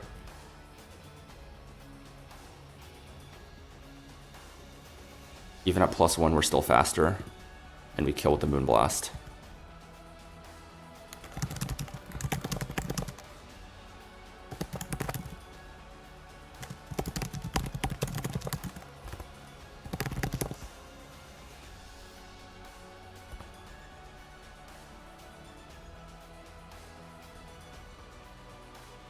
What the fuck? What the fuck? I mean, it would have had to crit. What is wrong with me, dude? Okay. I usually check for priority moves. I don't know how I forgot there.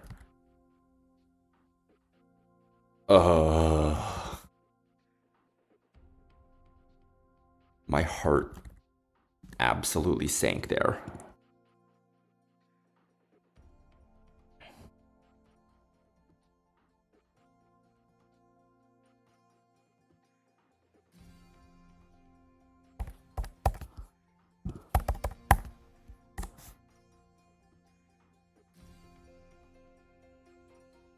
Hold on, I need a minute to fucking calm down there or something. Because what was that? My heart. Oh my god. I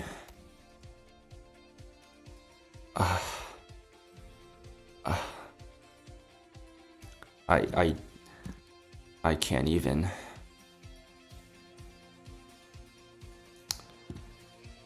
Anyways, Life Orb Leaf Storm kills this guy. Gonna bait after Sand Chip.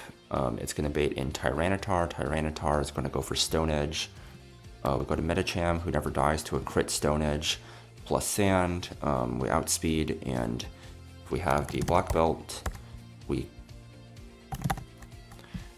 kill through Choppleberry.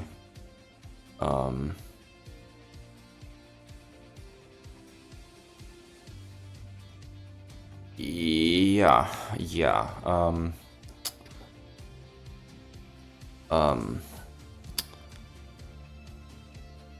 This is always going to bait in Stoutland. It can't Rocks because we fast kill it. It can't counter because we just kill it. It's not going to Pursuit. Doesn't matter, we outspeed and we kill it.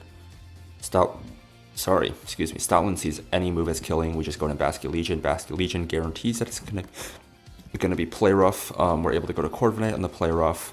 Now it sees highest damaging move as close combat. We just equip a Leppa. We spam Roost until it drops its defense enough until we can kill it. And then Dracozolt comes in. Dracozolt is going on Bolt Beak. We go to an immunity. We just outspeed an Oko.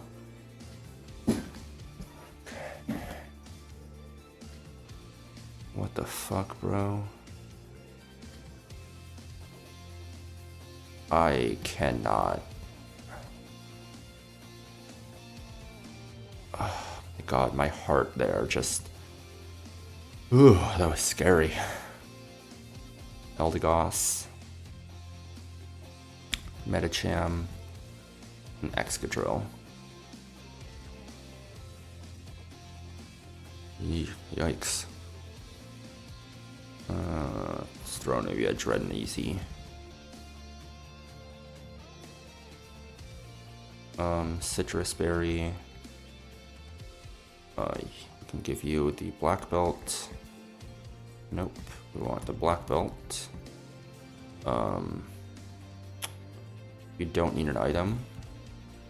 And Eldegoss wants the Life Orb. No pre-damages. Life Orb, Black Belt, Leppa Berry.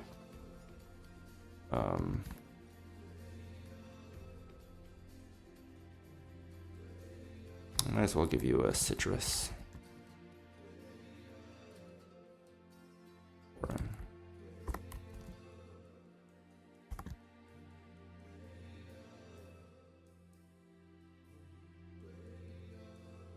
Life Orb, Black Belt, Leppa Berry. Only items that matter, no pre-damage is needed. Dracozolt has a Dragon Gem. Normal Gem. Lumberry, Unnerve, Choppleberry. Okay.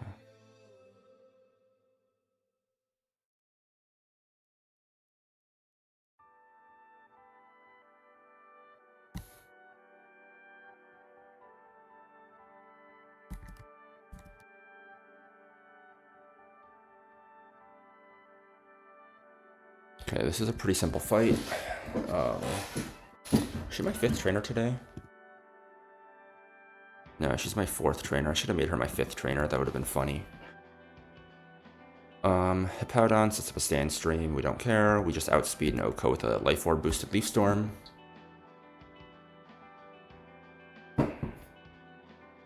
After Life Orb and Sand, this is going to bait out Tyranitar for Stone Edge. We go to Metacham, who tanks a Stone Edge. Even a crit. Even 2 turns of Sandstorm Chip. And then we're able to outspeed an Oko with a close combat, even through Choppleberry with the Black Belt equipped. This is going to bait a Sand, a Rush, Sand Rush Stoutland with the normal gem. We go into Basket Legion, who takes no damage from any of his moves except for Play Rough. Retaliate does not affect us. Now this is going to be guaranteed Play Rough on the switch to Corviknight. We prefer to see no attack drop, but it doesn't really matter. Okay. Now we just spam Roost while he close combats.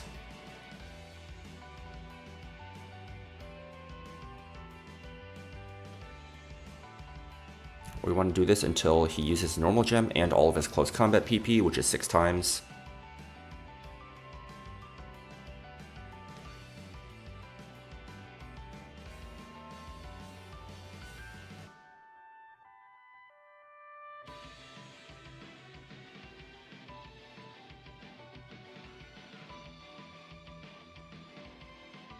Once he has no more close combats, his highest damaging move is going to be a non-normal gem boosted return, which does not do very much and gives us a pretty safe kill with Brave Bird, because we're going to take about 30% recoil.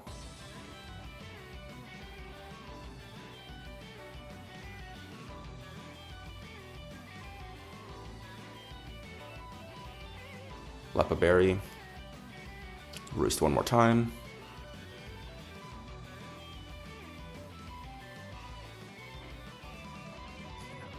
Okay.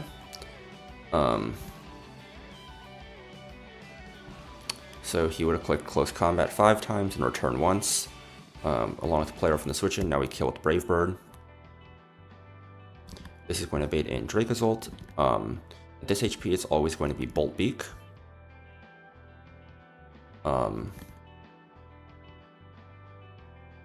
So we are free to switch to Excadrill, who is immune. Outspeeds because of our own Sand Rush. And one-shots with Earthquake. Or High Horsepower, either or.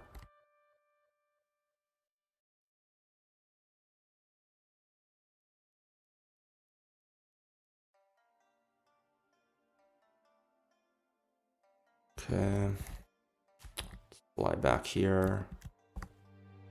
Save. She's literally such a bully, and then she's turning into a crybaby. Go fuck yourself. Okay. We don't need you. We don't need you. Do want you. Don't want you. See here. Who are we bringing to this fight again? Are we bringing Basket Legion? We are bringing Basket Legion, okay. We are bringing Ape. We are bringing Barraskewda. And we are bringing Electrode. So let's grab all the guys. We want Electrode. We want Ape. And we want... Where's Skewda? Did I already grab Skewda? Skewda's here. Barraskewda's so nice, man. Barraskewda's nice with it. So we want Excadrill. Electrode, Corviknight.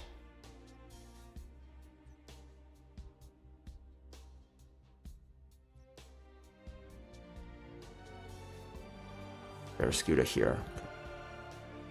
Okay. So let's look at the plan here, right?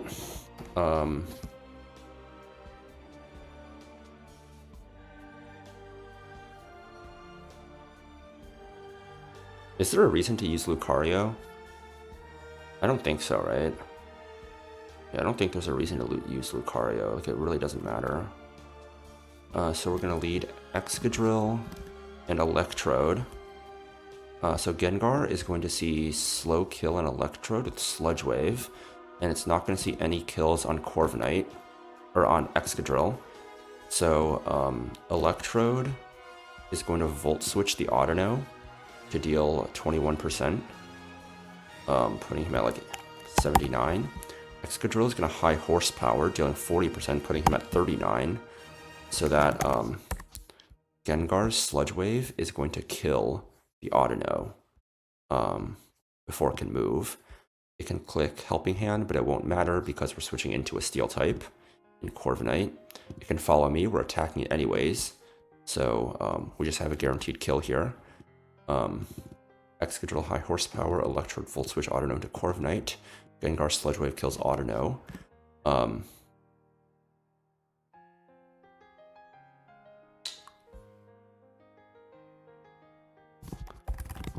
That is not correct. It should be the other way around.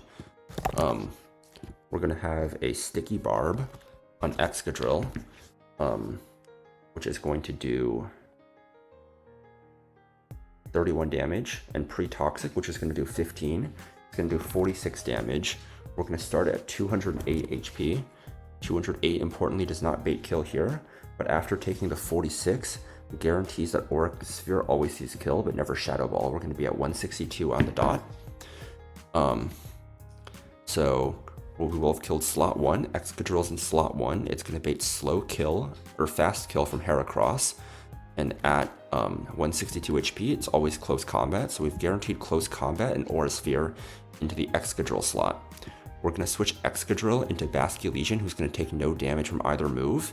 And we're going to switch Corviknight into Barraskewda for a free switch here. So that's turn 2. We have 1 kill. Turn 3 is going to start with Life Orb Barraskewda, outspeeding and OHKOing Gengar with a crunch before it can do anything. Now, Heracross is not faster than Barraskewda, but it is faster than Basculegion. So if we're pre-damaged to 77 HP, we're going to show a kill to kill with only Mega Horn. It's only ever Mega Horn at 77. So we're going to switch into Ape on the Mega Horn. Now we have Ape and Barraskewda versus Heracross and Mamoswine. So Mamoswine sees that both Barraskewda with a Life Orb and Ape fast kill it. It's going to want to Ice Shard one of them. But it doesn't matter because neither of them are going to kill even after several Life Orb chips. And if Ice Shard crits, it doesn't matter because Barraskewda is never taking any damage. And then Infernape takes at most a Mega Horn, which is also not doing very much, so it's fine. Ape is going to Fake Out to break the Sash here on Heracross, while Barraskewda takes the kill. And then the next turn, we both outspeed and are able to get the kill. In terms of items, it's Chople Berry. It's never going to play in. Levitate Poison Gem. We're burning the Poison Gem to kill its ally. Levitate doesn't matter because we're killing with a crunch. Focus Sash doesn't matter because we're faking out to break the Sash. And then Oblivious doesn't matter. So, that's the strat. Gengar can never click Protect because it's always going to be seeing a kill. It's going to be seeing a kill into Basculegion, but it gets killed by Barraskewda before then. And it's going to see a kill into Electro turn 1. And a kill into Excadrill turn 2, so it's never going to be able to protect. Okay. Before we equip items, so the first guy we want to the first guy we want to pre-damage is Basculegion. Basculegion wants to go to 77 HP.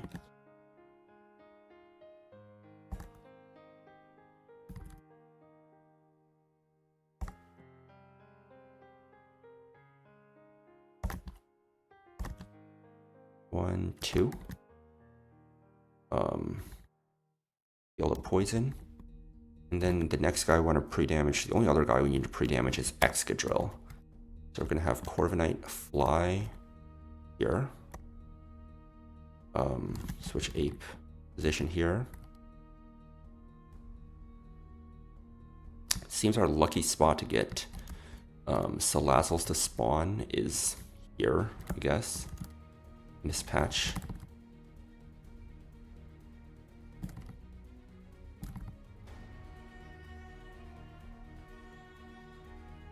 Houndoom. Zoroark. Houndoom. Houndoom.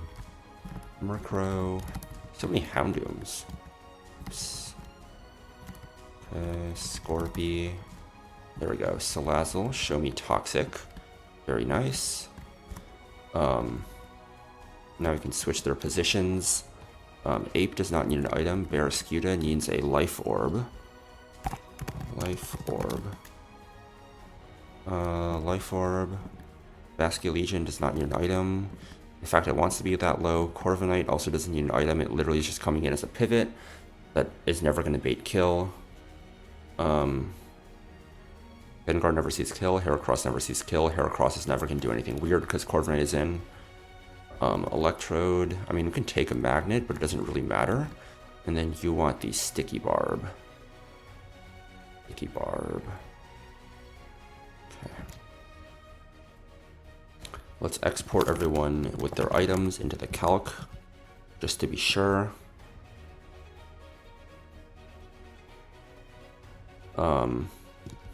Barraskewda kills with Crunch. Barraskewda kills with Liquidation. And then Ape obviously kills all these guys.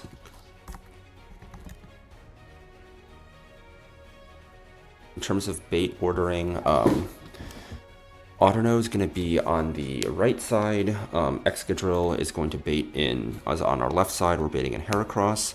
Next we're killing Gengar, which is on the left side. Well, after we get the second kill, it has no choice, right? We're just baiting in Heracross before.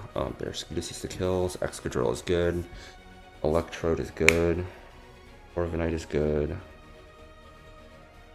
Okay.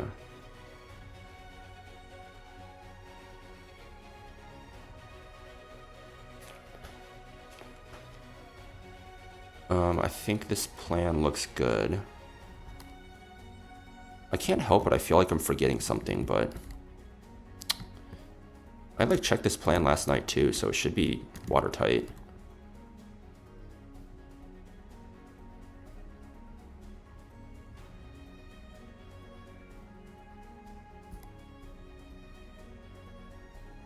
Okay.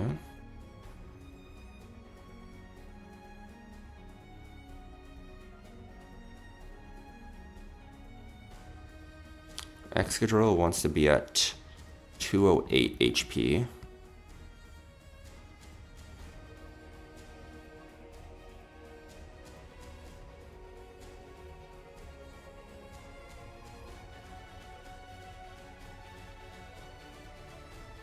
Okay, we got the candy here. I will add that to my tracker.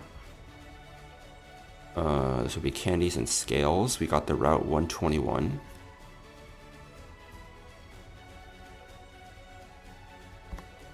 So we want to be at 208.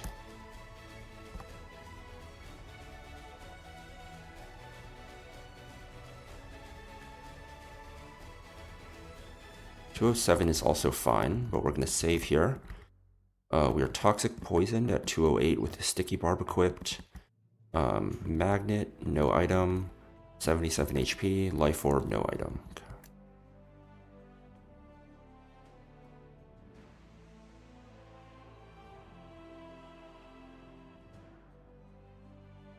Okay, turn one, we're going to high horsepower the Autono, and we're going to Volt Switch. Gengar sees slow kill with Sludge Wave into Electrodes. It's always going for Sludge Wave. It does not see a kill into Excadrill, so it's never going to try and attack Excadrill. So we're going to Volt Switch the Autono and high horsepower. Follow Me is totally fine. We were attacking it anyways. We're going to Volt Switch into Corviknight, who is also immune to Sludge Wave.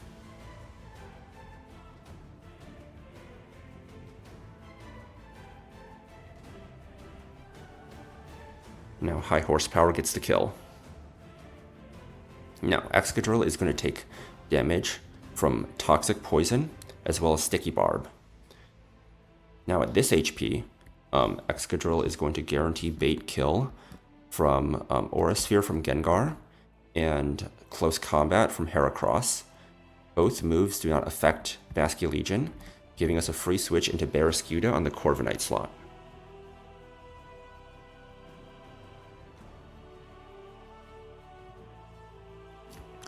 Now, both see kill into Basculegion, but Barraskewda is going to kill Gengar before Gengar gets a chance to attack, and the killing move that Heracross sees is Megahorn. So we're going to go into Ape, who quad resists that, and then a Crunch kills Gengar.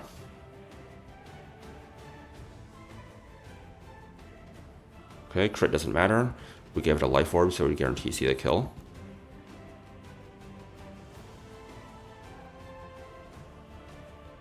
Yep. Now, Infernape is going to fake out the Heracross, and Mamoswine sees that both of us kill it.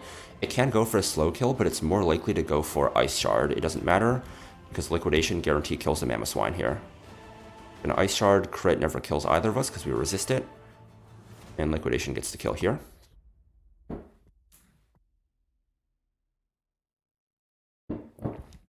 And then we're able to kill with Overheat plus Liquidation.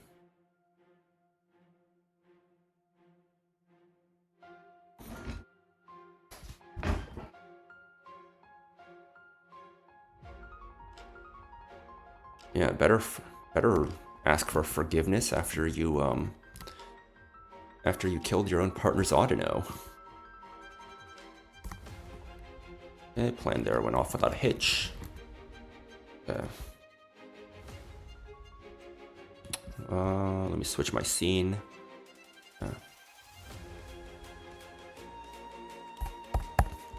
Pretty standard strat on that fight. So for this one, we want Toxtricity, Ape, Eldegoss, Rim, and Excadrill. So the line is basically that a Life Orb, Sludge... Wait, what? Oh, right. Sludge Wave just kills this guy. We outspeed and KO. There's no moves that can click. It's Intim. We're a special attacker. Ipapa's never going to get to proc. We want to pre-damage to be dead to Silvally Dark's multi-attack at 135 HP. It's never going to be Beware because we're faster. Nectric does not see kill at 135. So it's going to be Silvally for first fast kill. It's always going to go for multi-attack over any other move. We're able to go to Infernape and kill with a Fake Out into CC. Kill with Fake Out into CC. It is Dark Memory, no priority moves. Its ability is not going to block Fake Out. This is then going to bait... we show fast kill to you. Both of these guys with Overheat, so it's always going to go to Azu. After the multi-attack chip, it's always going to see kill with priority Aqua Jet. So we can go to Eldegoss and kill with a Miracle Seed boosted Leaf Storm. Now, depending on how much Aqua Jet does, it can go either into Beware or Manectric. We don't mind either way. If it goes to Beware, it can either bulk up or Drain Punch. I don't think we care. We just go to Primarina with the Pixie Plate. Wait, this doesn't kill. Do we need to go Life Orb on this guy?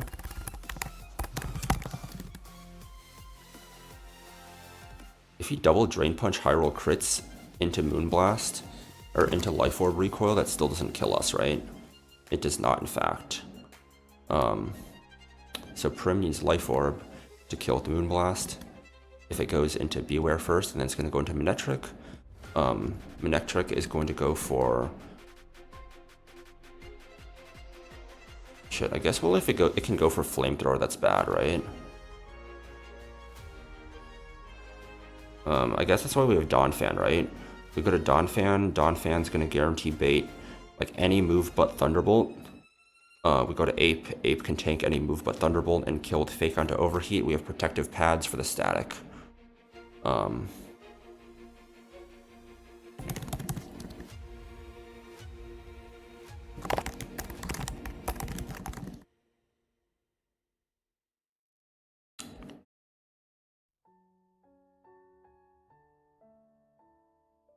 And then if it decides to go Manectric first on you, it means that we're above that amount. So it may or may not see kill with Flamethrower. Either way, we can just go to Infernape here. Fake out into Overheat kills. It's either going to Flamethrower or it's going to Magnet Rise. It can never click anything else. We always take a crit multi-attack, does less than 50, plus a crit Flamethrower, does less than 50. We kill with Fake out Overheat. This is going to bait Beware in. In this case, Beware always has to go for Drain Punch, but Primarina always beats it. So we are fine. We only need a pre-damage Toxtricity here. Okay. In that case, instead of Excadrill, why don't we just bring Corviknight, right?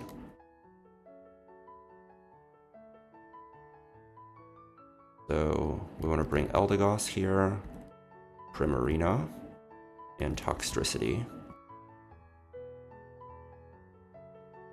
We want to take the Life Orb. Oops, we want to give you back your Mega Stone. Give you the Ampharocyte. So Toxtricity is not needed an item. Ape. We'll give you the protective pads. Here we give the Miracle Seed. Miracle Seed. Corviknight is just flying. Oh right, we want Donphan over Excadrill. Okay, Donphan. Prim wants the Life Orb. Then Donphan, just do like Ordinary.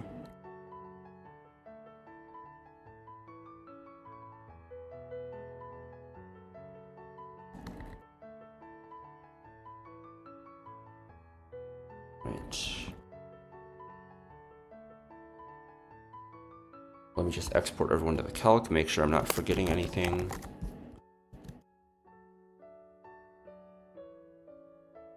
Toxtricity kills the Granbull. Prim kills the Beware. Ape kills the Manectric. Static. Priority moves. Fluffy. Silvally dies to Ape. And then Water Gem is never going to kill you, and you always get the kill. Okay. Okay.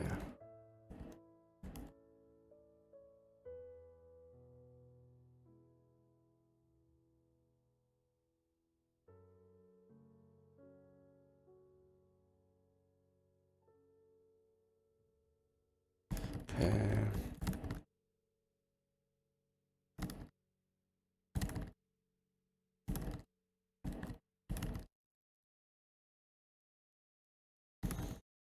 Okay. Okay. Show me a Salazzle, just toxic me, thank you. So we want to go down to 135 HP.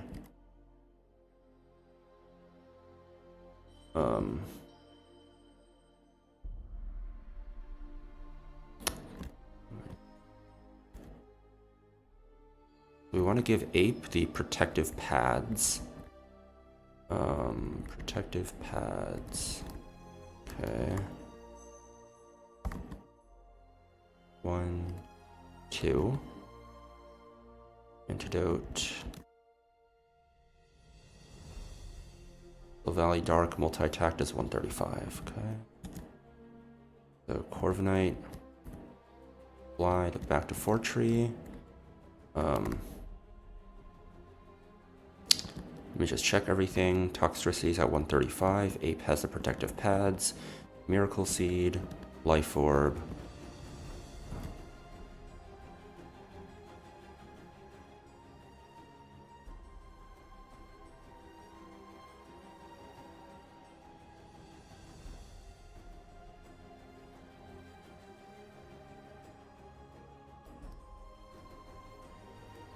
Okay.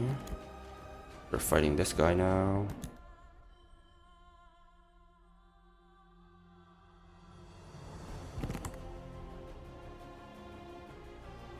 Okay, Grand Bowl. We don't care about Intim. What we care about is you just die into Sludge Wave. At this HP, we're always baiting out Soul Valley Dark for fast killed multi-attack, so it cannot explode. We have a free switch to Infernape, who does not take a ton from multi-attack because we resist it, and we are not what's it called? We are not hasty. We are naive. Fake out into close combat kills.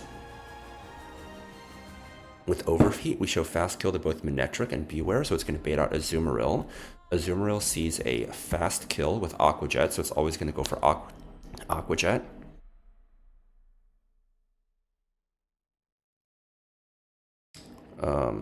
We don't care what it goes for here, we just kill with the Leaf Storm. At this HP, does it get Beware? Yes, at this HP, it's going to get Beware. Beware is either going to bulk up or Drain Punch. We don't care which it does. Primarina always beats it safely. Bulk up is actually the better option because it does less damage as a whole. And we kill with the Life Orb boosted Moonblast. A crit plus Life Orb recoil never kills us. Now we have Manectric coming in for a guaranteed Thunderbolt.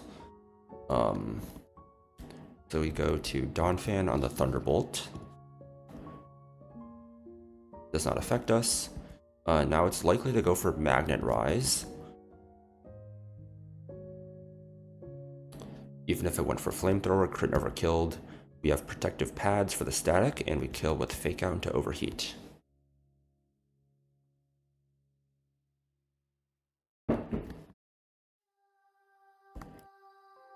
Okay. Let's fly back to Fortree. Oh shoot, I was on the wrong scene there, my bad. My bad. So this is the last trainer before Lilycove arrival.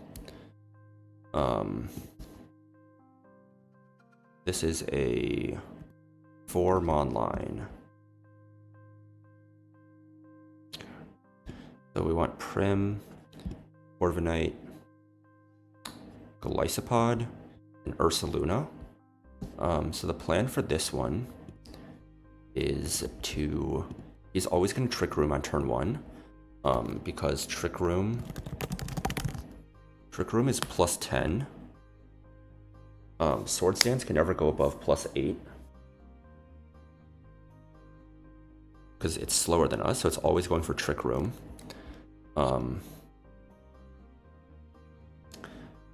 It's not going to see any kills, so it cannot get plus 11 on a attacking move.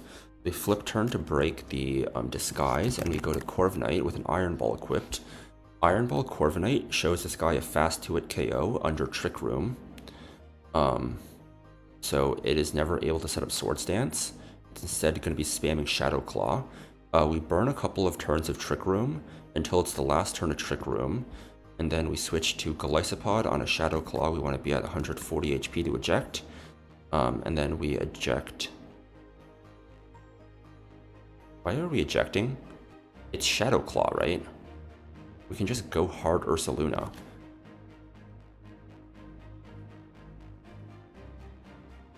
We don't need Golisopod. We just go into Ursaluna on a Shadow Claw, right? Or am I missing something?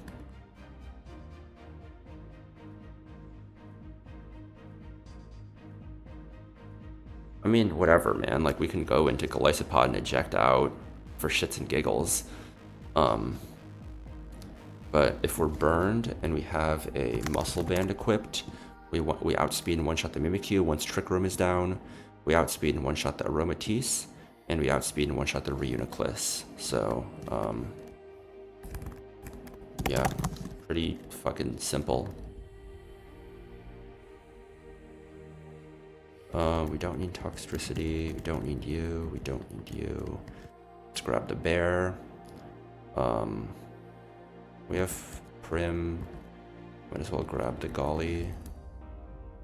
Then Excadrill's cute, sure. Prim does not need an item. Corviknight wants to hold the Iron Ball.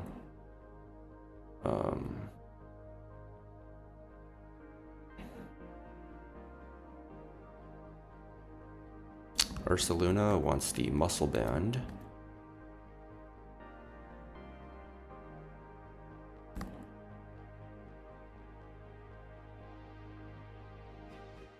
Burn. Ursaluna.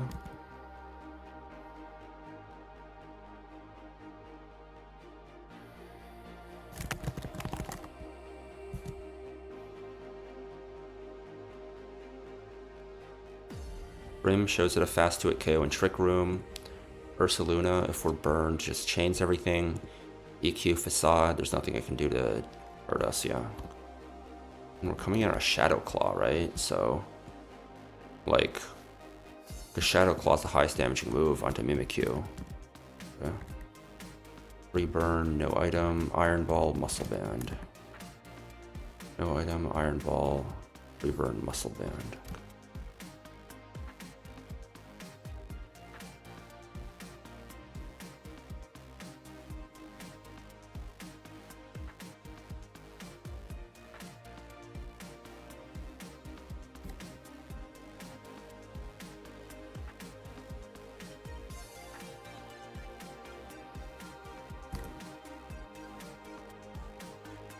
Oh, we get more citrus berries here.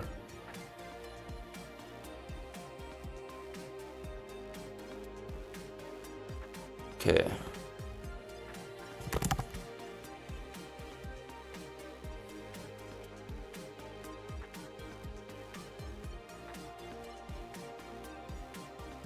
Turn 1, we flip turn to break its disguise. I'm gonna go to Corviknight. Turn 1 of Trick Room. We click Roost. This is turn 2 of Trick Room.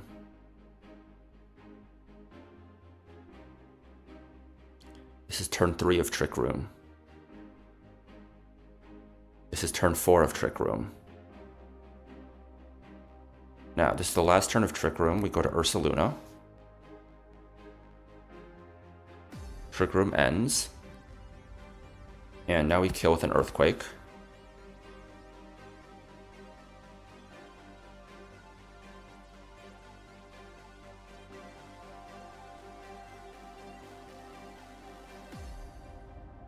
I thought Reuniclus came first in the order, but it was Aromatisse. I was like, wait, is something weird going on here? No. We just chain. 3 with Facade. Earthquake, Facade, Facade. 1 Custap Berry. 27 Citrus. It's above average roll. 21. 27 and 21 is 48, which is exactly average. Okay. And Starf Berries. I don't know if anyone has ever used the Starf Berry and actually had it be useful. Okay, we're in Lilycove City now.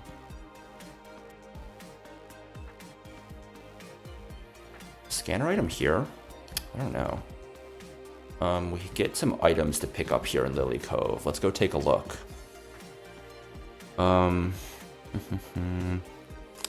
We do get a heart scale. It's the rock on the southwest corner of the beach. We have shell here. Ugly stripes. What is here? Pokemon Trainer Fan Club. Okay, Lilycove Rival is there. What's this place? Is it the Lilycove Museum? Yeah. Let's not talk to you. Move to Leader's house. We don't need to do that here.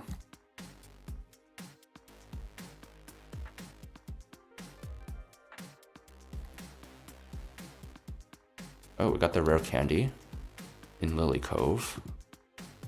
123 is after we beat Lilycove Rival. Southwest corner. Sure, there's a hidden item somewhere here. Okay, big nugget.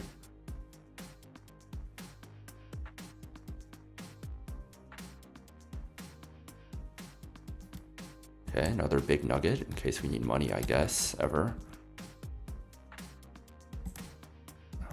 Gonna be this one. We got the heart scale. Okay. We have 6 candies and 6 scales, and we get 1 more. Okay. And I believe that's a Blastoise Knight or Heracronite. So do we get any consumables here? Safari. Okay, we can go to the Safari Zone soon. Pick up the Power Herb, Mental Herb, Ortree, Wingull, and Moss Deep. We got the Custap Berry. Going to the Lychee, Salac, and Pitaya Berries. We get any PMs? We get some in Mount Pyre. So yeah, I think it makes sense to go for an encounter here. We are in Lilycove City. We want to surf to get our encounter. Not fish, we want to surf. We're either going to get Muck or Dragonite. Let's take a look at what moves each of these guys gets. Let's see here. This is going to be... They're going to be level 56, okay. Which means Muck does not have Boom. It has Knockoff, Gunk Shot, Earthquake, and Payback. Let's go to the Pokemon Center real quick. Okay.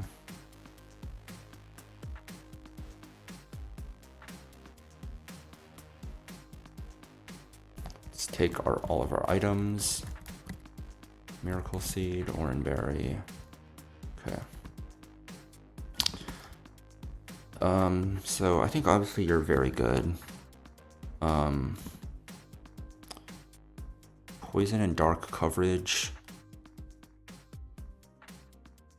Poison and dark coveragers.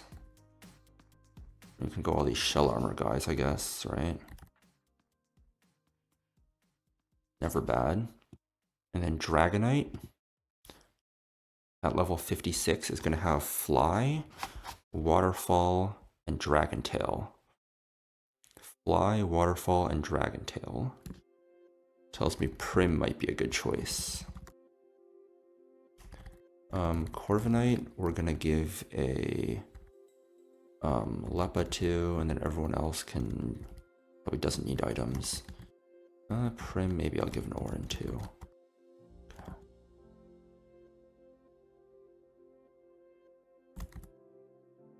Because knockoff, yada yada yada. We have Pokeballs. We are very importantly surfing here, not fishing.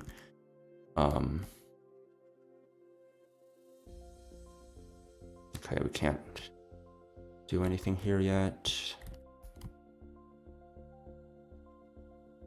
There's nothing we can really do here, so might as well deactivate the repellent and take our encounter.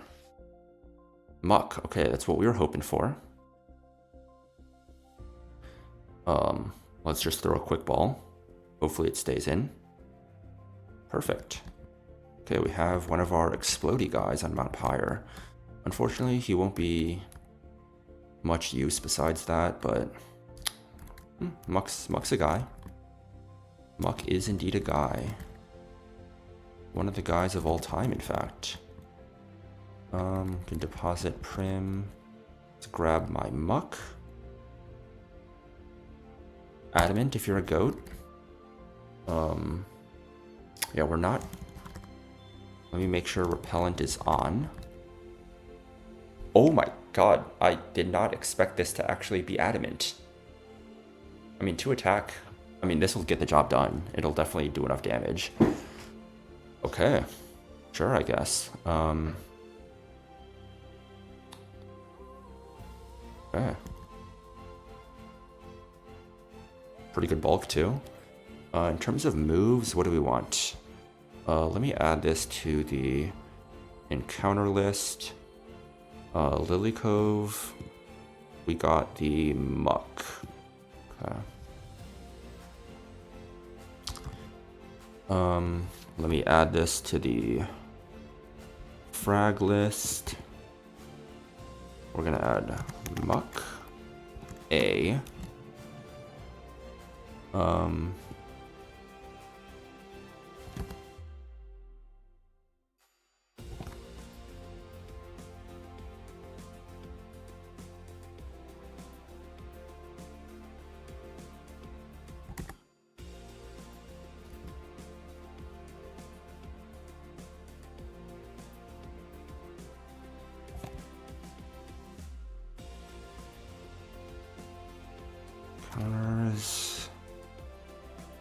So there's some consumables. Are there any TMs in the Safari Zone? It's just the consumables, right? Yeah, it's just the consumables, okay. Yeah, so we're not pulling Safari Zone yet. We're just taking the consumable items there. We need both the Mach Bike and Acro Bike for different consumable items. Oh, right, Muck moveset. Explosion, knockoff. I guess like Earthquake.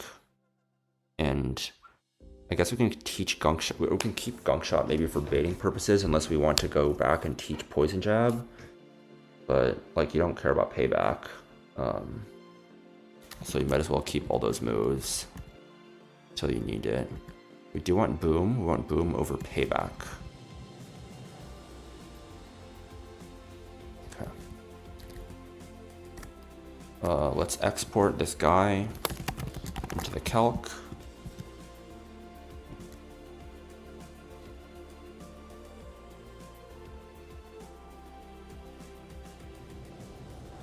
So yeah, I don't know, Lilycove Rival seems not particularly easy.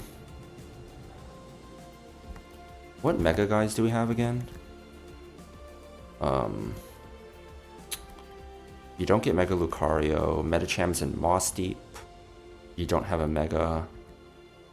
None of these guys have Megas. Altaria we have the Stone for. We already have the Stone for. We don't get a Mega. Or we don't get the Mega in this game. Oh, I guess we have to get that first. Yeah, we're probably, I mean, if we get a Maxi Groudon counter in Magma Hideout, we can come back and take the Surfing encounter for Blastoise or Greninja. But if we don't get one, we might take a Grass encounter somewhere to try and get something to beat Maxi's Groudon. So, yeah. It's a price you have to pay.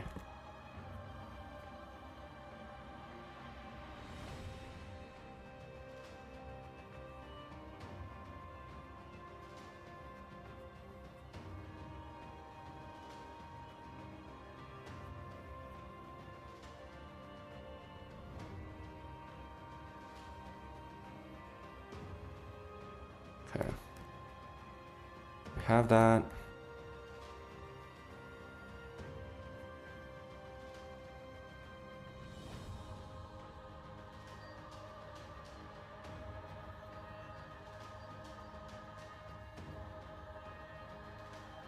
Okay, in terms of items, so northwest, we are currently in the southeast area. There's no items here, I believe. We can go up here. That part is blocked off until the post game. We need the Acro Bike over here.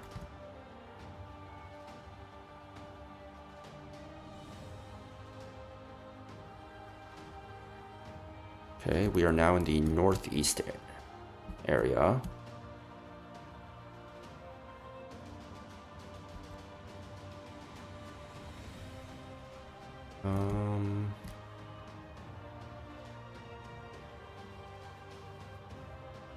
What Megastone is here?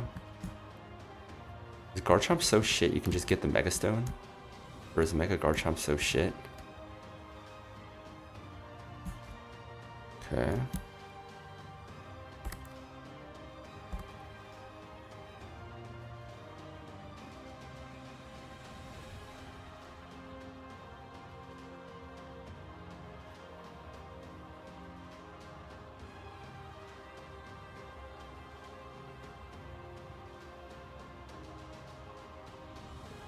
So we have the rest house here. This just leads back here, right? Okay. We have surfing here. Okay, so you need the Mach Bike to go up there. I believe the item is down here. So we have the Mental Herb.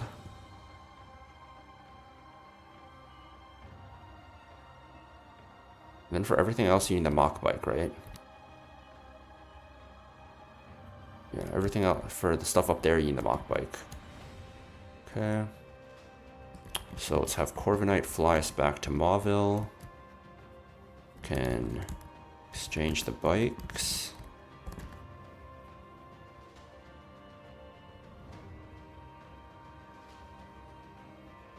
Let's fly to Lilycove here. Wait.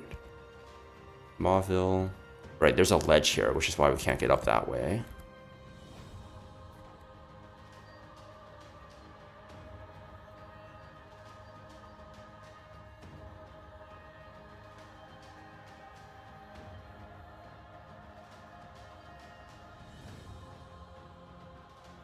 So Mental Herb can help us shake off Taunt, right?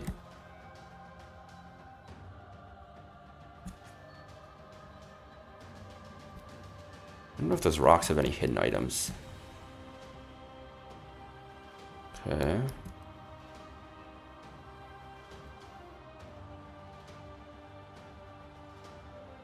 Okay, we got the normal gem.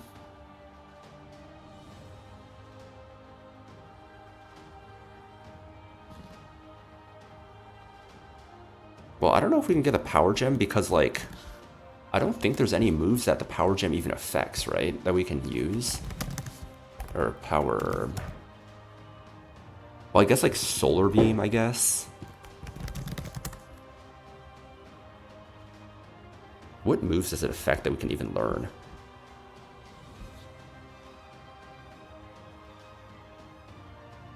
There's bounce, dig, dive, electroshock, shock, geomancy, ice burn, phantom force.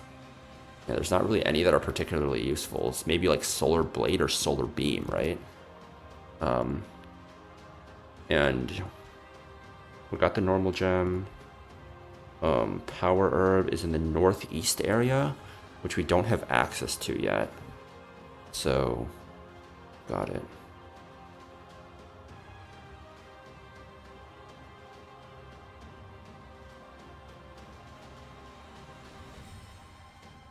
I guess room service is better than Iron Ball in the exact situation where someone else needs to hold the Iron Ball, and maybe you don't want to get like grounded for whatever reason, right? Like Ursaluna Earthquake strats. We have all the resources.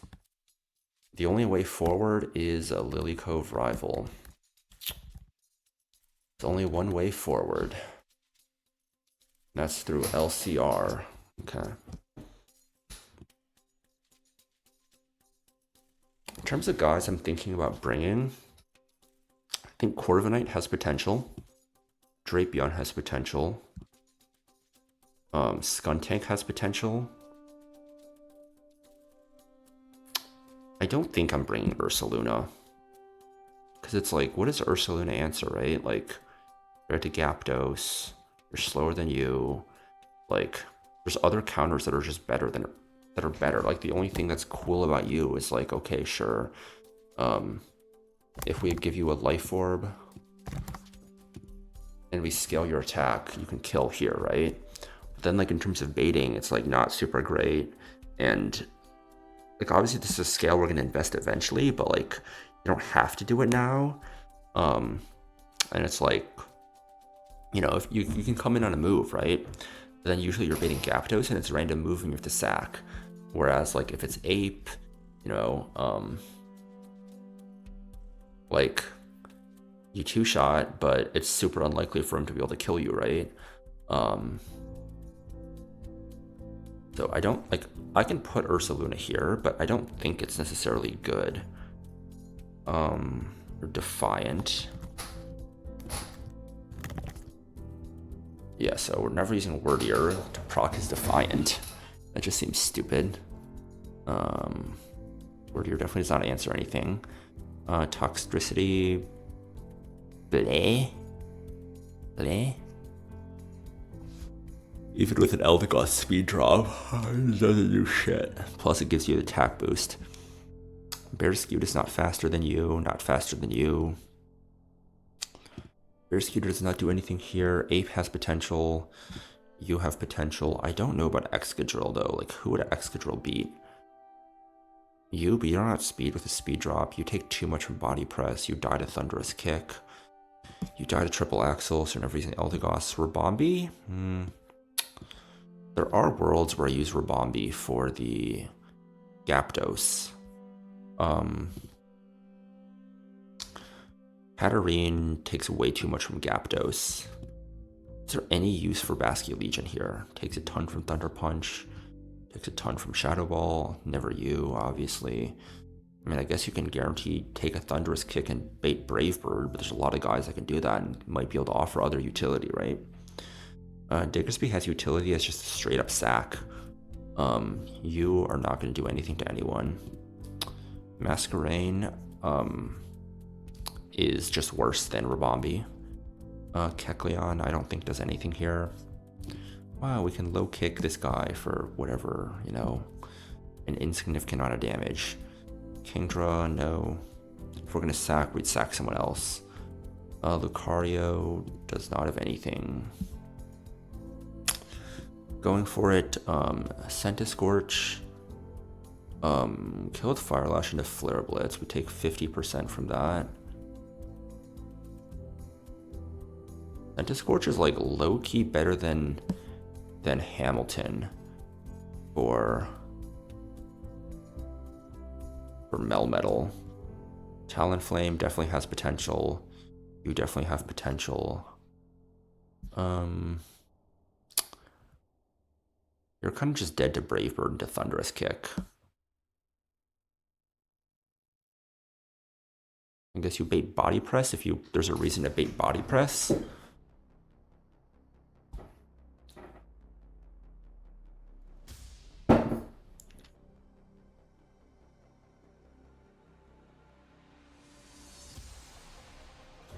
I don't think Lantern does anything for us here.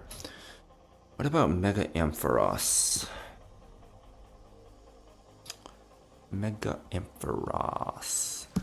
Like, if we're switching in on a Brave Bird, if Brave Bird crits and we're at like 46%, Thunderous Kick can just kill us. Turtonator has utility, as does Altaria. I don't think Blaziken does anything here, if I'm going to be honest. Like, your Overheat is not that strong.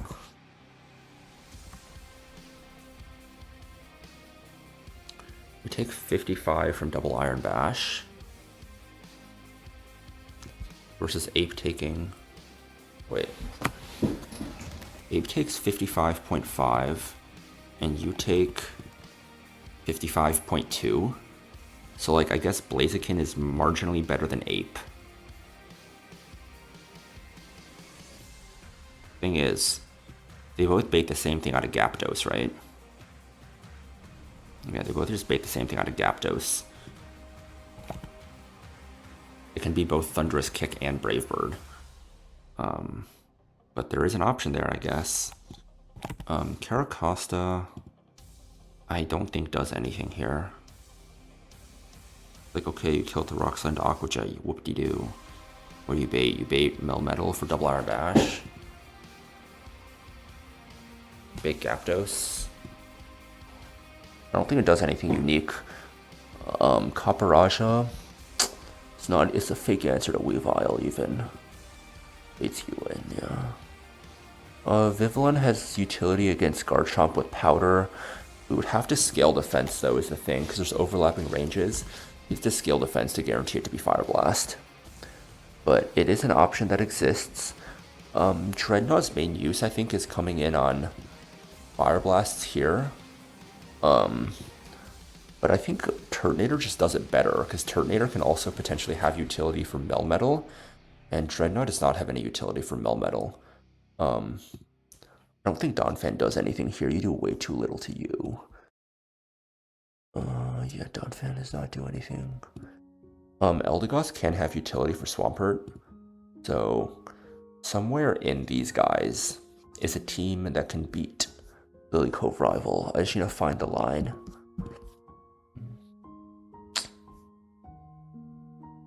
Yeah, I mean, I guess it all starts with a lead, right? In terms of leads.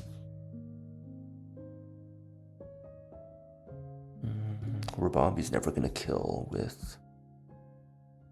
Rabambi never kills with Moonblast. I need Fairy Gem. One shot, and we don't have access to that yet.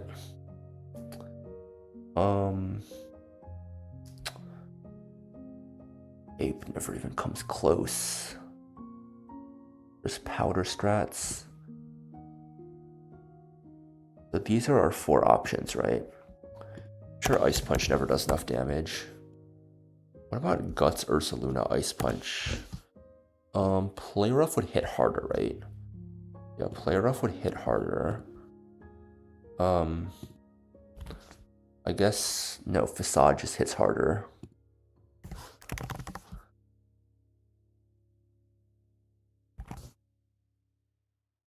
So I guess this kills, but you would need like 2 speed drops, dude.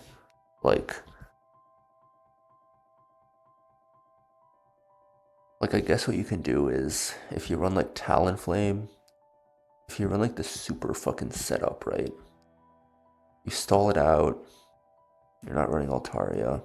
You're in Talonflame here. Talonflame sets up Tailwind.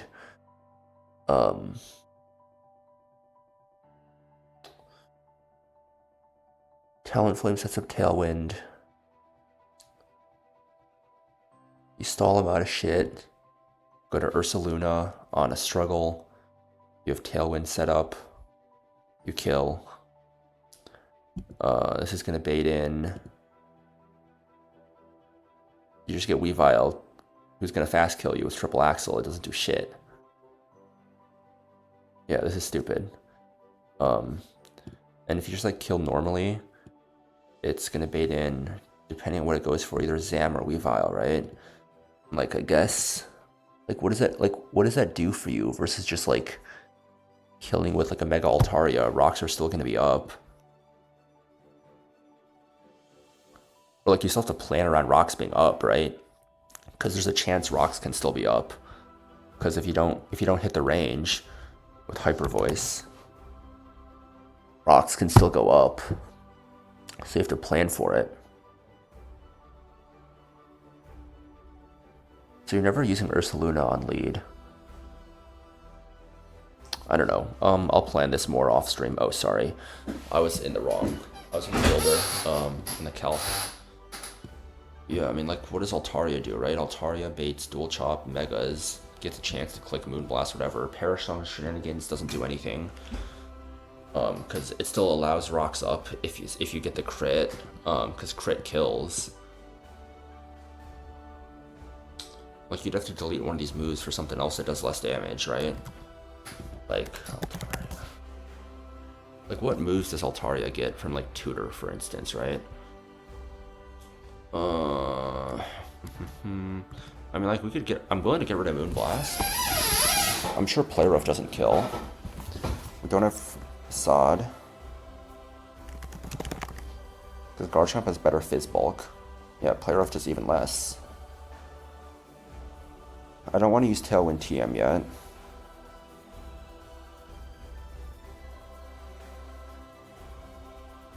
We can't use Natural Gift because we're holding the Mega Stone. I wonder what HP type it has. But then, like, what do I delete?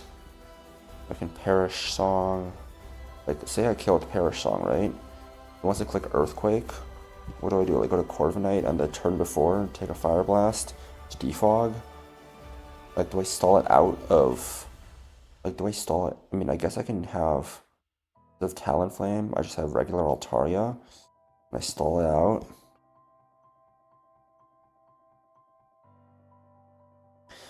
Wait, I can stall it out so it is forced to struggle. I can set up Tailwind.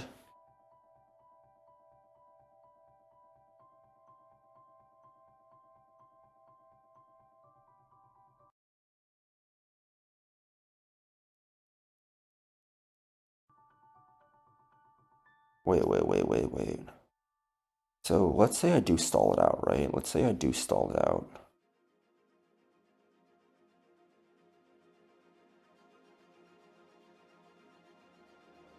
I can set up Perish Song so that I will Perish Song, I switch to Corviknight.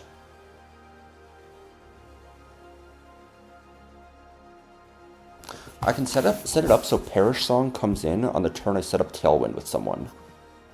Right? Who do I want to set up Tailwind with? The options are you and you, right? So rocks are off, and I have Tailwind. What does Tailwind do for me is the question. The reason it's useful on... Like, if I show kill to someone, it's going to go into Melmetal. Ursaluna doesn't do it because Weavile outspeeds. Is there anyone else that can show kill to Melmetal? There's no way, right? I guess Life Orb Ape? Life Orb Ape doesn't even do it. What about Blaziken? What about the chicken, right? Chicken is going to have Flare Blitz, Overheat, and Close Combat. We throw a Life Orb on this guy.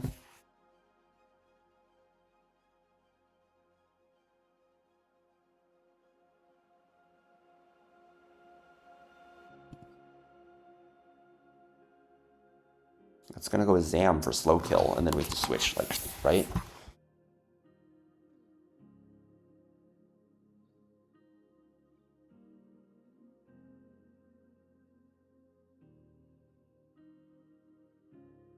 What if we force him to switch? What if we force him to switch and then attack him on the switch in? I don't think the Tailwind strat's a good one. Tailwind strat is not a good one because of basically Focus Sash Zam, right?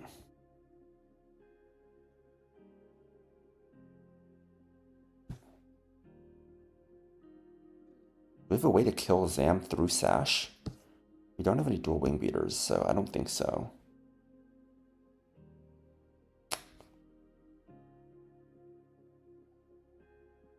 I don't know, like Melmetal or some shit, right?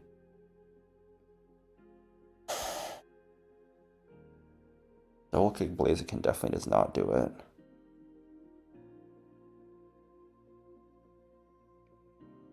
What about Talonflame Dual Wing Beat? Do you think that kills Zam? Definitely not. Because Brave Bird does not. There's no way Dual Wing Beat does. Can we set up a Future Sight kill somewhere? With Hatterene?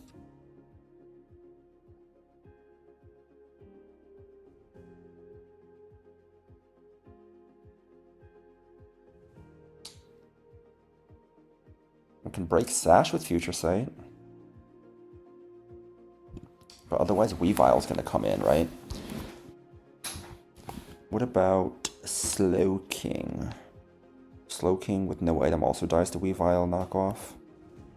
There's no Future Sight angles. What if we force the Garchomp out, right? Garchomp is going to want to be clicking Stealth Rocks before Earthquake. But if rocks are up, it can just switch anyways, right?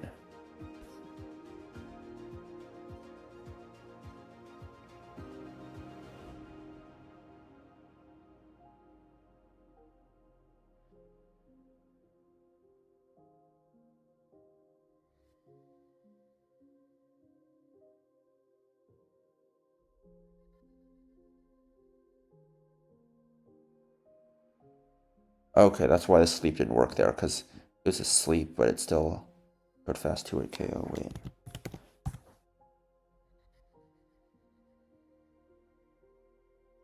Yeah, so it gets the +3 boost, +9, but then it's also -5 to go to +4. That's why I did that on the Hypno fight. The AI in this game does not like to hard switch in battle, but it is possible there are a few conditions in single battles only. In double battles, the AI never switches unless in niche situations like Perish Song. First, the AI must only be able to use ineffective moves with a score of -5. This happens due to Encore, PP stalling, or a choice item. Second, there must be a mon in the player party that is faster than the player and not O-code, or slower and not 2-hit KO'd.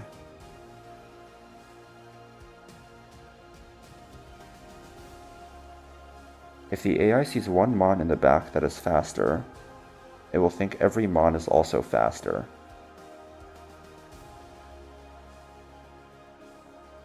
So we need to show it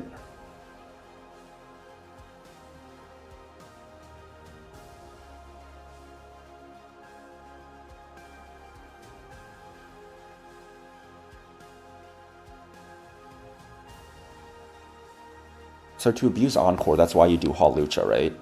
Because Hawlucha outspeeds everything. Basically.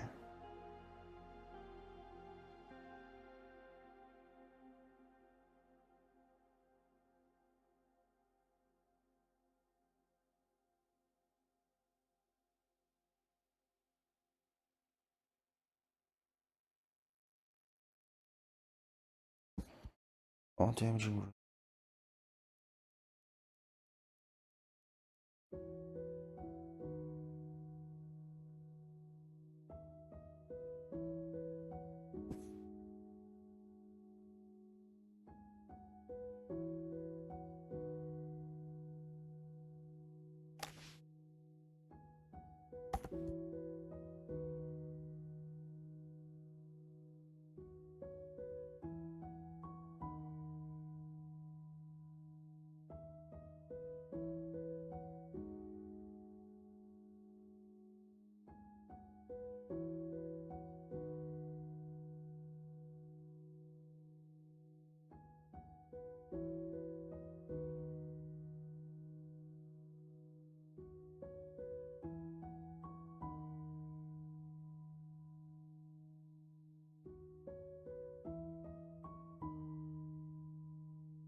So we can assume that Stealth Rocks with Rocks already up is an ineffective move, as is Earthquake, right?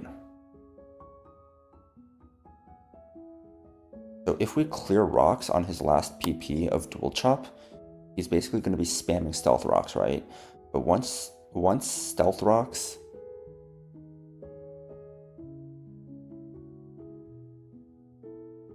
But once Stealth Rocks is on the field, it's very much able to switch, right?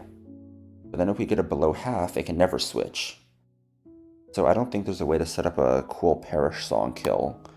Like, we can Perish Trap it, but we can Perish Trap it while it's clicking Earthquake.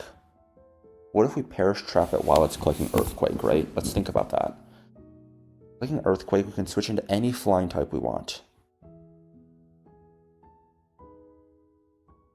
What flying types do we have?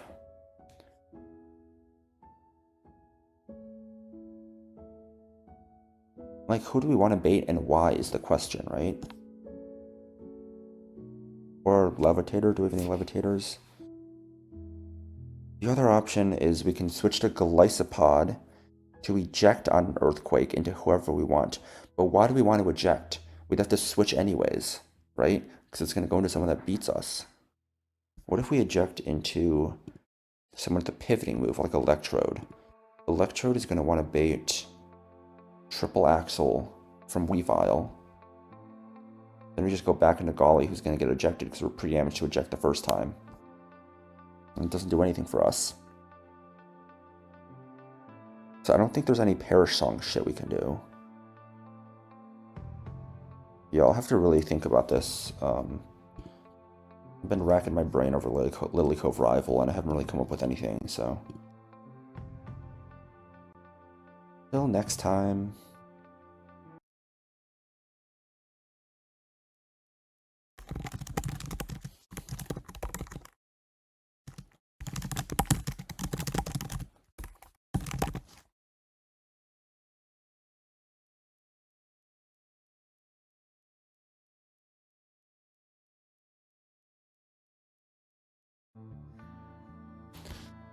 Alright, spend some time calcing Lilycove Rival.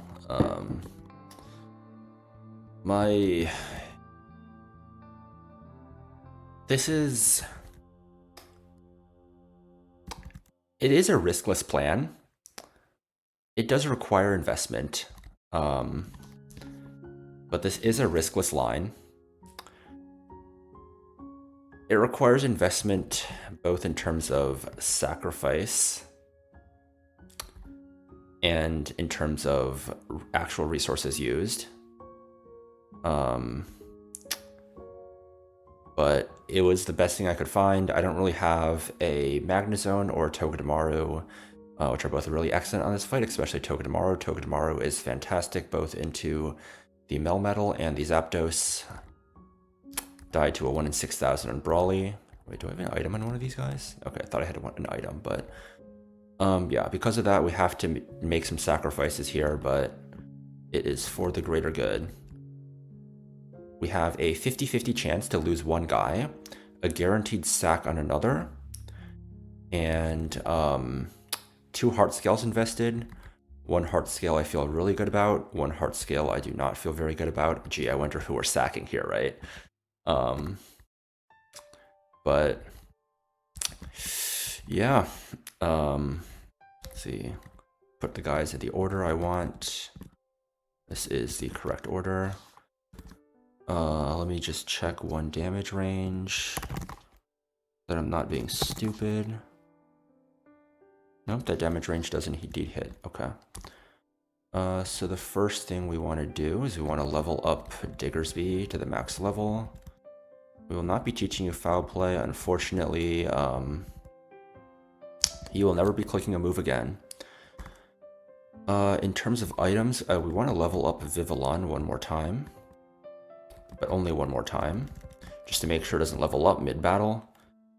And then in terms of items, let's go, let's see here. Glycopod wants a citrus. Diggersby wants an Ipapa berry. What are those guys? What does Agwav do? Agwav, I have more of these. Oh, I have to go Ipapa because I am minus Spadef. Okay. Ipapa. Electrode wants the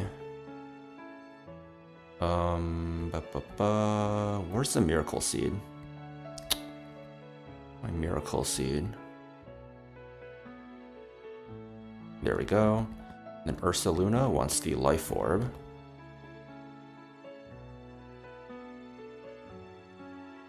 Okay, let me export the guys into the calc real quick with their items. God, this one fucking hurts, but gotta do it, unfortunately.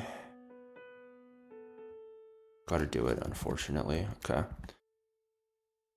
So, we want to pre-burn Ursaluna. We want to pre-damage Diggersby to exactly 190. We want to pre-damage Skuntank to 232. You don't get fly. Okay. I'll go replace Vivillon with a flyer real quick to go pre-damage my Skuntank.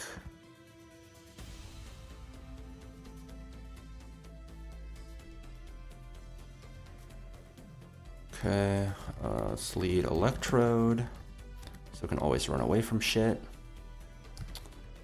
Yeah, so there's basically, Skuntank lives if we are able to dodge. Oh, perfect.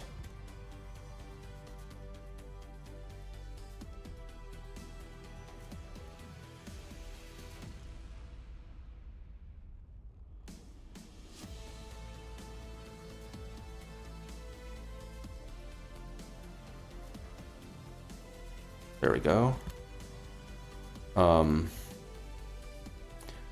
1, 2, 3, 4. Yeah, so if we dodge a crit and hit a 50-50, Skuntank gets to live.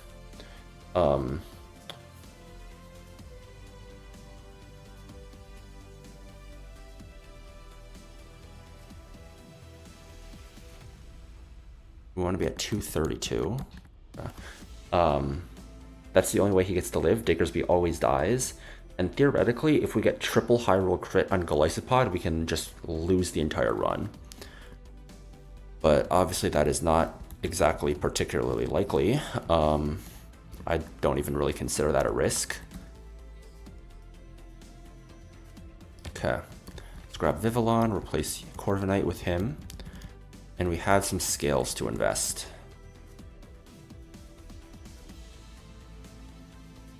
First one, actually let me show you guys first. The first one we want to invest is Ursaluna Attack. This is Guts, Natural Jolly, I scaled the speed, and 0 attack. This is one of the absolute highest value scales you can invest. And this allows Ursaluna with Guts boosted, Life Orb boosted Earthquake to one-shot the Melmetal on this fight.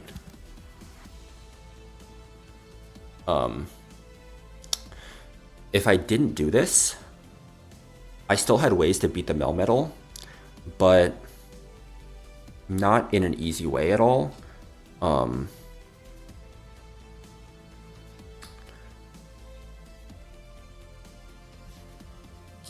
Yeah, if I did not make this investment to beat the Melmetal, basically the way my plan works is that I'm baiting in the Zapdos 4th after the Alakazam and the Weavile, and then the Melmetal comes in after that, and if I beat it with someone besides this Ursaluna, it is really hard to predict what move the Swampert is going to go for, and it gives just much higher chances of wiping, like basically just risking crit 1 in 3's chances of wiping.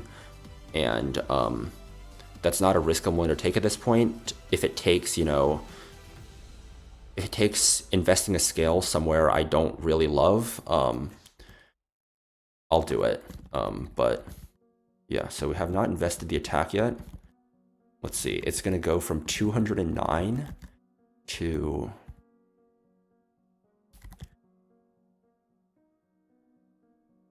maximize the attack IV.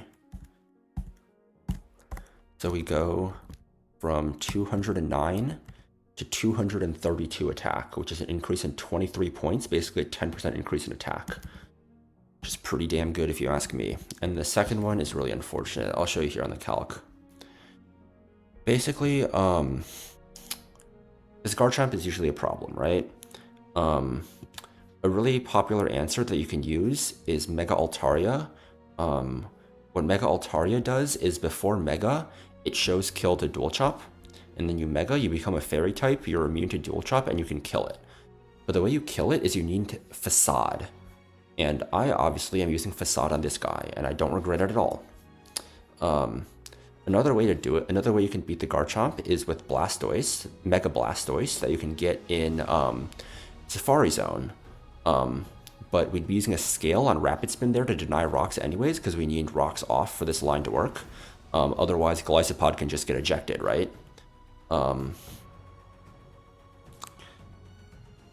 that has its risk, and it invests the scale as well. Plus, I kind of want to keep Safari Zone just in case I really need to pull a grass type for Maxie's Groudon instead of sacking the Electrode, which makes me really happy I saved the Grass Gem, by the way.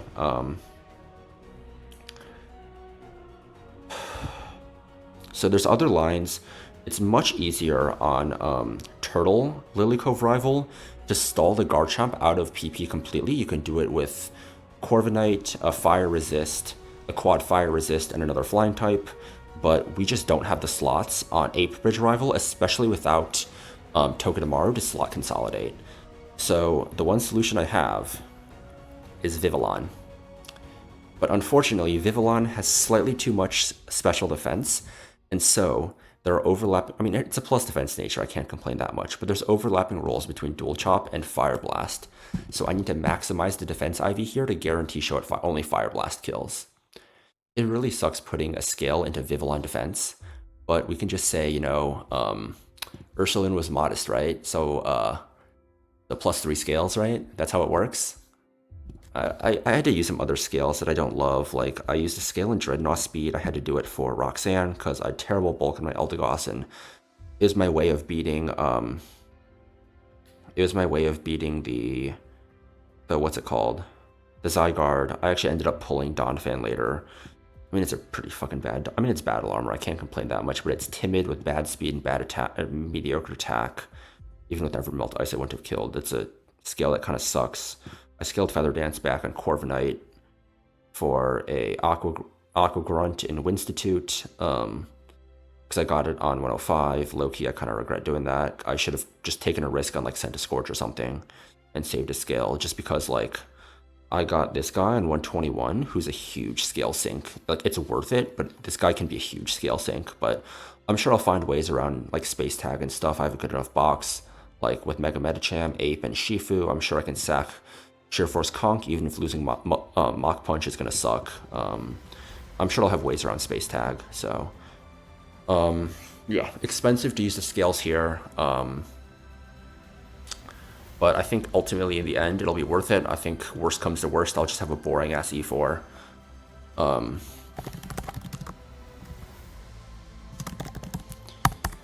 Yeah, let me record these. In my scale uses, I have 4 more scales. I get 1 more in Aqua Hideout, and that is all that I get through the entirety of Tate and Liza split. So I have 5 scales to play with. I know 1 for sure is going to go into Kecleon roleplay. 1 is likely going to Hatterene for Misty Explosion for Mount Pyre. So I have 3 scales to play with, you know, like, if I get a Pult, God help me, I need the skills. But gotta survive. Just gotta survive, you know? Just gotta survive. But enough dilly-dallying. Gotta maximize this defense IV, unfortunately. It's what it takes. This hurts, but you gotta do it. Vivillon's defense IV.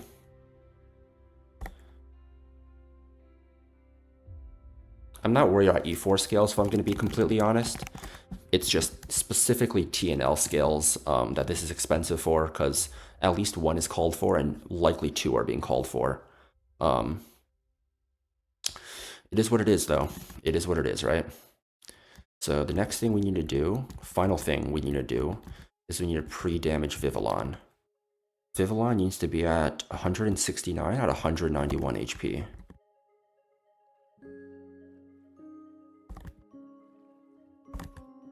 One more HP, and we can heal it up. Okay. Vivillon at 189 HP, 169 HP, sorry, at level 67 with the defense scaled. Skuntank at 232 HP, does not need the item. Glycopod at full health with a Citrus Berry, just in case. I mean, it shouldn't matter, but Diggersby with the Papa Berry at 190 HP. 190 gives me the greatest chance of saving Skuntank's life.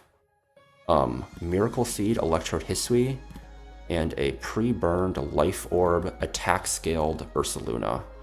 Let me just check all the HP ranges and make sure that everything works.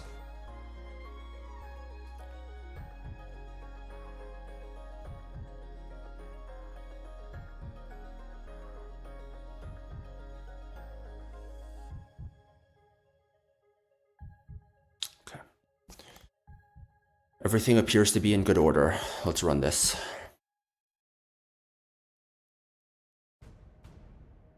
God, this is just so nerve-wracking, man. 2 scales, 1 potentially 2 sacks. Lilycove rival demands blood and sacrifice, but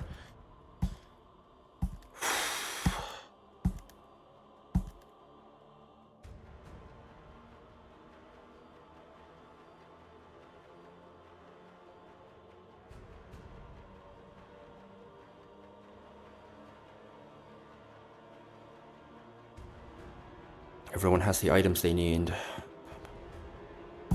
Let's go. Let's get the in-game music going. Sorry, I forgot about that. Pokemon Trainer May would like to battle. Leads with the Garchomp. Last rival battle. Thank you, thank you. So Vivillon at this HP. Because we scaled defense, it never baits Dual Chop, and it always baits exactly Fire Blast. At 156 HP, it baits Dual Chop, but it cannot bait Dual Chop at this level. It also cannot set up Stealth Rocks because it sees a fast kill. Fast kill Fire Blast is minimum of plus 12. Stealth Rocks is maximum plus 9. It's always going for the kill. We click Powder. This Garchomp is going to kill itself on a fucking bug. Better make the scale worth it, Viv. We're going to click Powder one more time. Fire Blast, Powder goes off even if the move is going to miss. We have 5 Fire Blast PP. It takes 5 Powders to kill. No mistakes like this in Flannery's gym where we forget that Fire Blast only has 5 PP if it's not in the first slot. No mistakes like that here. We just click Powder 5 times.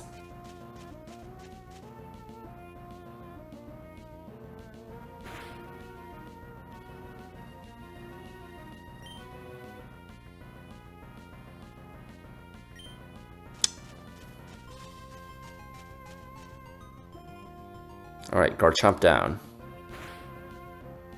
Now thinking about it in hindsight, I do feel validated in not pulling the Blastoise here, because scales are only valuable pre-Prior Tag, and like we'd only be investing this scale one way or another, right? Like maybe there'll be some utility for Rapid Spin Blastoise, but like if it's +1 scale, -1 scale, I'll be able to figure out the E4 if I make it there.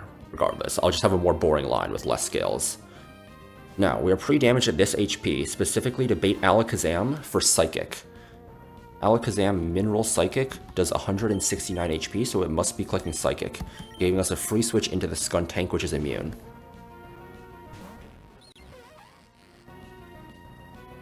It's immune. Now, we click Knock Off. It is a Focus Sash, so we cannot one-hit KO it, meaning that it can also set up Nasty Plot. We are pre-damaged in case it decides to set up Nasty Plot here. See? We set up Nasty Plot, this is why we have Knock Off.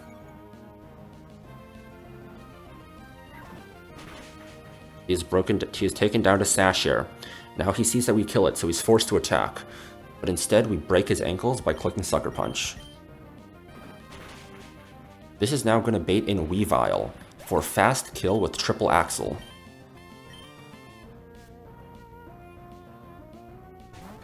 Great. Now, we are going to switch into Golisopod here. Golisopod never gets ejected by Triple Axle unless we get Triple High Roll Crit, which is like, I don't even fucking know, like somewhere around like 1 in like 80,000. Because it missed the first crit, it can never get ejected. We actually slightly prefer to hit all 3. I mean, it doesn't really matter if I'm going to be honest. It should never matter.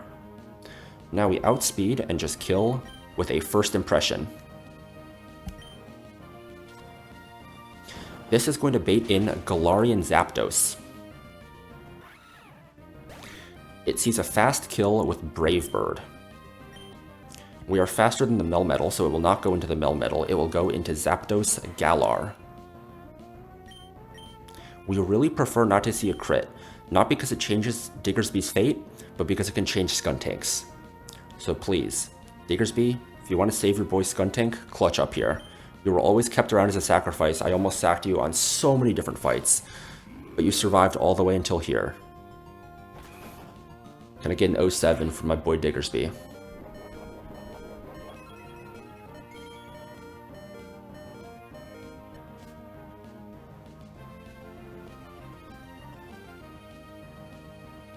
Wait, what?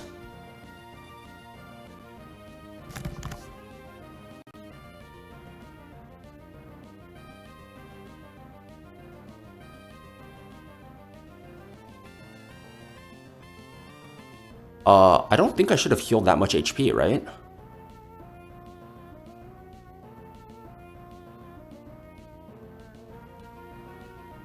Wait, did I mess something up in my calcs?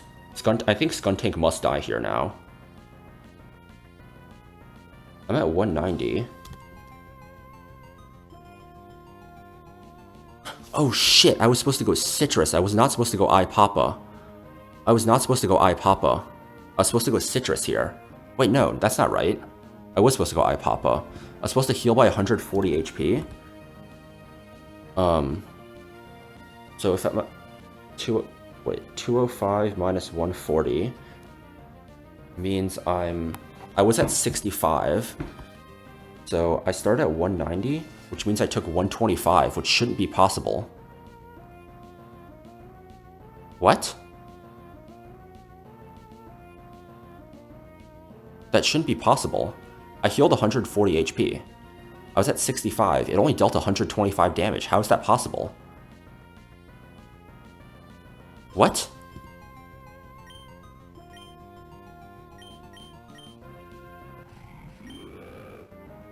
I'm so confused.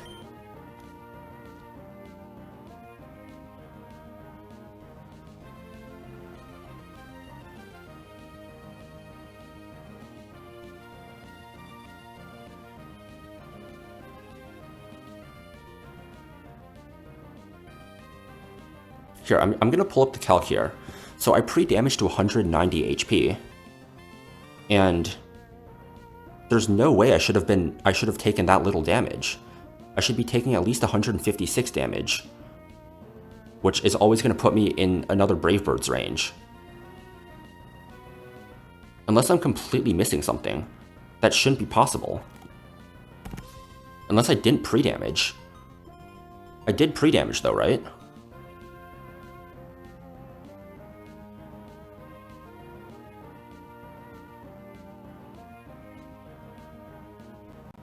The only explanation is that I didn't pre-damage. No, even then it shouldn't be possible. Because, if I ended at 65, that means I would have taken 145, which isn't possible unless the... Restores 1/3 max HP at 1/4 or less. And then Cheek Pouch also does 1/3.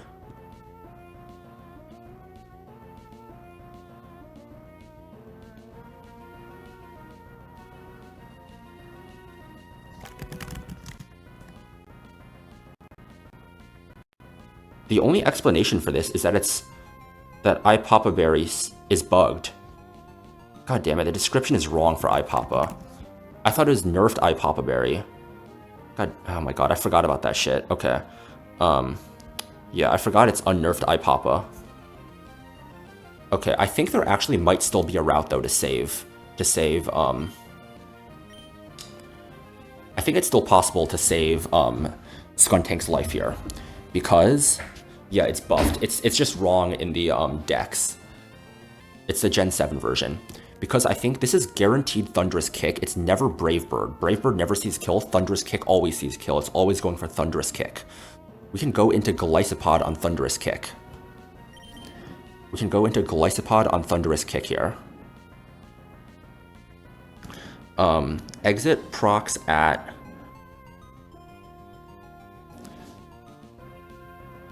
Yeah, we can go into Glycopod here. Because Thunderous Kick can proc Exit. It's unlikely, but it can.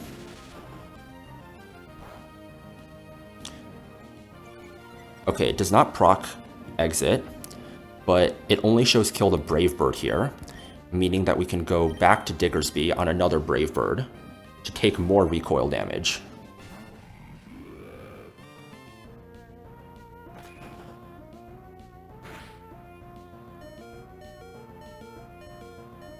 Okay. Brave Bird means that 2 Brave Birds deal minimum 52 recoil, meaning that he can be at 133 HP max, but I think he took more recoil than that. So if we do 237 minus 52, that's 185 HP, and we started this turn at 205, and we went down to 25, which meant he did 180 damage, which means he took 60 points of recoil there, which means he's at 125 max, which means that an Electro Thunderbolt guarantees kills, and we save Skuntank's life. Thank you for your service, my soldier. You saved Skuntank's life. 1 death, 2 scales, riskless now. We go to Hisuian Electrode.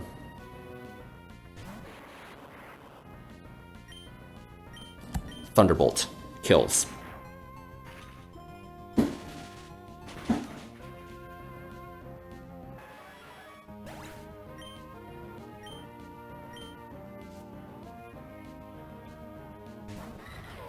Now, this is going for this is Melmetal here.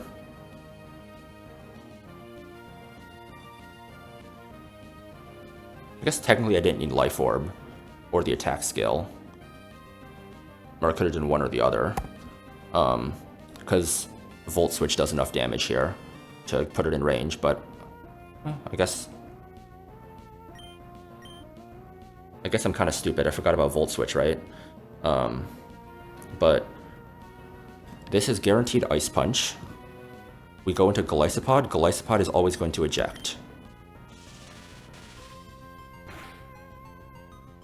But, I mean, I think that, like, using this scale in Ursaluna was totally fine.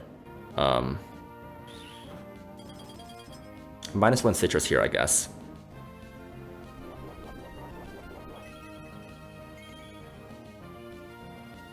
I feel like some of my plans are getting a little bit, not like half-baked, but just like, not as well thought through.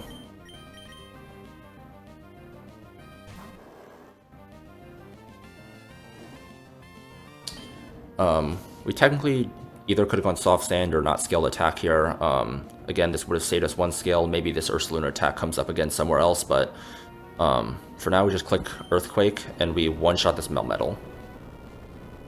And then this is going to bait in the Swampert. Swampert is always going for Liquidation here.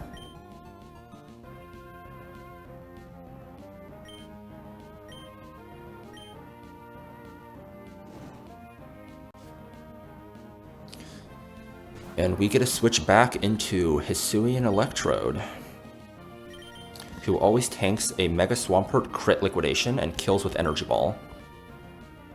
Yeah, I mean, we'll see if that scale ends up biting me in the ass later. I don't imagine it will. But who knows, right?